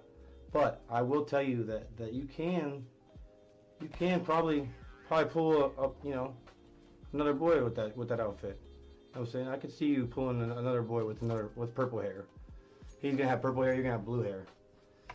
And y'all can be little friends. I really enjoy these mental side quests he gets up to whenever his mind isn't 110% locked in on one feature. You never know where he's gonna go with it. Unfortunately, this didn't last long, as a couple of days later, back to the grindstone he went. The 2nd of May was a pretty good day for him, as he won a few grand on some slot variant, and decided the appropriate way to commemorate was to assault his chair. Guys! Oh my god! Oh my god! Oh my god! Oh my gosh! Oh my gosh! Oh my gosh! Oh my gosh! Oh my gosh! Oh my gosh!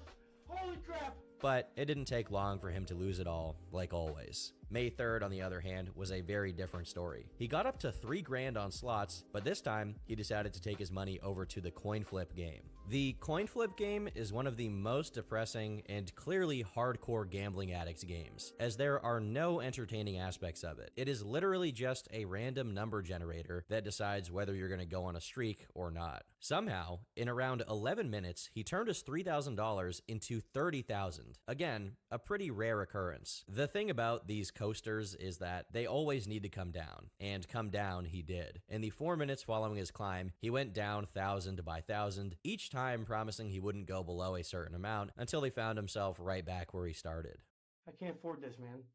Oh my God, stop, dude. Oh my God, oh my God, oh my God. Oh my God, dude, stop, dude, stop it. Oh my God, what is this, dude? Are you serious right now? I hate everything about my life, dude. You've probably noticed he's gone back to saying he hates his life and is going to take matters into his own hands. That is the Kick ban talking. The boss is no longer shackled by the partnership program censorship, and he will speak truth to power again, even if it means falsely threatening to harm himself in order to bait his audience to juice him. When a juicer didn't immediately fly in to save the day, he started freaking out in his Twitch chat, announcing that he would be deleting every single one of his social media platforms and cutting contact with his community for good. Once again, the Discord server was deleted, but of course, he maintained the other accounts and hibernated for a little bit to recover from the damage that this session did to his mind. When he came back a day later, he decided it was high time to double back and try to threaten Kick into submission yet again, as he streamed himself recording a video for YouTube and typed out a description for it, which read, "Hello everybody, Bossman Jack here. I am putting together a very detailed and well-documented video, basically explaining how Kick did me wrong, shorted me, wrongfully suspended me, lied about a 4th suspension, and more. Please stay tuned. This is going to be very interesting, guys. Let's get it poppin'. Mary effin' Poppins." While the video did go up on YouTube, it was 40 seconds long and anything but very detailed and documented. I don't think Austin is physically capable of sitting down and working on something for more than a few minutes at a time, so a scathing takedown video is squarely out of his purview. Despite this, he thought he did a good job, and even personally emailed it to Kick's support email, although I doubt that anyone in their team ever even watched it. In the process of showing off his threatening email to them, he showed his audience his entire Outlook inbox, revealing emails in which he's seen begging for advances on his gambling money, claiming to be in a super tight spot, as well as him trying to get them to treat him nicely by reminding them that it's his birthday. The worst part is that he seems to have deluded himself into thinking that Kick staff is genuinely shaking in their boots about what he may do in the realm of litigation, when there is literally nothing he can do. Even if they did do something unfair to him, he'd be completely incapable of sitting down and working with a lawyer to put a coherent case together. And there is no case. He could never successfully sue Kick or Stake ever. Lastly, before his feeble attention span took away his ability to keep focusing on the topic of his Kick ban, he ropes Eddie into it as if he had something to do with the ban. Austin's paranoia about them rigging his games is usually joked about, but I actually wish they did it. Imagine the content golden age if the Stake staff was savvy enough to purposely manufacture felts and crash outs for content. Or, if we're prioritizing Austin's well-being over his entertainment value, set the odds so that no matter what, he ends up right back to where he started, with just his reloads. Now that I think about it, even if they made the odds extremely favorable to Austin, he would still find a way to end up with nothing. He would just keep winning and winning and winning and betting until he had $0, like always. Now, finally, after ruminating on his ban for an entire stream, he let it go and went right back to his regularly scheduled programming. If I see the word penis spammed in my chat, that's right, penis, I will roll it. But I'm not rolling it until I see the word penis spammed in my chat. Now type what you love to eat. Ew! Gross! Ew! Ew, dude! On the 4th of May, he once again ran it up to 30,000 on CoinFlip, and while he climbed, he accidentally went all in for $11,000. I just went all in. I didn't mean to do that. Well, I hope we win. Here we go, guys. Come on. We got this. Come on, bitch. I didn't mean to do that. Here we go. Heads, please, please. Oh!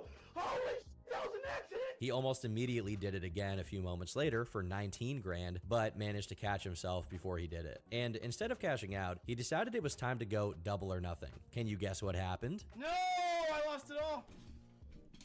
Well, you guessed wrong, and you outed yourself as a rat, because he doubled it. He actually did it. Oh my god! I'm waking my parents up! Guys, Dad, Mom! Guys! I won $50,000!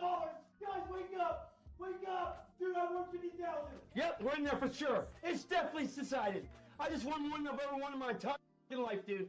There it is. We're in there. 58 G's.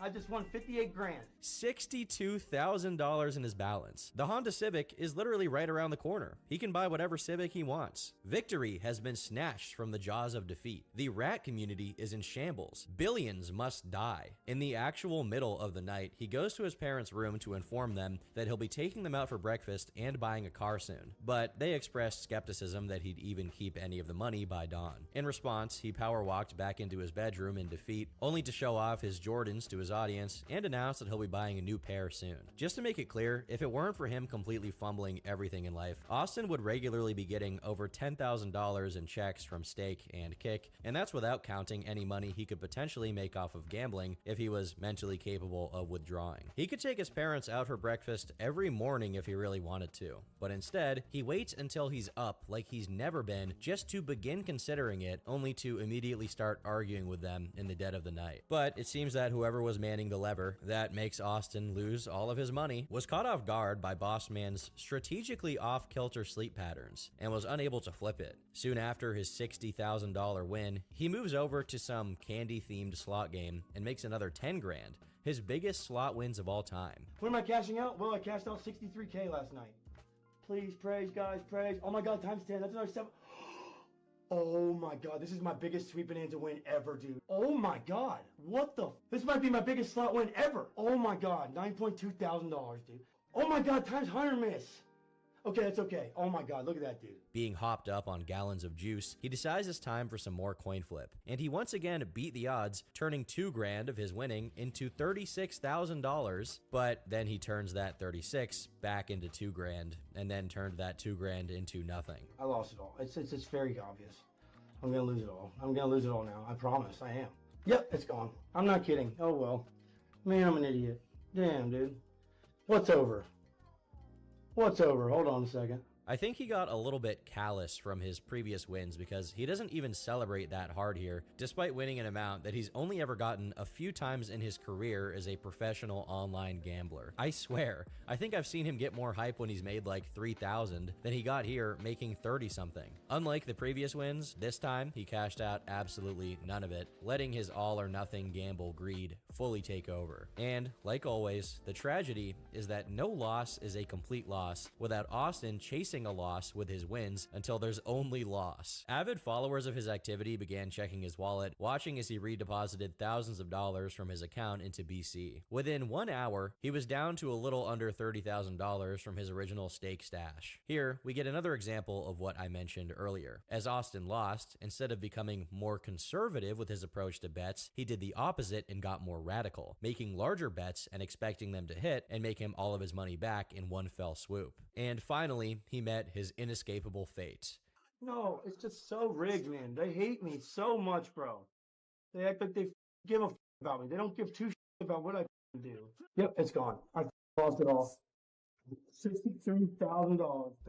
If you feel inclined to sympathize with him, remember, he makes more money in 1 month than the average person makes, and he lives in a house that half of the population would kill for. During his coin flip streak, at one point, he bet 8 grand on a single flip. This guy is the paragon of pitying himself while a great wind carries him across the sky. By the way, after he was done crying, the first thing he did was complain about his community not juicing him up, talking about all of the giveaways he's done. Once the stream ended, in the bleakest hours of the night, the Raven cried out. The bell tolled, and dark clouds gathered to announce, Boss Man Jack has been banned from Twitch. The combination of him losing every last dollar he had and getting his account banned immediately after for reasons that, at least at this point, were unknown to the public, really gave off the appearance that this was going to be the death blow to his online presence. Being at odds with Kick and Stake, not being able to stream on Twitch, probably due to the fact that he was ban evading and gambling, neither of which are looked upon kindly by the moderation, and lastly, losing his deal with BC Game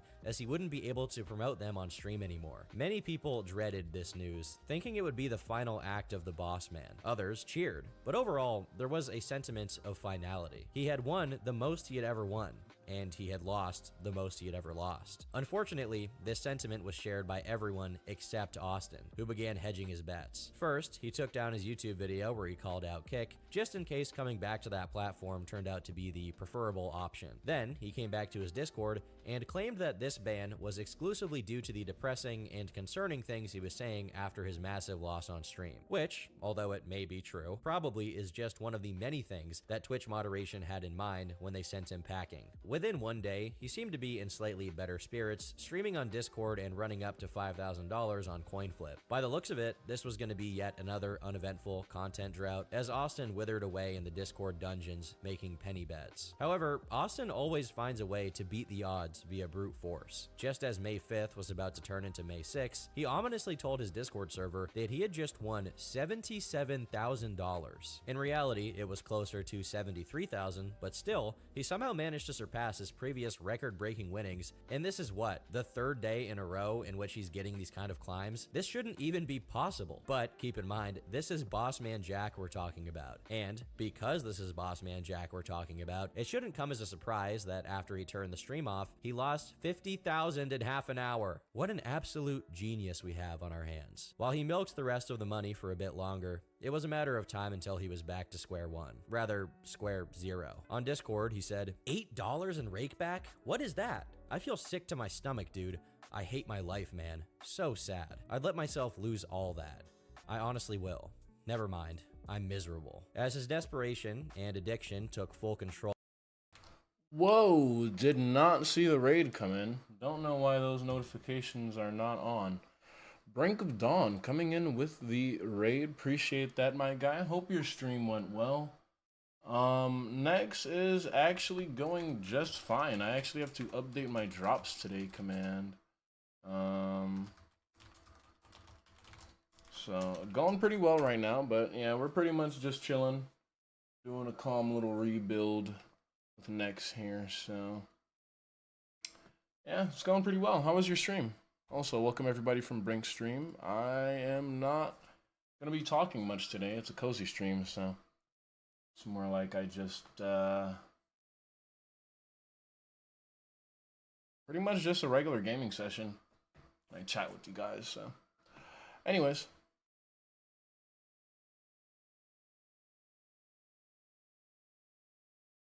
Of his synapses, he started reaching out to members of his community for loans, probably because BC wasn't going to dish out any more reloads since he wasn't streaming on an actual platform. In one of these interactions, Bossman was trying to shake down a certain Mr. Donald Trump lover, and their conversation went as follows. 400 for 500, bro? Before I shoot myself in the face. Please. When he got no response after this blatant exploitation of a threat, he started confronting this guy and even calling him to get a response. Eventually, Donald Trump lover said he was wiped out himself, having lost almost 5,000 that same day. At which point Austin, being the understanding person he is, said, "Whatever, dude. Get out of my community, dog." What a class act. Even after being repeatedly violated by BC, he was now vowing his loyalty to the flip. CoinFlip is love and CoinFlip is life.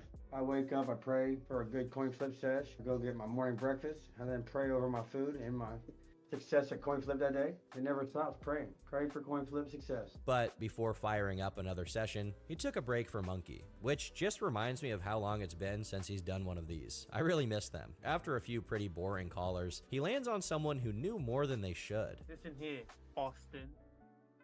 What? Yeah, Austin, I know your name. Oh, I thought I didn't have my name on here. I just say my name. Say my name, say my name. Wait, what? I already have your ID address. You're from Warsaw. Oh, yeah. No, I'm not. So you are. It says you're from Lincoln, dumb. It's Lincoln Logs up your ass. A day later, gambling was back, and so was violence. Oh my God. I'm sorry, guys. I'm sorry. I'm sorry. I love how, because he's streaming on Discord, his crash out is completely silent from the app's compression, and he even says "I'm sorry" in the middle of it, but can't help going right back into his rampage. To make matters worse, it seems that while he was busting his keyboard up, he hurt himself to the point of bleeding, which is really bad news considering how filthy this guy and his bedroom are. There are probably ancient, forlorn nugs mutating into unforeseen life forms right beneath his keys, so he should probably douse that wound with life Lysol if he gets the chance. I'm assuming he got accustomed to huge climbs because he was really not handling losses well. A little while later, he came back and started coin flipping again, only to start crying as he slowly felt it himself. Dude, I'm serious, bro. I'm gonna do it, guys. I'm not kidding, guys. This is it, guys. I've loved you guys. I've done this for 2 months. I'm miserable, dude. I cannot go on anymore. I cannot, dude. I can't do this anymore, dude. I can't do this anymore. Shockingly, he actually could do it some more, as he came back and continued gambling, although his luck didn't turn. Haha.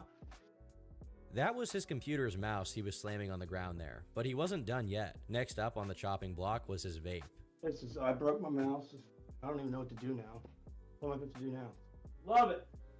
Love it. Love my life, dude. BC Game is truly evil for actually breaking into Austin's bedroom, destroying his keyboard, his mouse, his vape, and taking all of his money at gunpoint. I can't believe they did that and got away with it, despite being caught on camera as we literally just watched. How could life possibly get any more unfair? His loyalty for the coin flip wore down pretty fast when he started losing. I shouldn't even play this game right here. It's freaking, look how rigged that is. They're literally like, we don't give a there's nothing you can do about it. And they're quite honestly, there's nothing we can do about it. That's what's so sad. We can't do about it, bro. You heard the man. We can't do anything about it. He just has to keep pressing the flip button. It just has to be this way. There's no alternative whatsoever. Just how it is. They take it all. It's as good a time as any to remind you that this never would have happened on goated Keno, although he can't play that anymore due to not being on the stake tugboat. His delusions were hitting their peak right around this time. At one point, he noticed the person directly responsible for managing his sponsorship with BC Game was in his Discord chat, watching him play, and this is how he decided to react. He's in here. Hello? Are you there? I see you in the chat. This is wrong. This is bullshit. I've lost 100,000 to this game in 2 days. Holy real nice game right here. 100,000, 2 days. $100,000. It just will not let me win. It will not let me win. I'm now in so much debt. I have promised people money tonight that I don't have. Do you think they're going to help me? It should not be that bad. It should not be that bad. It should not be that bad. Have a great night, guys. I have been getting tortured, bullied, and victimized on this coin flip for days. I don't want to hear anything else. What could he possibly want them to do? Rig the game in his favor? I'm beginning to think that's the real answer. They don't care. They're not gonna. They're gonna at me because I didn't make the thing last an hour. Whatever, dude. What he's referring to here when he mentions that BC will complain is the fact that they've repeatedly asked him to gamble in smaller amounts so that his reloads last for at least an hour, which would make for better streams with more viewers. But he's way too much of an adrenaline junkie to be capable of not doubling and tripling down on his bets while chasing losses and losing it all within 2 minutes. After his on-stream meltdown, he walked all of it back over text messages because he realized he was actually afraid of losing his deal with BC, saying, "I want to apologize to anybody I owe money to. Please bear with me. I will get it to you. I promise on everything I love. I also want to publicly apologize to BC Game. They have not just taken very good care of me, but they've taken care of me more than any other casino ever has. That was so immature and unprofessional of me, to say the very least. I'm sorry to all you guys. Please pray for me and I'll do the same for you." This peaceful praying boss man act lasted for a few minutes until he started streaming again. Oh, I lost it all. Oh yeah. You f***ing piece. After all of the goodwill BC had showed him, these crash outs were the straw that broke the camel's back. And over Discord, Austin announced that they had officially cut him off from reloads until his Twitch account was reinstated. Although the Juice Factory was closed for business, BC was seemingly open to keep him on for whenever his account was reinstated. Hey guys, Bossman Jack here, obviously. I'm just gonna cut right to the chase. I wanna publicly apologize to BC Game for not only my very immature behavior lately. I'm just saying all this bad stuff about them, and it's not right. It's not right. They have treated me very well, and I just want to say I am so sorry. On the 10th, he seemed to be a bit more relaxed, taking his time before getting on stream, flexing his Jordans on his community members, and making some funny faces. After all that talk, it turns out that, shocker, Austin didn't stand by his word, as his kick ban ended and he instantly went live. Additionally, despite all of his promises of undying loyalty to BC Game due to how well they treated him, you know he gave it all up instantly as soon as Stake whipped out their Keno in front of him. He didn't even wait a moment before he started dumping everything he had into their mind-numbingly depressing games. After losing everything on Dice, he had a vision of the unspeakable one that completely drained him of his sanity. Sweat vagina, hairy sticky pussy.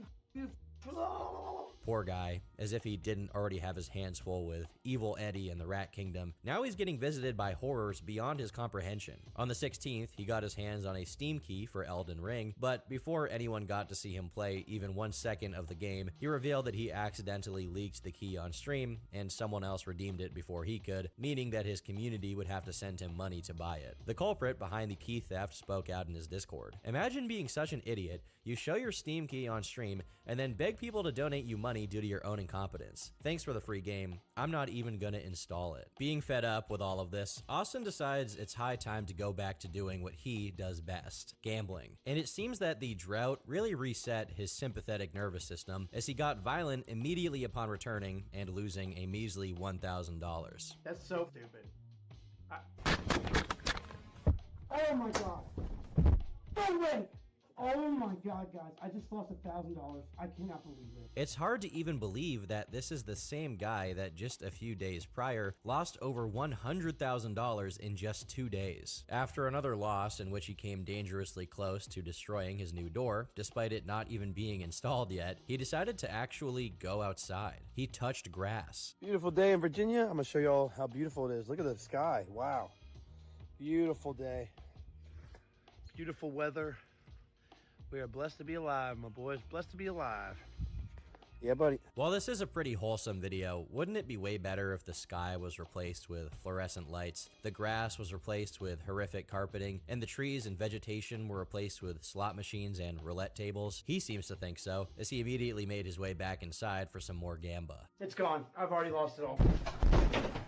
Having gotten his much desired steak and kick setup back, Austin seemed to finally relax from the chronically panicked, almost PTSD state he was in during the entirety of the month he was banned. Because of his improved situation, he felt more comfortable doing things like meeting up with some of the online community members he liked, as well as something that had been teased and promised for years now: a fishing stream. The caveat to this is that it lasted for less than an hour, it was horribly filmed, you couldn't hear anything Bossman said as he was very far away from the phone he was streaming from, the connection was terrible, and he unfortunately failed to catch a fish. Still, it's better than nothing, and it's got potential. Unfortunately, when Bossman and this guy, Justin, made their way back to the house to do a normal stream, it seems that Austin's crack paranoia kicked in hardcore, and at one point, he interpreted a random comment from him as if it were an attack, and his switch flipped. Remember back in the day, guys, when people respect you. No. Oh, respect? You gotta be kidding me. The safe and shit. What do you know about that? Nothing. You don't know shit. You think you're taking over. You gotta be kidding me. Yeah, right. Now you're playing all along? I'll roast the out of you, boss man. You wanna go, buddy? You wanna go? Respect. That's the last thing you know about. Hello? Did you not know how to talk? Hello? Are you there? Are you there? Are you there? Are you there? It's okay, bro. Yeah, dude. You definitely started this, boss man. I'm letting you chill in my house, and you're talking about me disrespecting you? I'll knock your ass out. Don't, do not do that. Do not do that. Do not do that, boss man. I didn't mean it like that. Kim. Love you, bro. Thank you. You're so kind to me. Respect me. Oh, good fight, dude. Poor Justin. No, dude. You, Mixie. You're a hater rat. He knows exactly what he's doing and what he's been doing. No mas, my boy. No mas. I let you have your fun for a little bit. Good luck. He started this. Dude, he's been trying to take over. Dude, he'll be coming up to me and be like, yo, look at the comments. Like, dude, just... Does anybody know what I'm talking about? It's fine if you don't, dude. Yeah, that's what he's good at, making me look like the bad guy. Good job, Justin. Good job, bro. Like Respect on RuneScape. Is that right? The safe and shit. Right. That's what I was talking. I'm back, guys. What's up, guys? How we doing? We all good?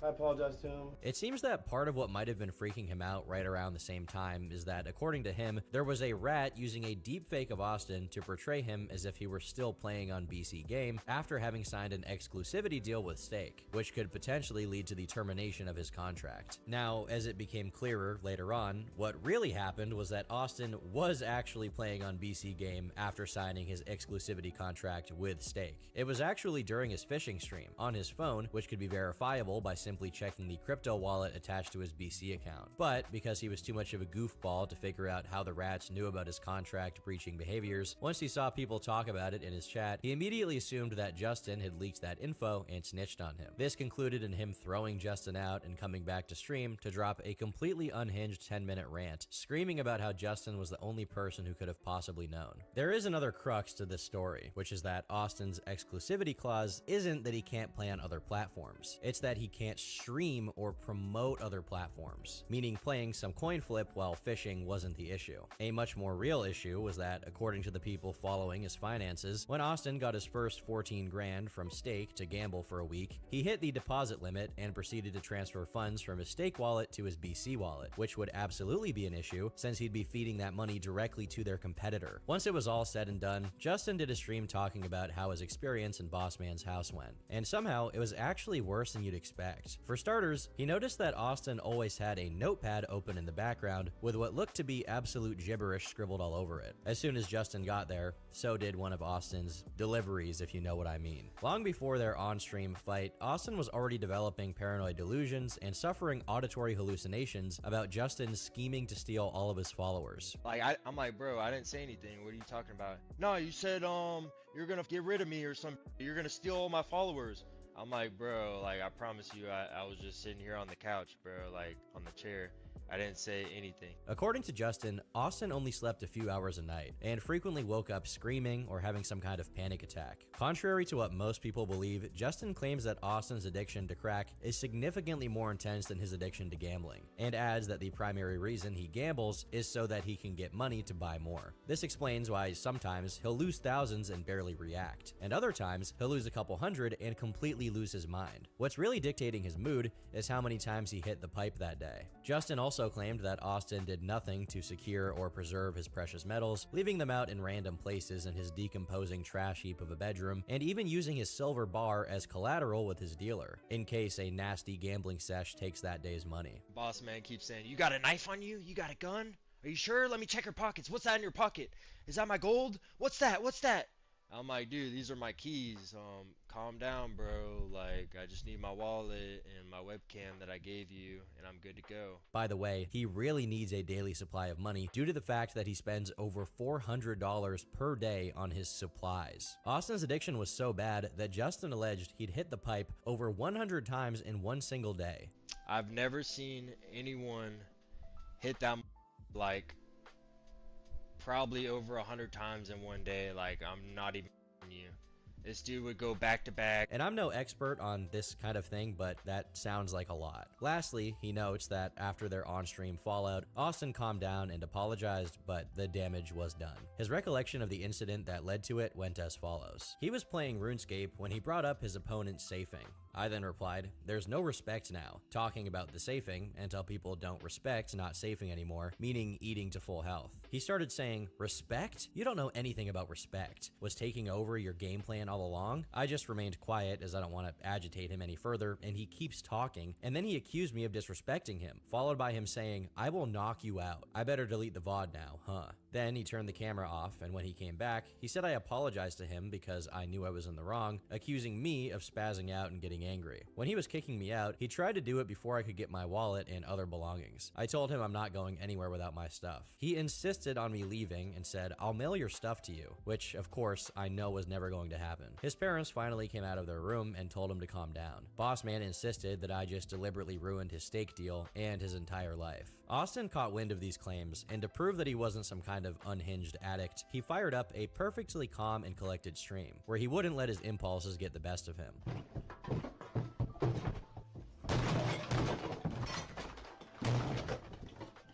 Here, we can see him engaging in some self-defense after a vicious assault from Stake through his computer. After all, a man is entitled to stand his ground. That's a $240 keyboard he bought 6 days prior to this stream, by the way. This little crash out happened because he owed upwards of $12,000, and despite knowing that, as soon as he got his pay, he blew $2,000 on mines in just 6 minutes, prompting this episode.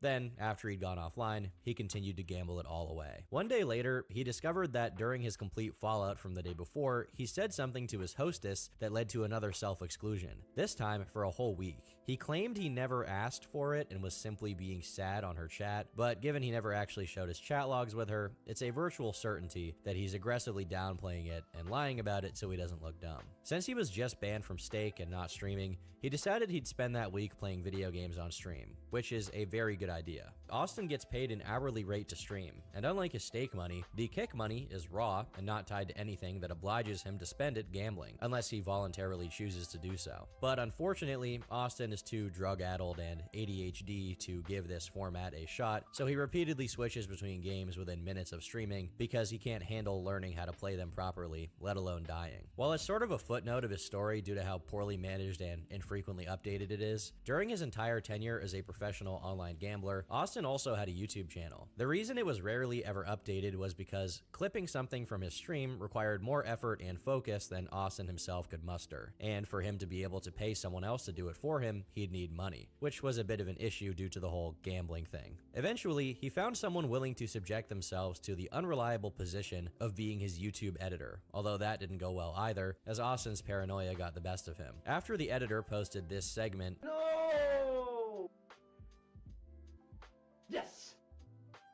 Oh, all in. Yo! Dude, I just turned 50 cents.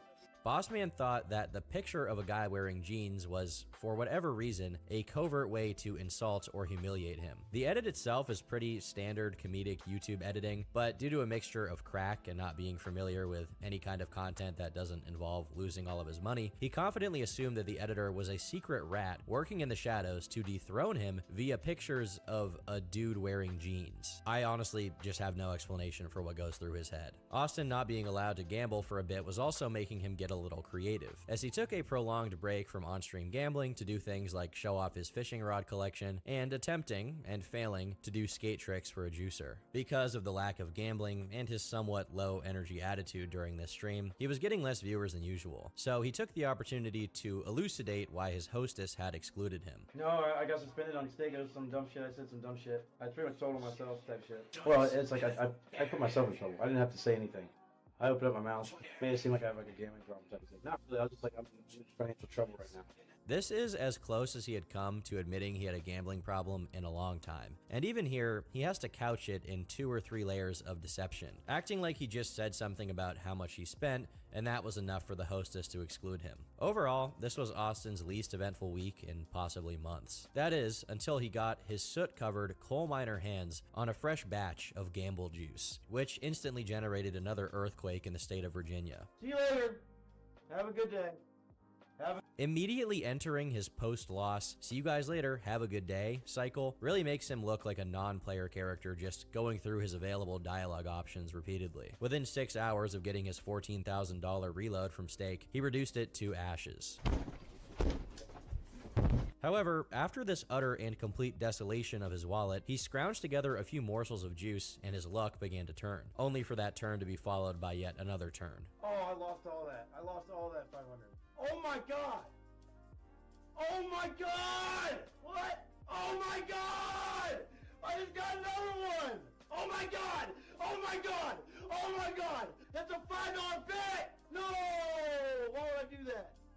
Oh my god. This is the best example of just how counterintuitive the Mines feature is to his style of gambling. And by style of gambling, I mean his complete inability to stop while he's ahead, even if it's statistically certain that he'll lose everything. Soon after, someone in the chat encouraged him to go do some bong rips, and Austin complied.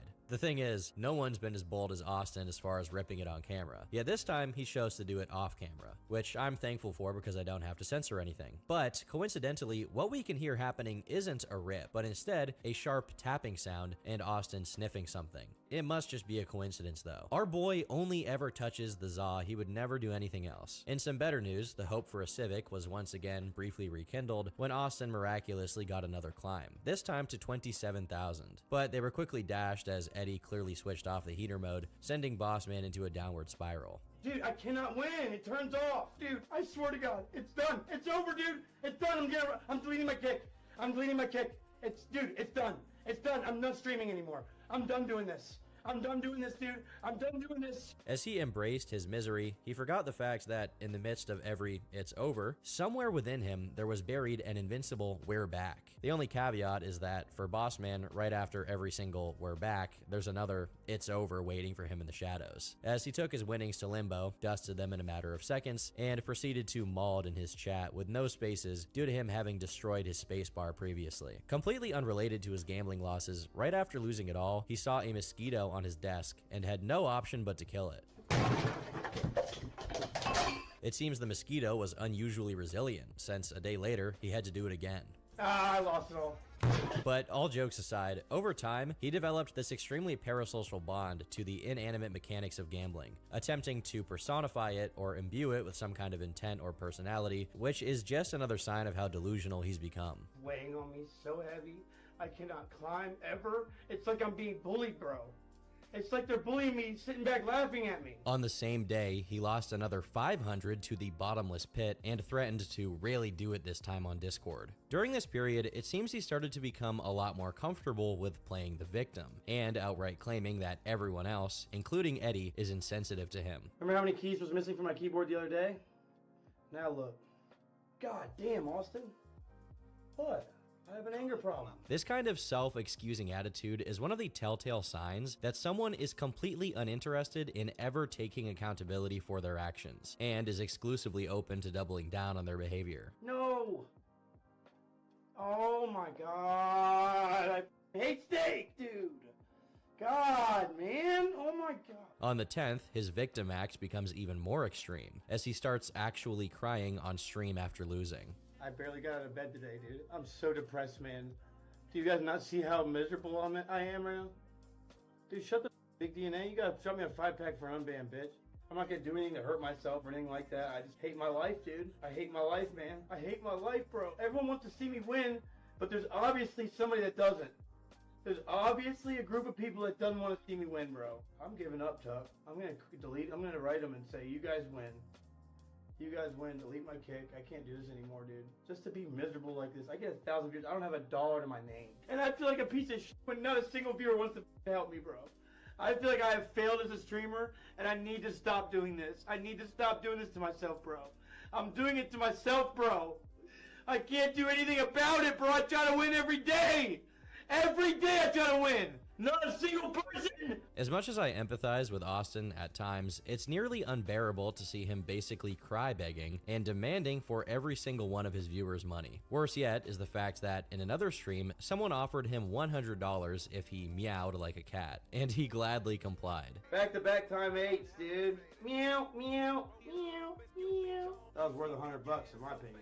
It's sad to see the boss stoop so low for a measly hundo juicer. Eventually, he did manage to hit enough to turn his remaining $47 into $3,500, at which point he smugly announced this was the beginning of a new era of Bossman, as he couldn't afford to lose his net worth every time he got on stake. He talked about cashing out $3 grand for new equipment, but before he could do any of it, Eddie took it all again. It seems that around this time, he completely gave up trying to maintain a good relationship with Stake and Kick, as he started repeatedly threatening to hurt himself and accusing the website of being a scam with no concern for the status of his partnership. This is a sad-ass website.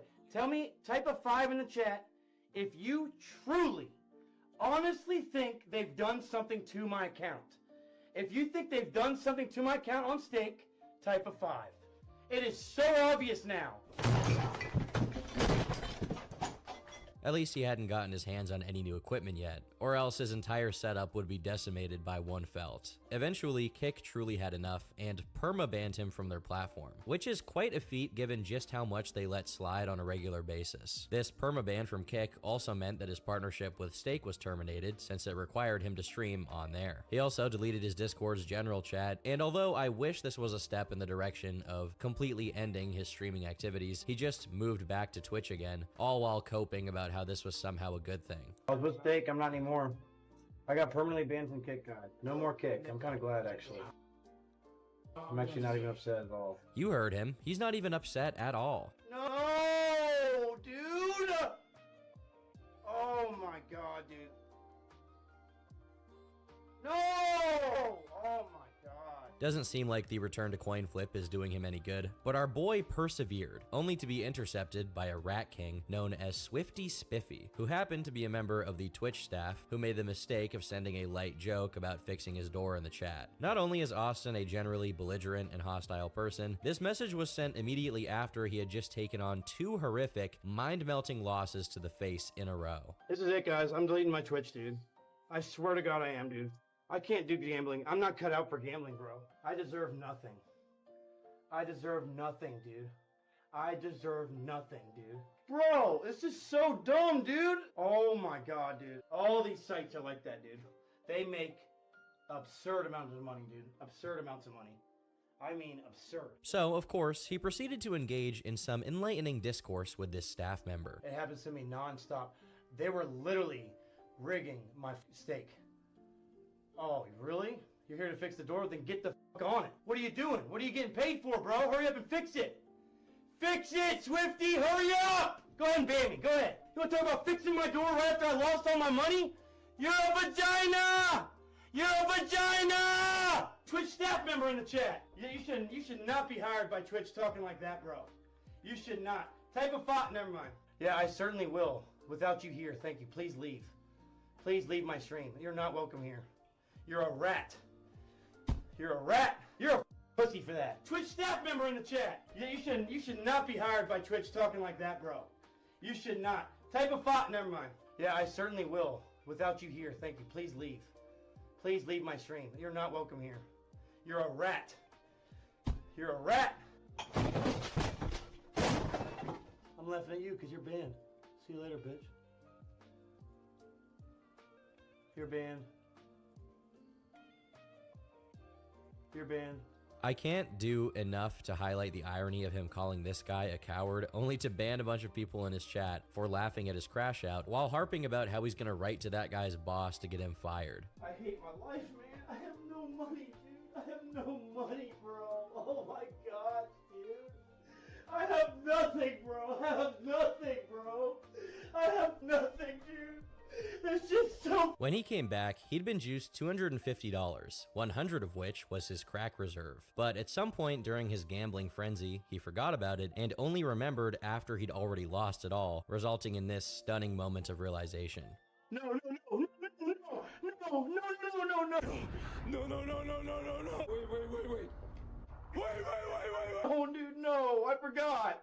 Oh my God, I literally just need $100. Come on, man, that was clearly rigged. He just needs 100 buckarooskies for his medication. I should say that not everything was bad. As a follower of his, with it being unknown if this follower is a fan or a very dedicated rat, thoughtfully mailed him a flexible keyboard to try and help him with his broken keyboard problems. And his luck seemed to be turning, as a day later, he was contacted by another casino interested in getting him on a contract, which got him in an even bigger anti-stake mood, with him accusing Stake of manipulating Kick into banning him because he was calling them out. The funniest part about this little Discord rant is that when someone else in the chat said that all casinos were scams in the long run, Austin immediately changed his tune, saying, "Not a scam." It's hard to say, really. I personally don't know a single person that's on Stake. Everyone down. Of course, he has to defend the reputation of the poor casinos. Where would he be without them giving him infinite money that he immediately refunds by betting? He eventually got on stream announcing that his new deal was with a casino called Shuffle that gave him 4 reloads of $2 grand each throughout every week, which I'm assuming was done so that it remedies the issue of him blowing all of his money immediately right when he gets it. While his overall losses were at least timed a bit better, they didn't improve much, as he instantly lost 10 grand in their equivalent of the Limbo game. However unlikely it is that any casino ever actually meddled with his odds to make him lose, I don't at all put it past them to meddle with his odds to make him win.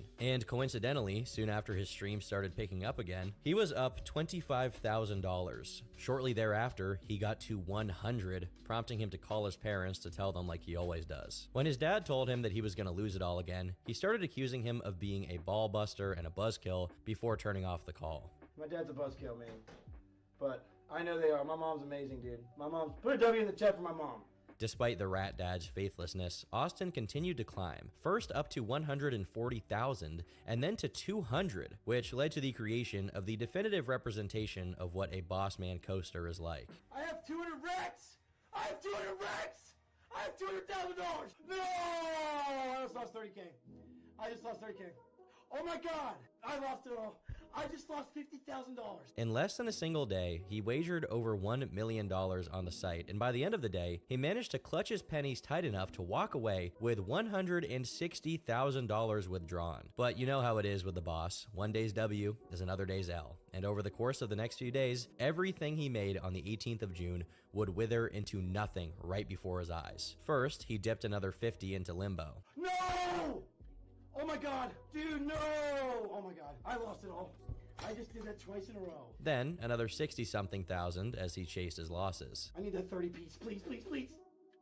Oh no! I swear to God, I just lost all that. I just lost $50,000, bro. And after these losses kept mounting, he stopped the stream because he knew what was coming. But off stream, he continued to gamble, and as he kept losing and having to deposit more money, he started sending his shuffle money to his stake wallet, which is definitely not allowed by his contract, even if he's not streaming. But he's just dumb enough to think that they wouldn't figure it out. I will say, I like to see that his loyalty to stake is truly undying, even after he just made $200,000 off of shuffle. In his despair and confusion, he briefly came back on stream for a few minutes before disappearing again, and he was clearly not in his right mind. I've put in over $40,000 today. He proceeded to whittle himself down to $11,000, randomly luck out and get a 1000x on Plinko, and then blow it all on dice and end up with precisely $0 to his name. It's gone. I lost it all.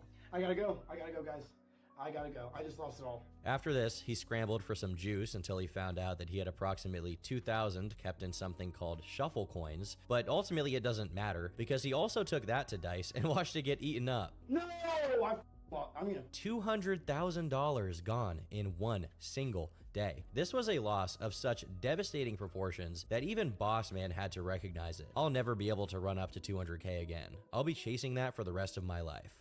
I should honestly just quit. I told my mom I was gonna buy her a car. I told my parents I was gonna buy them a new microwave. I told myself I was gonna get a car. I love it when he takes a break to pretend like there's still something resembling humanity and a thinking, conscious mind somewhere in there. But we don't have to worry about that because he immediately makes it clear that this is just him looking for empathy, pity, and obviously more juice as he starts playing the victim again. Look at Eddie from Stake. He's a multi-billionaire, and he was harassing me and making fun of me and belittling me in his Saturday streams. That's embarrassing.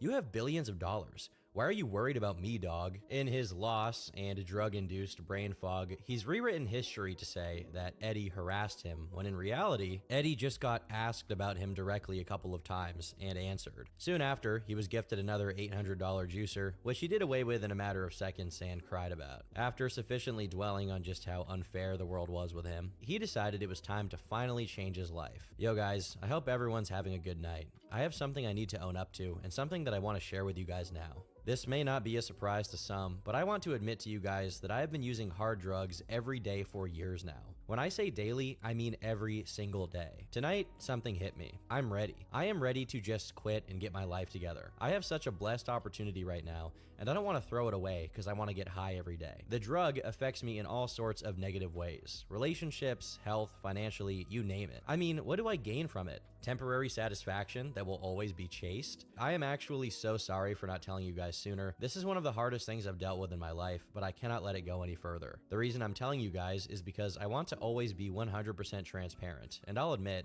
I really could use your help. Whether it be holding me accountable or just encouraging me every day to stay clean, I would really appreciate it. Now, I try not to be cynical whenever the people I cover express an intent to improve and stop doing the things that are destroying their lives. But obviously, I can't help but be skeptical when Austin can't even bring himself to name the drug he's using, which is probably done to maintain some degree of plausible deniability so that he can claim he was actually talking about something else besides crack. Worse yet is the fact that he puts down his drug use while using his gambling as an example of all the good stuff in his life, when that's almost equally as addictive and destructive to him as the drugs. Sadly, this resolve to change lasted for precisely one felt, upon which he posted to his Twitch chat saying, "They take it all every time. Man, I'm gonna go get high." It was clear from his demeanor on his Discord server, from randomly lashing out at people to assuming that the harmless things they're saying are veiled slights towards him, that Austin didn't spend a single day clean since his announcement of a new era. A day later, he sent this video to his Discord server.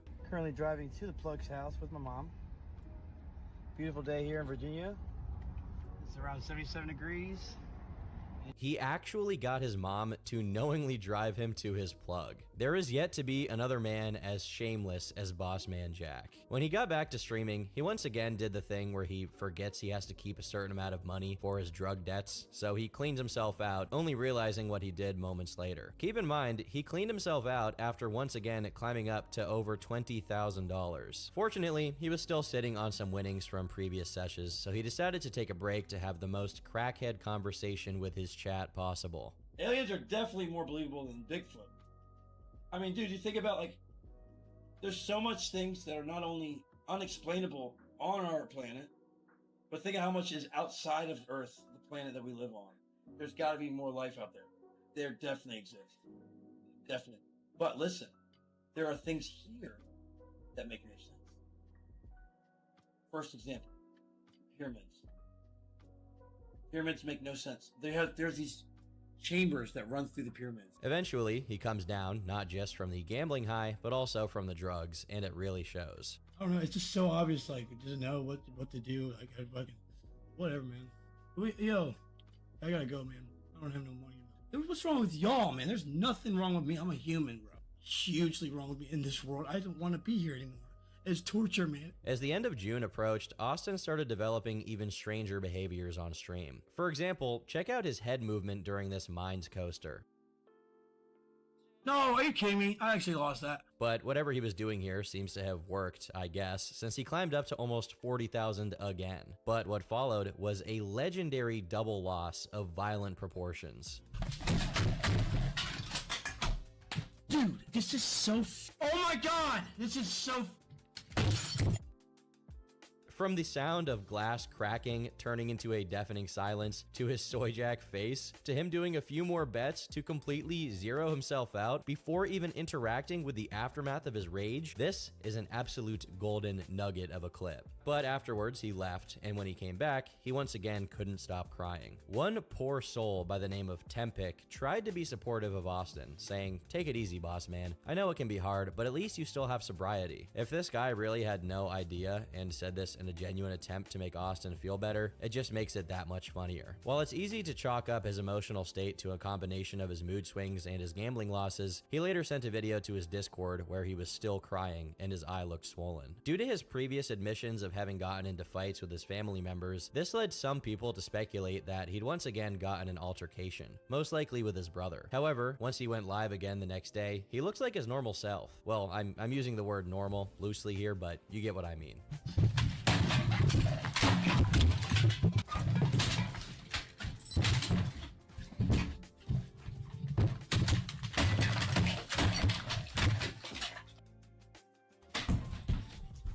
Fat Joe! Bro! Why is he screaming at Fat Joe in the end here? What did Fat Joe do? Austin wasn't done either, as soon after suffering another devastating defeat at Mines, he decided to clean his keyboard. Eat my life, dude! Oh my... This one was so bad that he shared the aftermath with his Discord. I am bleeding so bad. I'm bleeding everywhere, dude. I'm bleeding everywhere, bro. Dude, I just broke my keyboard. I broke my mouse. I have nothing, dude. I probably broke my computer, bro. If I could give you a one word of advice, please stay away from the Shuffle Originals. They will bend you over, stick it straight up your no lube, and he even shared a video of his injury, although I won't show it here, but it's worth mentioning that it's bad enough that I'd be seriously worried about an infection given his filthy hands. But like the boss he is, he immediately announced he'd be back streaming as soon as he got his computer back into one piece again. Then he lost again. This is the worst. Oh my god, I swear to God I quit. I swear to God, I'm deleting my Twitch. I'm done. The speed with which he cycles between being completely okay with his hellish life and then raging at randoms on Discord is blinding. This time around, his behavior toward his community wasn't taken lightly, and one of the people who moderated his chat got fed up with it and went on a ban spree as retaliation. This prompted yet another prolonged malding sesh on Discord, although I won't go over it here since it's just 25 minutes of paranoid Austin ranting and insulting his community members. The psychological pain Austin was suffering due to all of the harassment and bullying he received from absolutely everyone who didn't send him money to gamble permanently broke his mind, and it turned him into an ostrich. But the month of June was about to end, and surely July would hold much better things. Wrong. He lost his shuffle deal, but he got a nifty 10 grand as a parting gift, which he instantly transferred into BC Game and then lost. Austin was once again losing hope and announced that he would be retiring. Little did he know, this time around, he meant it, even if unwittingly. On the 2nd of July, Austin was arrested after committing assault and battery on a family member, later revealed to be Boss Dad. Additionally, he was charged with 2 counts of felony drug possession, because of course he was. This was his mugshot, by the way, and if it reminds you of someone, then you've probably seen Chris Chan's mugshot because they had the exact same drip on. One of the people who was closely following Austin's streams and documenting the things Austin said in passing provided the following explanation for Bossman's arrest. Through multiple live streams after being released, Austin has told us pieces of the story, which may be found in clips throughout this thread. He states that his dad did something to irritate him and he just slapped him. Austin then had his mother drive him to a friend's house, which he live streamed. The friend was actually his dealer. Him and his mother returned to the house to find the deputy waiting. When they searched him, they then found the crack. This development in the story was particularly unfortunate because his parole from his old larceny case was to elapse by August 2025, which was just 1 year away. This is actually quite impressive since he spent about half of that time since then regularly doing hard drugs and, if he's to be believed, engaged in a couple of instances of violence with his brother. Yet somehow, only now they caught him. Some people laughed, joking about how Austin's parents were going to have the best night of sleep they've ever had in their life now that he was stuck in the big house. Other people cried, and by other people, I mean Austin himself. But most people who followed his story up until this point neither hated nor loved him. Mostly, they were there to see how it was going to turn out. And for the time being, it looks like he was done for. Some people even started reminiscing, looking back at very old clips of Austin, eventually finding a specific stream clip where he was first being taught how to play blackjack, long before the coasters, the violence, and the filth took over. It's hard to even see him as the same guy here. He and his room look so clean and normal. This video on its own is an extremely potent anti-gambling PSA. Just seeing how far Austin had fallen, frankly, is enough to stay away from casinos forever. Funnily enough, after Austin's arrest, Eddie was reached out to for comment, and this is what he had to say. Eddie, please bail out Bossman Jack. Maybe we should make a poll. Should we bail out Bossman Jack? Everyone's saying no.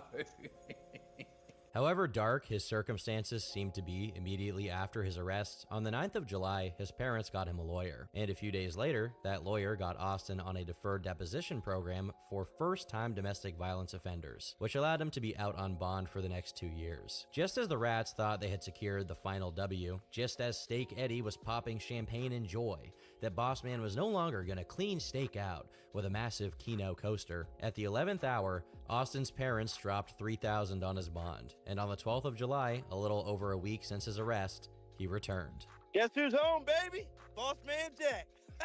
Yeah, buddy. The first thing he did upon getting his phone back was take a picture of himself eating a classic $14.88 Big Buford. Not joking, by the way, that's the actual price. Wendy's was closed. Went on over to Checkers, where I just ordered a triple bacon, or triple Big Buford. Oh, here it comes right here. You too.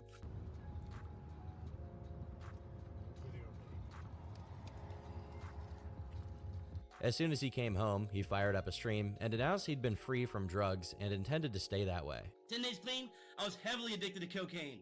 And I've been addicted to cocaine for 2 years. No, it's been longer than that, dude.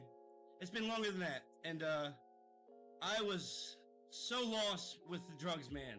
I mean, I was just treating everyone that loved me like shit. And, yeah, man, I'm sorry, guys. I really am sorry, dude. I'm sorry, guys. It's just not who I am, bro. It's not who I am, and, I mean, at least he's finally admitting the substance he uses by name. That's definitely a step in the right direction. When the Rats in his chat got a little bit uppity, he made sure to smack them down in devastating fashion. You mean crack? The only crack I know is your mama's crack. And I spread them. Sorry. I'm sorry.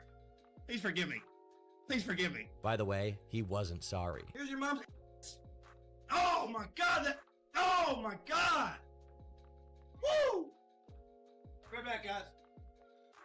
I don't have a door attached, I know.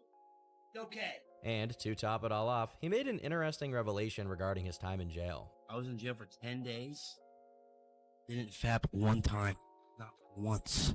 I bust. Okay, anyways. Immediately upon returning, he was met with another online gambler who had a few unkind words to say to him. And as is customary, Austin had a few unkind words to say right back. What's your sub count, bro?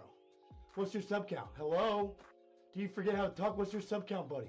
Nice view bot, loser. Nice view bot, loser. What's your sub count? Nice view bot, loser. Being the loyal anti-rats that they are, KF Sleuths immediately got on this guy, only to find out that he was running an Andrew Tate-style camgirl operation. In response, he got on the farms and started threatening them, which only caused users to dislike him even more, prompting one of them to dump a series of phone calls he had made to an escort service complaining about the girls being sent, while the service threatened to call his mom over unpaid services, which leads me to assume that his mom was the one footing the bill for this whole thing. It's very interesting to see that no matter how bad he gets, or how dire his legal situation may be, his following continues to take his side over a rat's any day, no matter what. It's heartwarming. In any event, by the middle of July, he'd left Shuffle and started playing on this other small online casino called Howl, and immediately got some of their features to squirt big. However, when he got around to playing some blackjack, the dealer seems to have thrown him off his mojo. She don't pay me. I hope so. She didn't get down good enough by her last boyfriend. Seeing that his luck was souring, he decided to get off stream and take his money back to stake, seeing as he had no partnership programs to prevent him from doing so. While offline,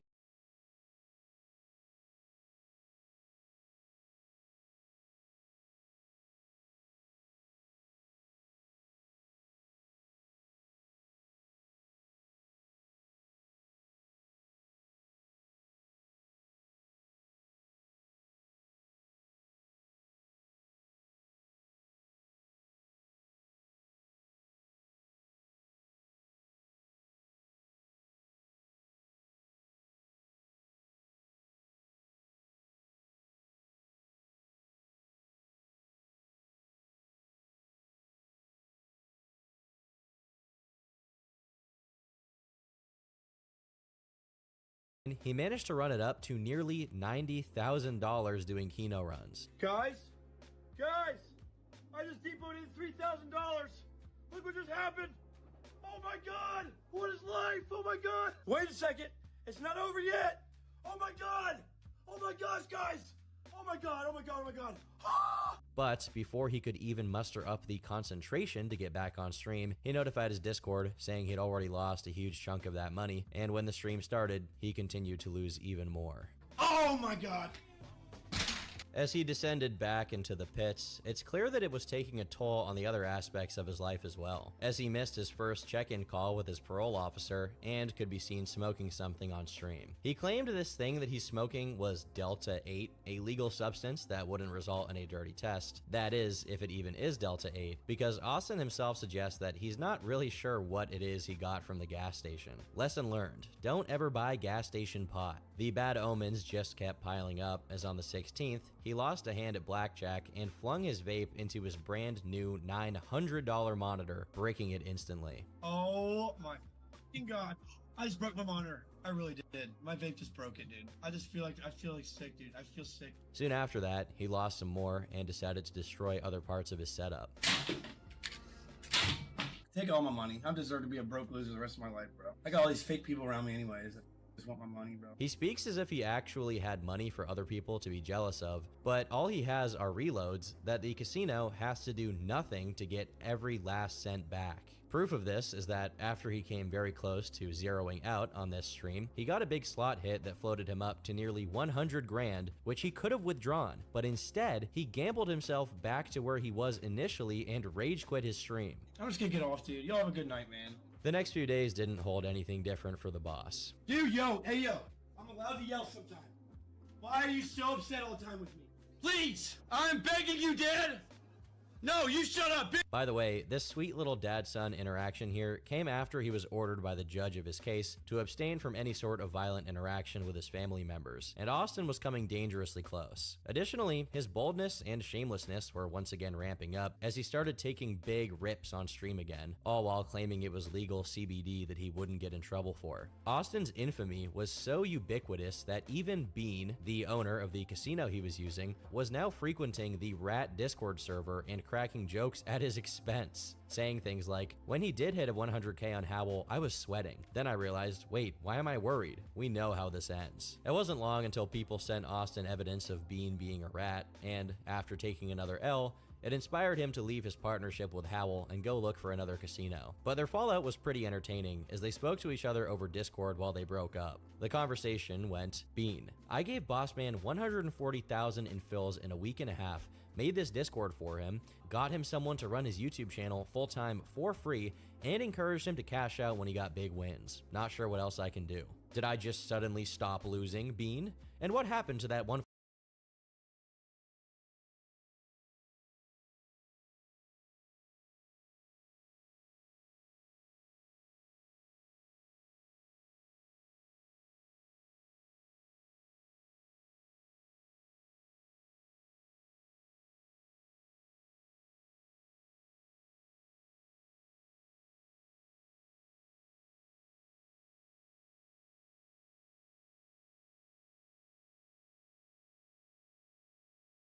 $40K.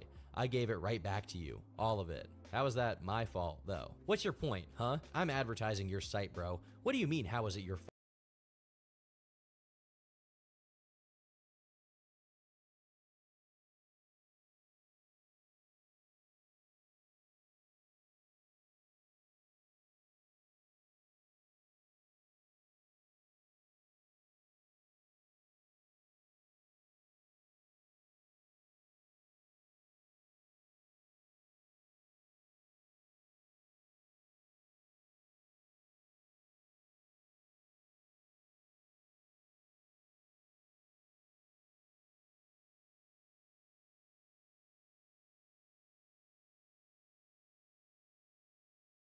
I'm broke because I lost everything and lose everything on your site. Encouraged him to cash out when he gets big wins. Lol. More like the complete opposite. Dude's literally preying on my downfall. In response, Bean proved that he told Austin to cash his winnings out multiple times and was ignored every single one of them. But regardless, this didn't change the fact that he was a filthy sewer rat and the boss man no longer had any use for him. More and more, it felt like the times when Austin was actually putting in an effort to stop violent moments weren't even real, given how often he was doing it now. Wow.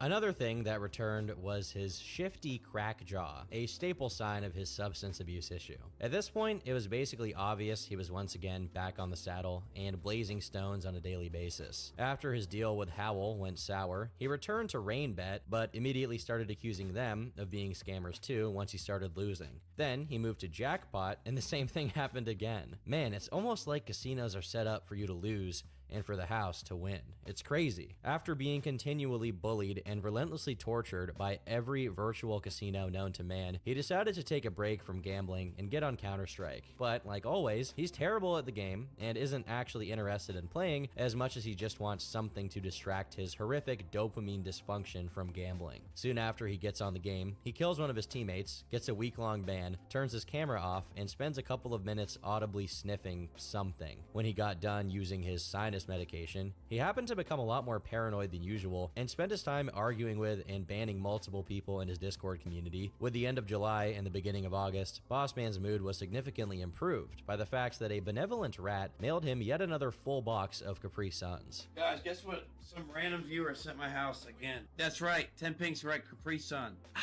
Tastes like pills. Tastes like medicine. His mood improved even further when he got a deal with a site called Chips and immediately secured a win in blackjack, inspiring him to compliment his hostess. And I got a flush on the side bet. Oh my god. She just turned into my favorite BBW. I love me a big buttered up like a biscuit BBW, boys. Unfortunately, this honeymoon phase with Chips was short-lived. Oh!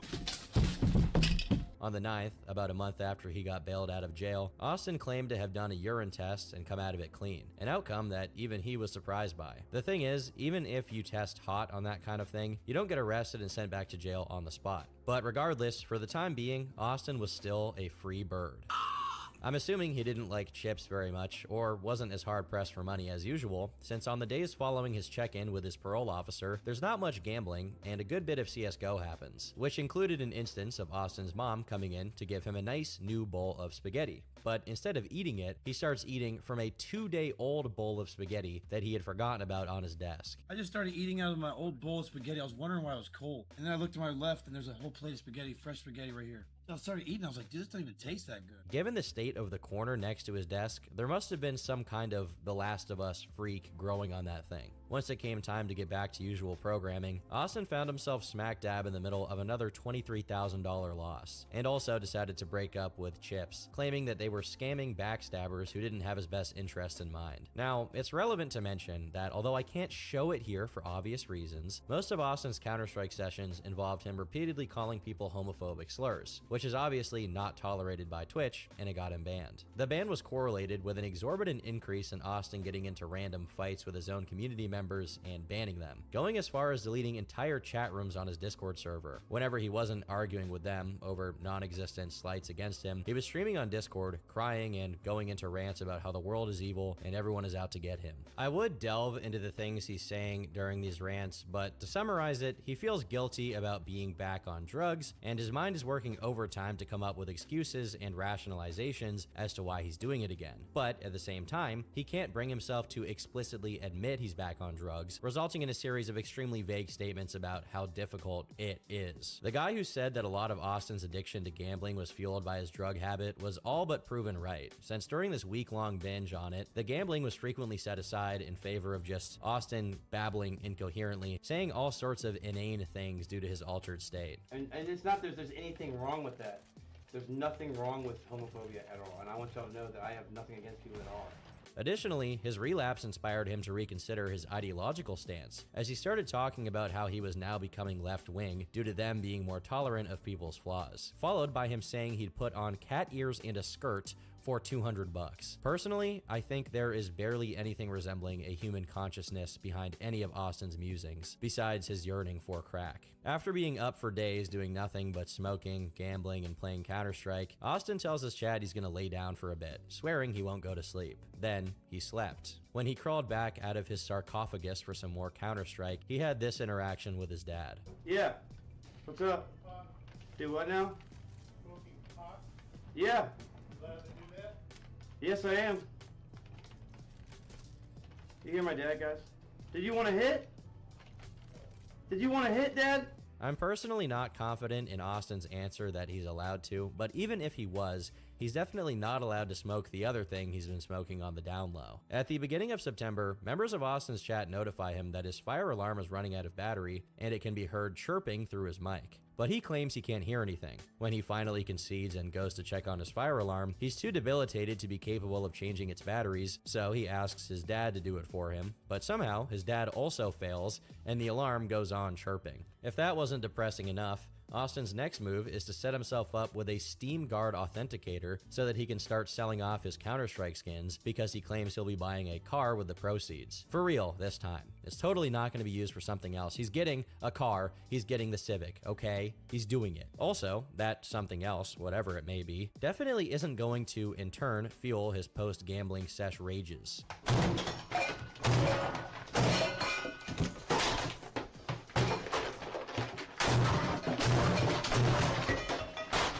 The funniest part is that after completely destroying his entire computer, this absolute goofball decides to play Counter-Strike instead of gambling more, forgetting that he just mangled his keyboard beyond redemption. Oh, and you may have noticed that he's still on Chips despite breaking up with them as a sponsor. That's most likely because he failed to get a deal with any other online casino, and thus, he was condemned to stay on Chips until he could find a better situation. On Discord, he said, "My parents always ask me now, why don't you ever have money anymore? That's because Chips takes it all." Maybe because he was already aware that it was a matter of time before he got pinched by his parole officer and went back to jail. This period in Bossman's history is marked by dramatically low stakes, as he's barely putting in any effort into his streams and doesn't get too engaged even when he gambles. But that doesn't mean there aren't any interesting moments, such as when the dimensional merge comes nigh, but is sent packing by Austin's demented energy. What is that? What? Is that? Never mind. It's fine. How do I remind you of this guy? That's what I want to know.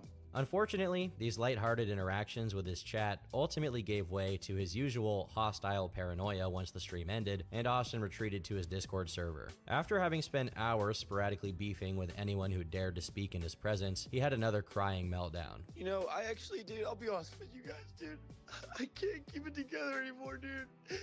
I lose on purpose because I don't feel like I'm worth anything. Even here, when he's expressing his emotions, he has to slip in a lie about losing on purpose, as if his gambling compulsion is somehow a rational decision of some sort. It's very impressive how deep his self-deception goes. On the 13th of September, he's filed as having violated his probation, probably due to a late filing of a failed drug test or him not checking in with his parole officer again. Whatever the case is, he wasn't arrested immediately, which allowed him more opportunities to lose it all over and over again. On his Discord, he seethed about losing his entire Twitch paycheck and the money from his Counter-Strike skins, and once his server took more than 1 minute to reply to him, he immediately flipped out on them and started insulting everyone, which eventually led to him deleting all of it once again. A few days later, another bail violation related case was filed, and after announcing he'd get offline for a little bit on stream, he once again took to Discord to notify his followers. Yeah, I failed the drug tests. I've been using drugs since I was 14. It's hard for me to quit. It's so hard. That's all I've known for more than half my life. If I don't get a bond, guys, I'll be in there for a minimum of a month. I love you guys. I'm getting arrested right now. Love you guys, man. I'll see you all when I get out, man. In an even more interesting turn of events, right as the time of his arrest approached, he fired up another stream so that people could watch him right up until the moment it happened. The cops are here. They're here, dude. Alright, guys, I gotta go. I'm going, guys. Yeah, they're here, man. I'm getting fucking arrested right now, dude. Alright, guys. I'll see y'all later, man. Peace, guys. But it turns out he wasn't going back in just yet. After announcing he'd be going live again, he explained what really happened. I was chilling on stream earlier when some random came in and said I had a warrant for my arrest. I then looked myself up, and sure enough, there was something about me violating my bond. So I said to myself, I'll turn myself in when I see my PO on Thursday. An hour later, the cops show up at my house, turn their lights on through my window. So I put sandals on and go downstairs. The cop said, no, you're not going to jail. Relax, son. Don't worry. If I had a true active warrant out for my arrest, they would have arrested me on the spot. Looks like I'm good for now. I should have an update on Thursday. The reason they came to my house is that someone called the cops and told them I was going to take myself out on stream. They came about a week ago as well when someone said I was going to shoot my parents. I've been swatted like 7 times now. For starters, it's rare that it's even warranted to call the cops on a lolcow type person in the first place, but what exactly is the point of calling the cops on a guy who is all but certainly going back to jail in a few weeks anyway? Austin himself admits as much in an audio he sent shortly thereafter. I'll be honest with you guys, I've failed like 3 drug tests now. So if I fail a 4th, I think they're gonna either make me go to jail or rehab. Worst case scenario, I go to jail for like a month probably or whatever. Hopefully, I don't think I will though. The worst case scenario, I'll use my time wisely there and strategize what I'm gonna do differently, how I'm gonna become a better streamer, and how to expand my name more.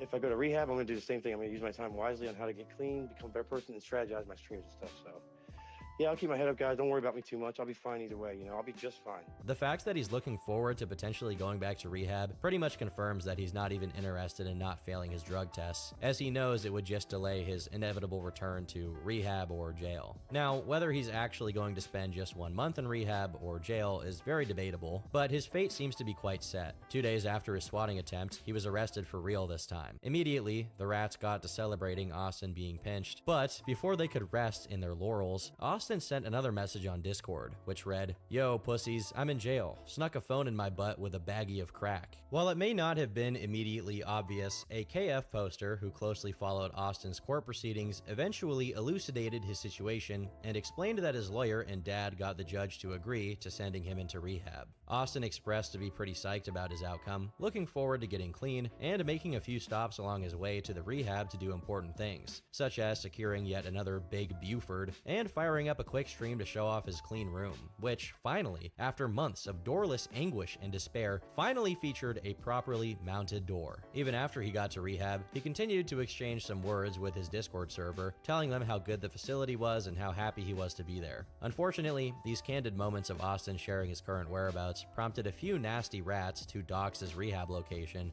and start calling the place. Despite the inconvenience, he continued talking to his followers and sharing a few selfies where he looked much better than usual until the beginning of October, when he went silent for a while. Only on the 13th did he come back with another update. Some guy tried to make me look like a complete bitch in an AA meeting the other day. Long story short, I yelled at the top of my lungs, "Damn that pussy nice, boy." I scared this old lady at the other end of the room. Of course, this message was accompanied with an audio. Damn that pussy nice. The relative silence continued until the 15th, when Austin came out of rehab and instantly got back to streaming. Unfortunately, soon after he returned, people picked up on the fact that his fingertips were still jet black, and he was still doing the freaky jaw and tongue movements, both of which were dead giveaways that he was still riding the tiger. Despite this, he did seem to be doing better than usual, so even if he relapsed, it could very well be that he was genuinely putting in an effort to put down the pipe. I haven't relapsed, dude. I'm a good person, dude. I go to meetings. I'm going to go to a meeting tomorrow. I'm going to a meeting tomorrow. Guess what? I'm meeting tomorrow. Guess what? Hello. That's pretty good. No, but that means that if you know that there's an attack, that there are so many people that are dying. During most of this stream, he was repeating a mantra of saying he was okay, and everyone was okay, and everything was gonna be okay, which is either a side effect of the drug-induced brain damage or something he picked up in rehab. He claimed that his meetings with his parole officer were going well, and for what it's worth, despite still being composed of consistently getting felted on gambling, his streams were going as fine as they could for Boss Man standards. Oh my god, dude. Did you guys just see that? I just about dropped my whole monitor here. My second monitor here. Dude, there's a drink all in my keyboard. I think this was the first time ever that a piece of Boss Man's setup broke, and it actually wasn't his fault. Despite the unusually calm ongoings of the Boss Man verse, on the 19th, a new charge was added to his file. Another assault and battery on a family member. Oddly, this filing didn't seem to coincide with any documented happenings. And one day later, a phone call leaked between someone and Boss Dad. Is Austin okay? Yeah. He is in a facility. Actually, he's in Okay. Well, that's probably best, you know? Yeah, and not jail. Actually, a mental facility. I don't think this specific incident was ever fully explained, and if it was, I wasn't able to find it. But I'd bet that this is something related to the night terrors and paranoia Austin has been described as suffering from, leading him to commit some act of aggression toward his dad. 5 days later, Austin came back and was spamming the "we're okay" mantra even more than before, probably due to his efforts to stay mostly sober. Despite losing it all every time he gambled, it was no longer resulting in fits of rage and violence. Instead, he simply shut off his streams and called it a day. This is the closest we've come to a character progression in his story so far, and it's good to take a moment to appreciate it, because a day later, he failed to stop for a police officer and was charged with violating his bond again. Fortunately for him, his violation was dismissed, meaning he wasn't going to do prison time anytime soon. But, based on the information available, he remained in jail all throughout the month of November, got released in early December 2024, and then was immediately arrested again for violating his probation. While it's hard to make out what he got arrested again for, Occam's razor dictates that they probably found drugs on him within a day of being released and decided to take him back and keep him in jail for the original duration he was sentenced to a few months prior. Unlike his previous and overly lenient rehab sentences, he spent approximately 3 straight months in jail from the last quarter of 2024 to February 2025, when he was released again, this time looking and sounding much better than before. Yo! What's good, everybody? How's everybody doing? Oh my god, dude. I don't even know what to say, man. I've been gone for a long time, man. Nope. Stop redeeming. Take a bong rip. Stop doing that. Stop doing that. Damn, what up, guys? What up, everybody? How's everybody doing, man? Yeah, dude, I quit smoking pot, quit doing cocaine, quit gambling. Psych, let's fucking gamble, baby! Even more impressive is that after his door got fixed, the drywall next to it was finally filled in again, something that we hadn't seen in literally years at this point. On his first day of being back, he won $6 grand on slots, 12 on a Wild West feature, and another 15 on a Viking feature, at which point he decided to chew on an aluminum can in celebration, for reasons only a true boss would understand. Of course, he did lose it all just a few minutes later, but instead of going on a long malding sesh and suffering a harsh uptick in paranoia, he decided to cope with his anger in a different way. We need a German beat ASAP. Hast du dich Schneiders? Hast to face the save the Slater! While doing this German bit, he decided to look up AI-generated images of himself, which produced this. 9. Ignore the punching walls. Oh God. Ignore the punching of walls. Just watch this one, okay? His dedication to changing his ways extended all the way to changing his name, going from Bossman Jack to Austin Gambles, which eventually got readjusted to Bossman Austin. With this new online handle, he shared a few revelations with his Discord server, such as, "My dad smashed my bong into pieces when I was locked up," and "I remember when I was in jail. I was getting fucked." Okay, I admit it, that last one is a bit out of context. But overall, things were looking up, until they weren't. On the 9th, after a phone call that he muted his mic to pick up, and spending some time getting an Amazon package off screen, Austin began exhibiting his trademark jaw movements again, along with a few other things. Fortunately, even if his sobriety wasn't entirely perfect, it allowed some space for variety streams, like how Austin used to do it back when he wasn't entirely possessed by the lifestyle. In one of these variety streams, he cooked a steak, although I'm using the word cooked loosely here since he just put some meat in the microwave until it looked like this, and then proceeded to eat this basically raw piece of meat with cold butter on it like a monkey. This looks disgusting. Do not eat meat that looks like this, please. Trying to put together the empire he turned into dust during his binges, he started a campaign to reinstate his account on Kick, although this amounted to very little beyond a change.org petition, which was highly unlikely to do anything. Now, I'll briefly step aside the regular and generally lighthearted nature of this video's narrative to cover a particularly dark aspect of Austin's story. You may remember earlier in this video, we discussed how in one of his previous stays at rehab, he was in there with a girl who within hours of being with him died of an overdose. After having shared how traumatic an event this was for him, sleuths who knew what rehab facility Austin was in figured out who this girl was. And someone malicious enough to do this kind of thing made an account on Twitch with her name and started posting to Austin's chat just to disturb him. No, I don't remember you. Oh my God. Oh my God, dude. People are awful, dude. Oh my God. Oh my gosh, dude.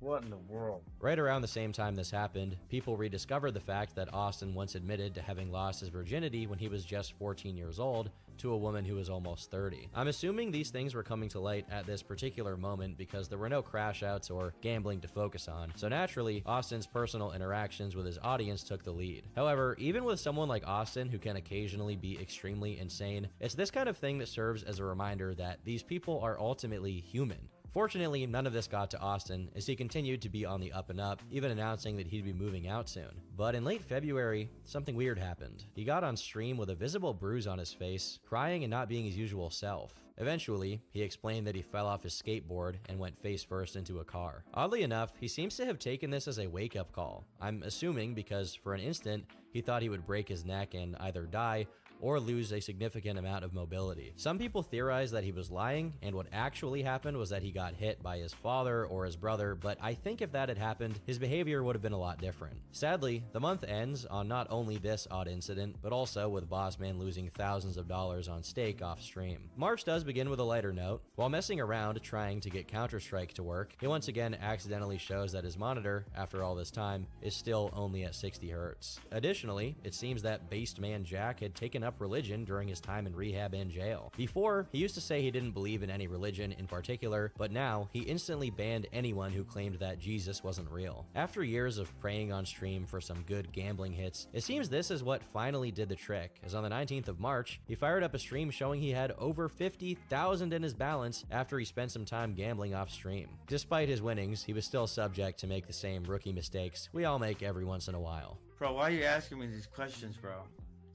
Do I like pants, shorts, jeans, dungarees, whatever they're called, dungarees, knickers? Oh, dude. Eventually, he managed to bring himself to admit to having relapsed. This is an unforeseen ability we hadn't seen Austin exercise before, so I'm interpreting that as an improvement. On Discord, he said, "Hey guys, it's your boy Austin. I was just letting y'all know, in a few days, I'll be taking a month-long break from streaming and the community due to personal issues I'm dealing with. But until then, I'll be live like normal. I don't really have a choice, let's just say that." Most likely, he was talking about doing another stint in rehab as he knew he had tested positive on another drug test. He later admitted that, unlike his initial assumption, he'd be gone for 6 months, not just one, and he wouldn't even have access to his phone there, which he wasn't very happy about. Within hours of this announcement, his Twitch account was unceremoniously suspended, which he had some fun with in audio memos. Bro, I just got perm banned, guys. No, I'm just kidding, bitch. 1 day suspension. 1 day suspension. Everything is good. Everything is good. It's a long story, but I went to my email and I went and looked at what happened. Basically, like, me and the CEO of Twitch's wife had like a homemade video, and somehow he found it, bro. I don't know how he found it. No, it was the Clash code in my profile. They gave me a 1 day suspension for it, so I'm good. Just 1 day. I need it anyway. I need a 1 day break anyways, kind of, sort of. Later on, he sent a video of himself enjoying the outdoors and somewhat walked back his announcement about the 6-month rehab, saying, "I don't think I gotta go to rehab, man. I just gotta stay clean and do classes. I'm staying clean. I know people, not me, of course, that throw everything they get and earn down the drain. I would never do something like that." Well, because I think he is the kind of person to do that, I'm not gonna give his claim that he won't be going back to rehab any credence, especially since soon after, he was streaming on Discord and his blackened hands were once again featured. And you can guess what that means. I can't be sure whether Austin will be in jail, rehab, or at home with a big, beautiful Buford sitting on his desk, but whichever the case is, I genuinely do hope the best for him. I really do. If half a year in a rehab facility without a phone is what will do the trick and help him stay clean, then I'm looking forward to it. I just want him to eventually realize that he needs to stop gambling, as it's closely tied to his other habits. And frankly, he could easily succeed as a streamer without destroying his life. But for the time being, there's really no knowing how the tale of Bossman Jack will turn out. I've been Turkey Tom. Thank you very, very much for watching this video all the way to the end. I know it was very long. Probably. I'm sorry. Okay, I'm sorry. I know it was very long, but I had to do it. I had to do it. I was compelled to do it. I had to do it. And until next time, damn that pussy nice. Leave me alone.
Frankie's back there.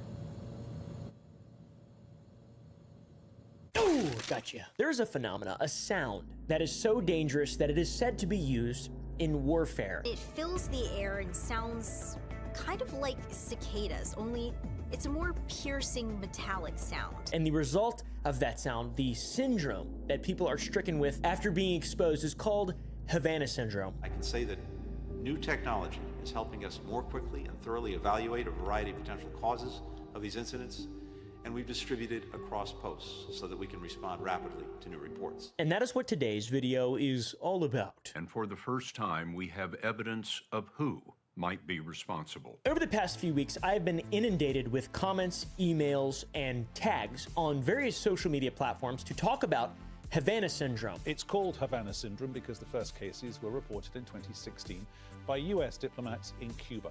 They started experiencing neurological symptoms, mimicking what happens after a concussion, but they had suffered no head injuries. A recently incredibly popular phenomenon, probably because it was covered by this guy on YouTube. I assume this is probably why. Go watch his video. It's 10 times better than my video, I'm sure. I talked to the experts, advisors for DARPA, the DoD, and the Joint Chiefs of Staff. I had been contacted by some colleagues from the Department of State. They said, we have a set of cases we'd like you to take a look at. This story was swept under the rug, and the case was closed too early. This is the story.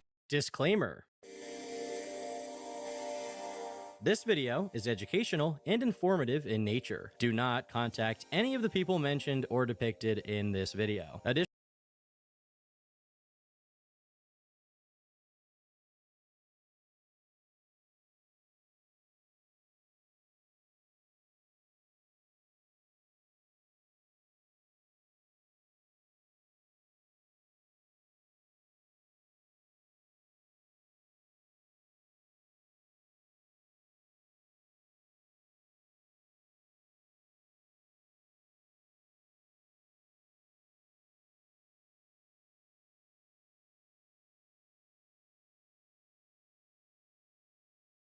It's undeniable that positions of power attract those hungry to exploit it. The prospect of being a police officer, while attractive to those with the best intentions, also have the potential to give bad actors a free pass to hurt innocent people, both verbally and physically. But a very select few who crave this power decide to forego the standard 40 weeks at the police academy and just illegally pretend to be police officers instead. You might be surprised to learn that this is not an uncommon issue by any means, with dozens of hours of footage online showcasing various civilians illegally masquerading as law enforcement. However, one individual has managed to stand out above the rest. Do you want to be a cop, or do you want to appear to be a cop? It's an honest question. A lot of guys want to appear to be cops. Gun, badge, pretend they're on TV. Over here now! Pull your car here now! Get out of the fucking way! Move your fucking car! Right here! Get out of the way! When your mom or grandma dies, I hope they cut into you, too. Show some fucking respect. Where the fuck are you going? Get out of my funeral now! Get out of my funeral now! Get out of my funeral now! And stay there till we're clear! Or I'm gonna take you down myself! Drive! Drive! Go! Hey! Hey! Hey! Hey! Pull over! Pull over! Hey! Get your fucking car out of the way now! I don't know what you mean. I don't give a fuck what you don't understand! Pull forward now! Pull forward now! Get your fucking car out of the way now! I don't give a fuck what you don't understand! Pull forward now! Pull forward now! Jeremy Charles DeWitt was born on February 10th, 1980 in Central Florida. With dreams of becoming a police officer one day, young Jeremy enlisted in a dual enrollment program in high school, in which he would spend his nights at the police academy and his days with the local Orange County Police Explorers program. This program allows teens and young adults to receive early training and experience in preparation for a future career in law enforcement. It was clear that Jeremy was eager to get his foot in the door. However, with his involvement in day-to-day police duties, opportunities opportunities to facilitate traffic and crowd control, and of course a snappy official police officer's uniform, it's likely that Jeremy felt he had already achieved his dream. That explains why, before he even had a chance to officially enter the academy, an 18-year-old Jeremy was arrested for impersonating a police officer on May 18, 1998. After pulling into a gas station, Jeremy filled his car up with $14.50 of gasoline. Jeremy's prepaid mobile card was declined when he attempted to pay for the gas, and supposedly he had no other means to pay. Naturally, the gas station attendant requested the standard issue gas card that's given to all Florida police officers, but Jeremy said he left it at home. On the principle that he was a police officer,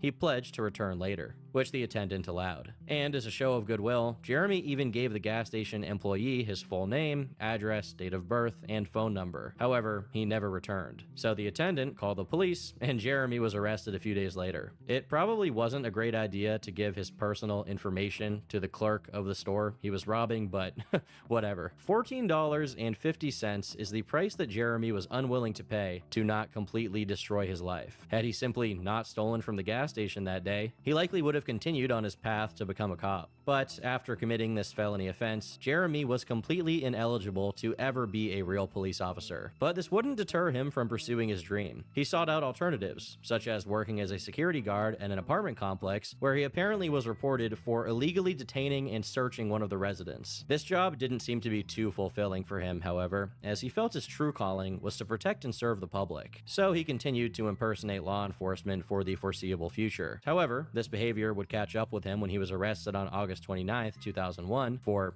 you guessed it, impersonating law enforcement. You see, earlier that day, Jeremy arrived at a local mechanic with what looked like an unmarked police cruiser. He told an employee at the mechanic to bill the Orange County Sheriff's Department for the car's repairs, implying that it was, in fact, an unmarked police car. He also claimed that a mark on the side of the vehicle was the result of an altercation in which he was attempting to detain a criminal at the scene of a crime. Most damning, Jeremy supposedly directly confirmed he was indeed a cop and was working undercover at the local mall. During the inspection, the mechanic observed that the car had all the bells and whistles you would expect, with a working police radio and lights. Jeremy was also wearing what is described as a police-like uniform and a bulletproof vest. But one curious bystander who witnessed the interaction became suspicious and called the police. When questioned by actual police officers, Jeremy denied ever claiming to be a cop himself, but he was insistent that the investigators didn't look at his criminal record, which would obviously show that he had a history of impersonation. Not only would they find his previous arrest from the gas theft, but also an instance in 1999 when he was arrested for using a fake name on his driver's license and was carrying a concealed weapon. Even 4 months prior, he had been issued a citation for the use of flashing red and blue lights on his vehicle. Jeremy was on probation at the time due to his previous arrests, and the investigating officers promptly contacted his probation officer, who explicitly stated that Jeremy was indeed violating his probation. During a search of his car, which Jeremy consented to, the officers found police-style equipment like clipboards and radios. They also found a gun bag holder, which had a Dade County Sheriff's badge, a security badge, a knife, and various license plates. Then they searched his apartment and found law enforcement paraphernalia like batons, badges, patches, and police belts. One of these belts contained a holster with a black BB gun inside of it. All of this gave them probable cause to arrest Jeremy for violating his probation, as clearly he was still pretending to be law enforcement. He was found guilty and ordered to serve 1 year in the Orange County Jail, as well as being required to attend mental health counseling. He was also given 3 years of probation after his jail time and ordered to do 250 hours of community service. On top of that, his probation specifically required him not to possess any law enforcement officer equipment, meaning that his days of police impersonation were over. At least, they should have been over. After a year in the slammer, Jeremy was itching to protect and serve. In 2003, he was arrested for violating his community control, which is basically a stricter version of probation, and as a result, he was sentenced to 22 months in jail. Before he could officially be convicted of that crime, however, a warrant was issued for his arrest after multiple failures to pay traffic tolls, driving with a suspended license, as well as using a fake name on a driver's license, and the possession of a fraudulent identity card. Now, this fraudulent card in question had his name listed as Brett Eldon Solomon, which some of you in the audience may have noticed is not actually Jeremy's name. Brett was actually his roommate at the time. Jeremy had stolen his social security number and produced not only a fake ID, but also a fake passport court with his name. This guy is addicted to identity theft. Ultimately, Jeremy was sentenced to 10 months in prison, which was the remaining time of his previous sentence after his 1 year and 64-day credit he already had for time served. Now, I know that the guy who pretends to be a police officer obviously has no problem doing illegal stuff, but it is really impressive how someone masquerading as a cop is so comfortable breaking the law. What this conundrum likely boils down to is that his desire to be a cop didn't come from a noble sense of protecting the peace, but instead it's just a free pass to do whatever he wants and a thirst for power. However, if you thought that Jeremy's blatant disregard for the law couldn't get any worse, you are sorely mistaken.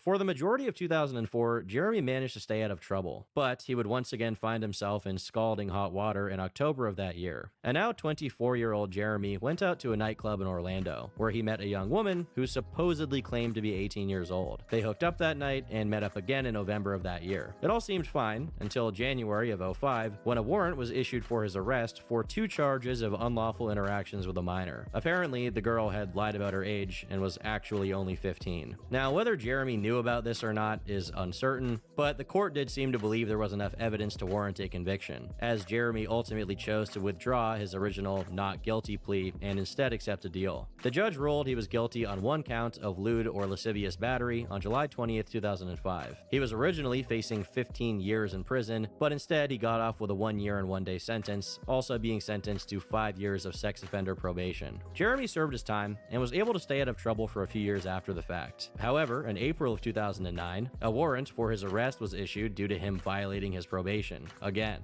something he would admit to during his hearing on June 18th of that year. Facing another 8 years in prison, Jeremy's luck hadn't run out yet, and he was only forced to serve 4. As it turns out, he was trying to set up a junior varsity airsoft team full of minors, which he was not supposed to do, as part of his probation rested on the fact that he didn't engage with anyone under the age of 18. Despite habitually finding himself in and out of prison over the last 10 years, Jeremy was not deterred. There was no wake-up call or moment of clarity that helped him get his act together. He still wanted everything he couldn't have, specifically legally protected power, and he needed a way to achieve it. He couldn't become an actual police officer, and flat out lying about being one would send him right back to jail. He needed to find a loophole, and one fateful day, it appears he had an epiphany.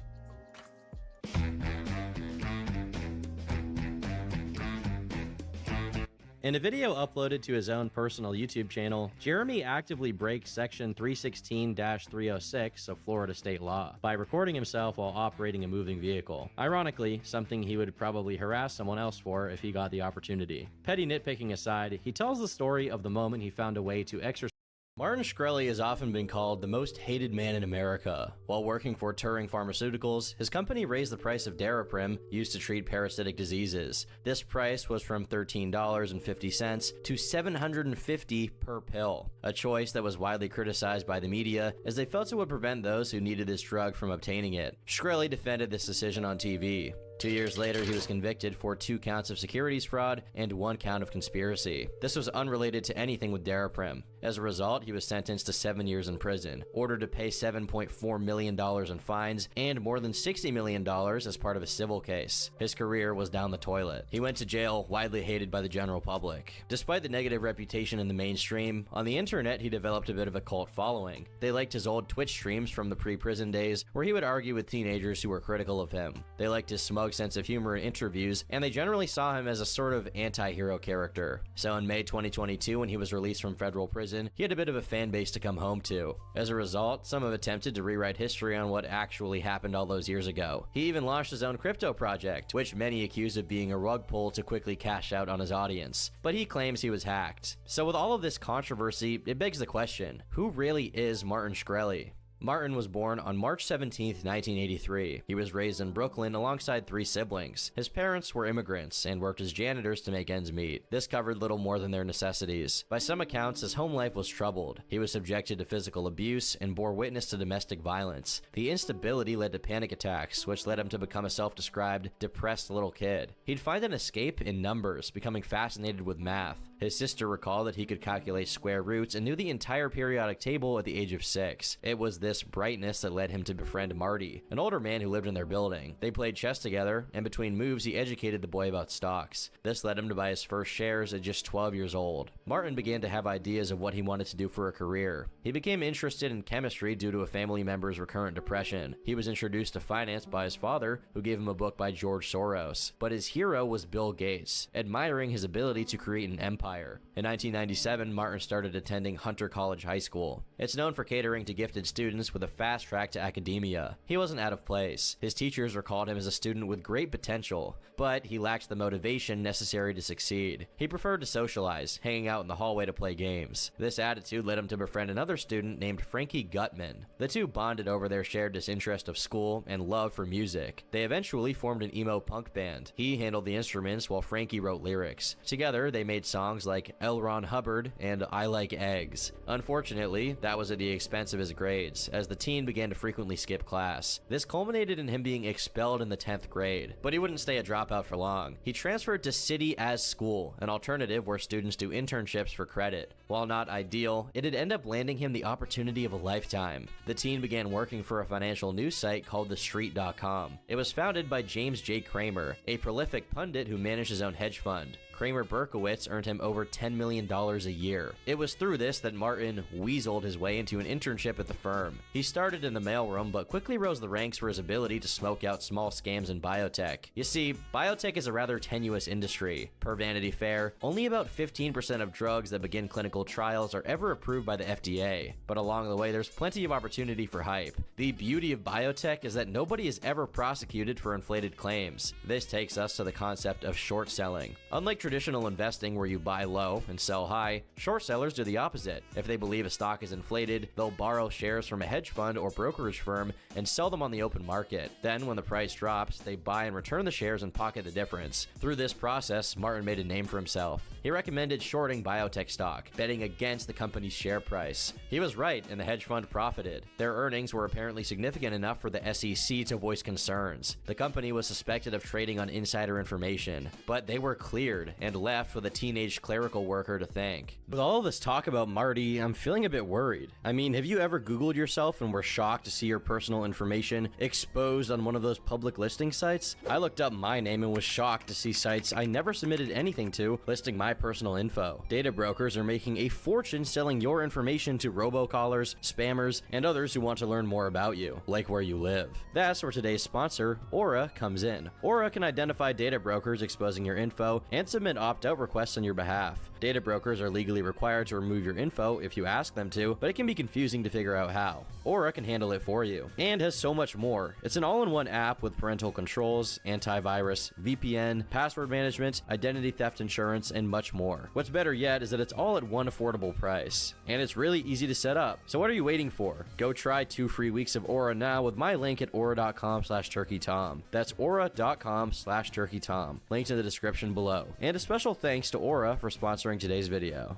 Though expelled from high school, Martin preferred his former classmates and made frequent visits to Hunter High. They recall that around this time he began to change. He'd been ashamed of his own upbringing and used to arrive without lunch money. Now he came dressed in a suit with a briefcase as if to show off. That distance only grew after graduation as he became more and more involved in finance. Martin grew close to a small group of biotech investors. He was a mole and reported back to the firm with info on competitors. It didn't net him much money. He mainly worked for experience and networking. That was while pursuing business administration at Baruch College. In 2004, he obtained his bachelor's degree and left Cramer Berkowitz shortly after. He moved on to a few other firms over the next 2 years, but never stayed for long. He had higher aspirations, wanting to start one of his own. It manifested 2 years later when he leveraged his connections and resume to launch Elea Capital. It focused on healthcare companies, but despite his ambition, the company's lifespan was incredibly short. In the summer of 2007, Martin made a $2.6 million wager that the market would decline. He borrowed from Lehman Brothers, the 4th largest U.S. investment bank at the time. The move backfired hard, as stocks rose instead, but he was unable to pay them back. This, alongside veiled threats of bankruptcy, landed him in court. Lehman ultimately won a $2.3 million default judgment against Shkreli and Alea Capital, but miraculously he was saved from ruin. A year later, Lehman collapsed amid the ongoing financial crisis. They filed for bankruptcy, leading the verdict to be vacated. By this point, Martin had shut down Alea and moved back in with his parents, but upon realizing no one would demand the money, he got right back to work. Despite his failures, he retained enough faith from the wealthy to start a new hedge fund. He left a strong impression and had a good sense of who was faking drug results or gaming the system. This made it possible for him to start MSMB Capital in 2009. The initials came from both him and his business partner, Marek Bietztek, a childhood friend. It again focused on biotech, though this time they had a new approach. The duo began trash-talking stocks in online chat rooms before shorting them. Martin would also advocate against the approval of drugs to the FDA. That included, at one point, confronting a company's founder about his drug at a high-profile healthcare conference. In 2010, as a young hedge fund manager, Shkreli wrote a letter to the FDA officials urging them to reject Afrezza, an inhaled insulin product developed by Mankind. A few weeks later, he showed up at the JP Morgan Healthcare Conference in San Francisco and lobbed question after question at Mankind's octogenarian founder, Al Mann. Shkreli admitted he was shorting the company's stock at the time. While this led them to develop a bad reputation among peers, it worked. Their next 3 years were a success, with their aggressive tactics having enormous returns. His approach and attitude almost felt like a contradiction to his results. He slept on the floor of his office and had poor hygiene. He was once caught wandering in fluffy slippers with a stethoscope around his neck, but it only inspired faith among investors who guessed he had an IQ of 160 or 180. He recalled, "I had an investor who said to me he'd keep his money with me as long as I didn't have a girlfriend and I didn't start combing my hair." Unfortunately for them, that luck didn't last. In February of 2011, Martin shorted 32 million shares of an obesity drug company, Orexigen Therapeutics. It was trading at about $2.50 per share. This proved disastrous when Orexigen ended the month 30% higher. His trade was, quote, blown to smithereens, incurring a loss of $7 million. The trade was done through Merrill Lynch, who then contacted MSMB. When questioned, he misrepresented the situation. He claimed to have located them, yet failed to settle over 11 million shares. He then is alleged to have threatened them if they sought legal recourse. Martin said he had some system issues on his side, that it was a mistake. He apologized for putting me in this position and said it would not be in our best interest to pursue this. He said that he knew people, that he would find ways to pay us back, and that it would not be wise to go to legal proceedings or make anybody aware of it. In the end, Merrill Lynch was forced to cover the loss itself. If that wasn't bad enough, MSMB suffered over $1 million in other trading losses that month. This led their assets to decline from $1.12 million in January